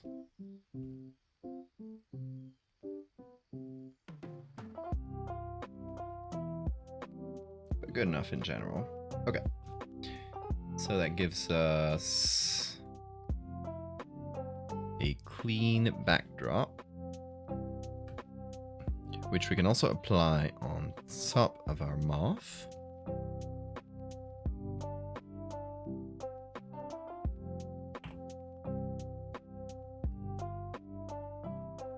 top of Amarth here and put that up as a sort of texture, which will add a little bit of like glare and stuff from the glass onto the moth. Are you allowed to make a sex joke in Nepal? Sure, it's fine. Sure.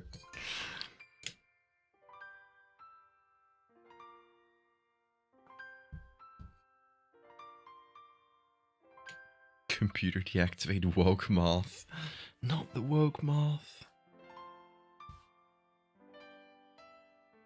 Is T-Witch evil? Yes. No. Teriel evil.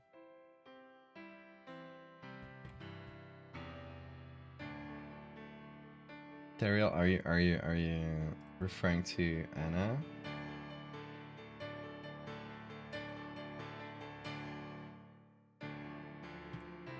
Okay, chat, you will choose.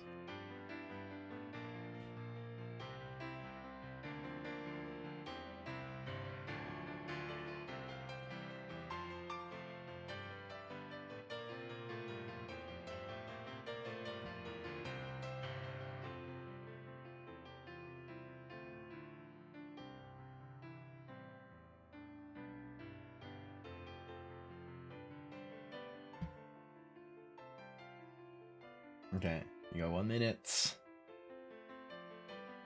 And I'm allowing layers. I think it's fun to allow layers for these sorts of votes.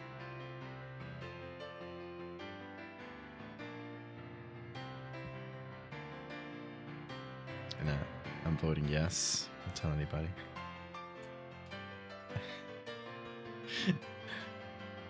Thanks for the save reminder. It's not gonna let me save for a minute because I got too many layers on. But it is saving as a PSB in the background, so it's gonna be fine. We gotta simplify and remove some of these layers in a bit.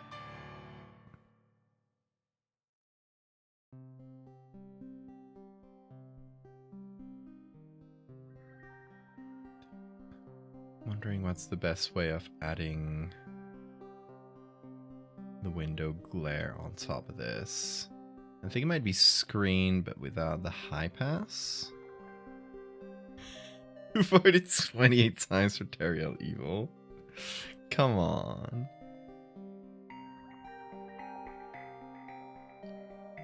You rigged it.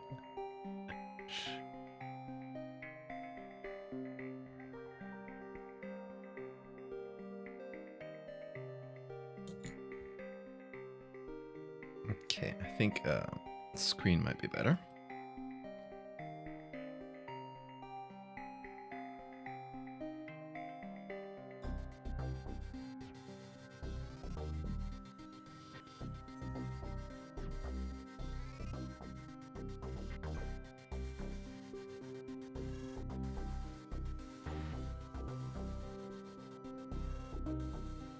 Although I will remove it from the body, because that wouldn't be as transparent. Oh, eye drops.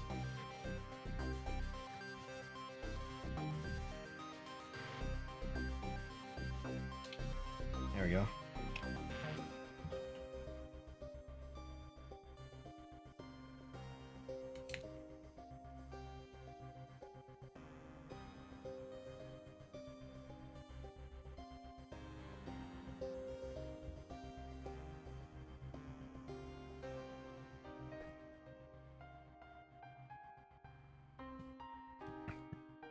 Okay, let me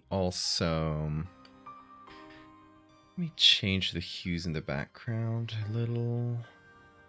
Or I do want to add some sort of hint of a Pride Parade in the background. I don't know how much to add of that, because that would definitely get mixed in with the color of the bug. That's gonna be annoying.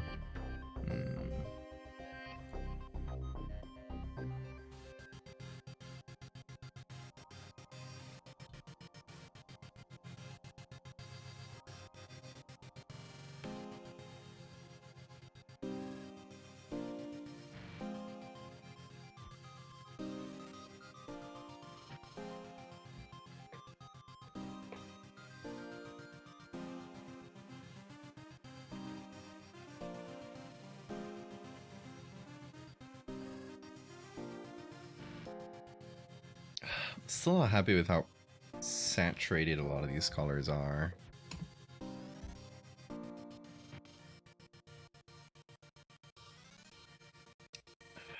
I wonder if I should just,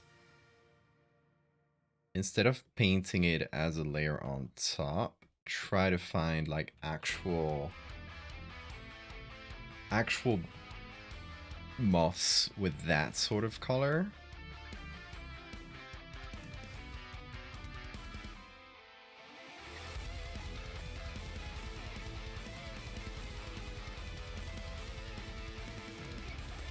Because there are moths of many colors, so it might just look a lot more natural.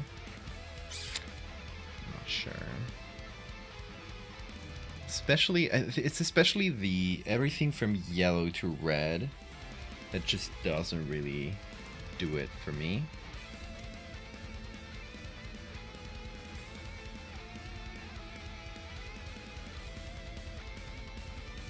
Oh yeah, run a poll is a bit sing. And 15 to 17 seconds behind the stream. That can get a little better if you reload, but it ultimately depends on your internet speed. And you know, I don't think you can get really, really low. Because ultimately, you know, there's just gonna be a natural delay.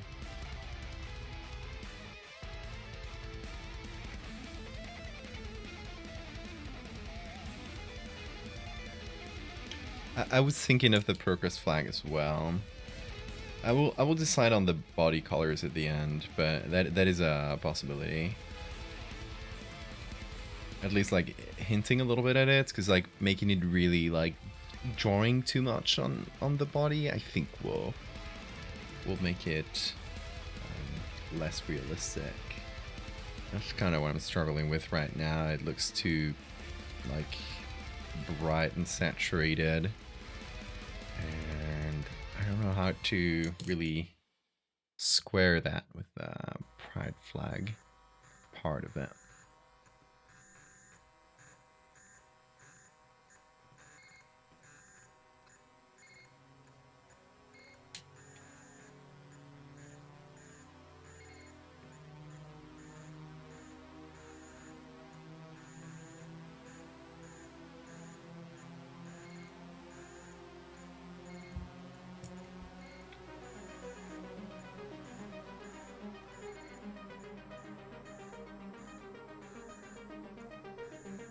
Yeah, Intersex is a yellow background, purple wing.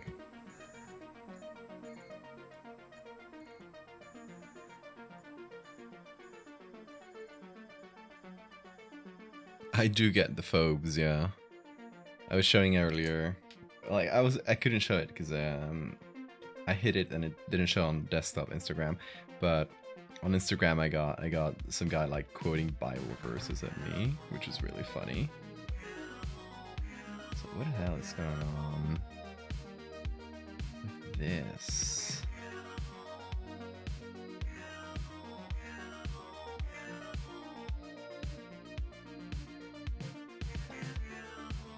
There's like a weird line there.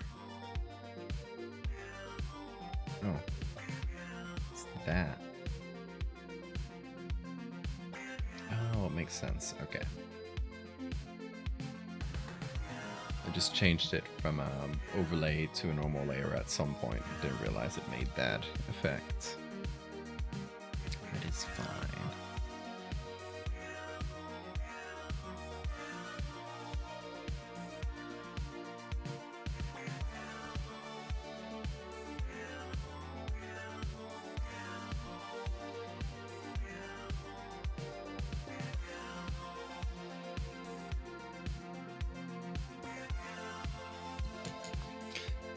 I really like the textures, but I'm still not sure about this. I'm kind of wanting to restart from scratch, but that's going to be a long time.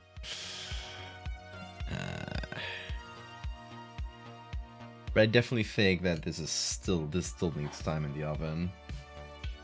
So I'm probably going to finish it at some other point this week. don't think tomorrow, because tomorrow I got a work call like at night, so I don't think I'll be able to stream. Day after tomorrow, I want to finish the Megalomorpha Shrine story. I do really want to finally finish that. It's been itching at me.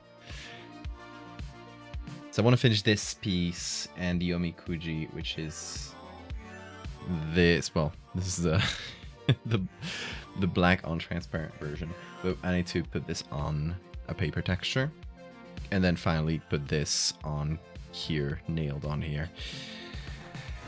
But yeah, it's basically finishing that statue. Maybe moss with different flags. Yeah, I'd love to do different flags. I just need to find the vibe. Like once I got one, it'll be a lot easier. Yeah, I want to finish this on Friday. So I don't want to postpone the Pride bugs too much in Pride month, but Pride itself, the day is what is it? I always forget. 26, 28? What's Pride Day?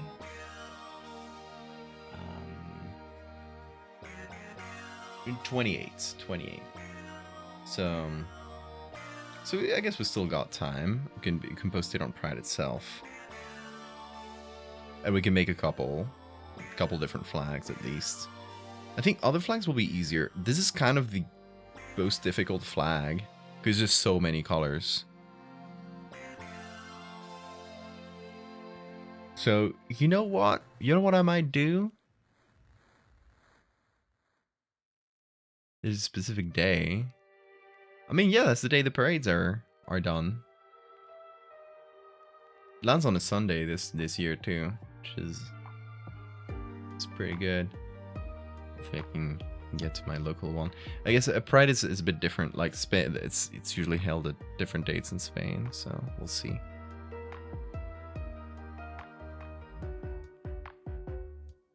We're going to parade. I actually don't know when it's held in this city, because I knew in Las Palmas where I used to live. I've never gone to Pride here. So it's a small city, so there might be a better one in Gijón.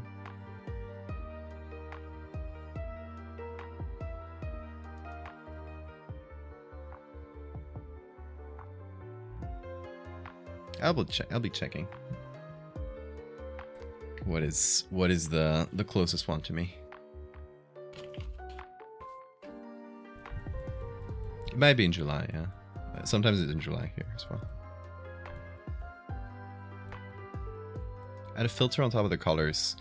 Yeah, it's kind of the like if you filter it too much, you lose the rainbowness of it. So like obviously gradient map I can't do. Do some lookup filters might be doable.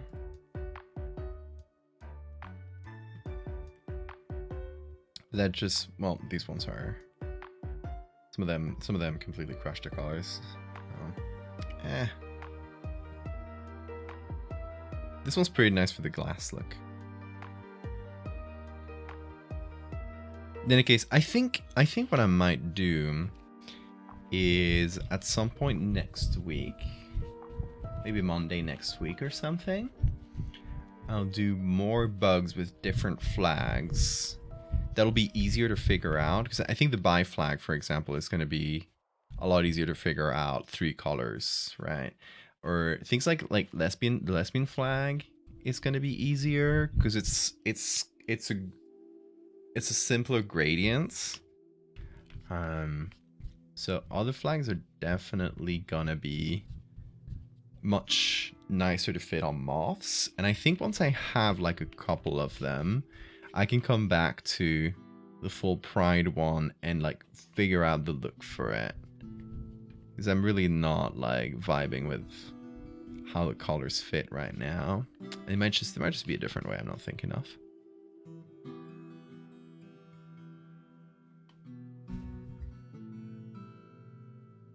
But yeah, Mechtel, I agree. I'll probably start with the Biomoth.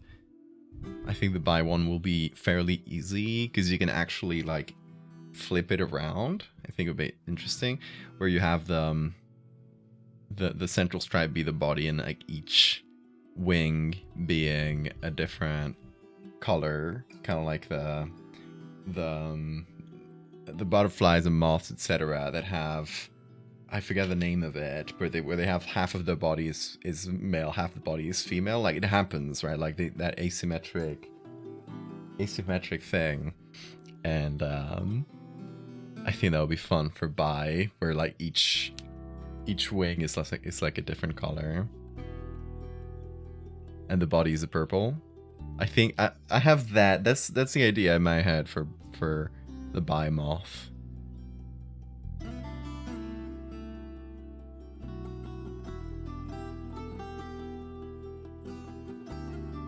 I forgot the phrase as well.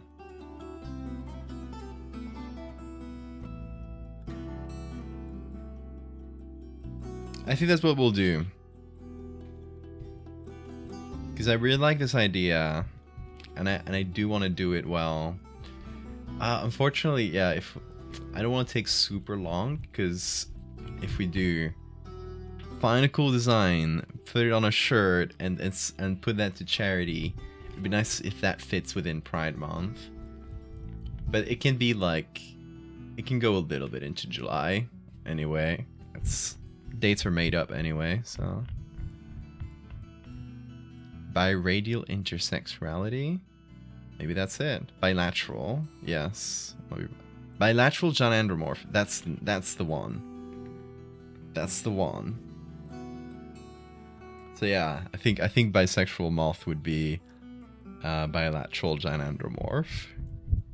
Cool. It's just such a cool word too. It also has bi in it. It's a perfect fit, folks. That's the pitch.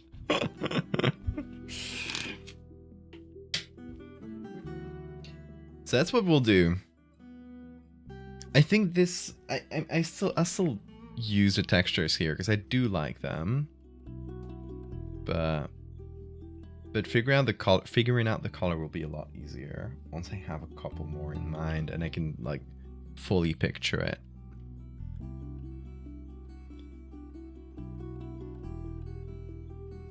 And in that case, if I do several of them, put them on the same picture, I might do them from the back because it's going to be a lot easier to do that way. We'll figure it out. That'll be for next week. I think in any case, we'll leave this one at that. It's been 4.5 hours. And I gotta get up a little early tomorrow, so I can't stay super long today. So that's gonna be it for today, I think. And we'll be figuring out the rest of the Pride bugs hopefully early next week if I can do that. In the meantime, on Friday, we'll be doing the Megalomorpha statue, finishing that.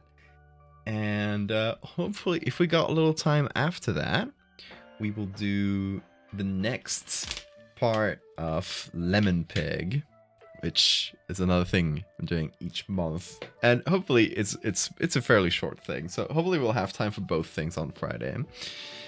So yeah, folks, thank you all for being here. Thank you to everybody who gifted subs today. That was wild. And we got to our sub goal. Reminder, we got to the sub goal that I said so long ago for Bean to direct and edit. So we'll get a piece of Bean art. That'll be another edit that we'll do maybe next week or the following one. We'll get a piece of Bean art and try to translate that to an edit. How? I'm not sure yet. We'll figure it out. It'll be fun. So y'all, in the meantime, I will see you on Friday. So I hope you have an amazing time zone. I'll see you then.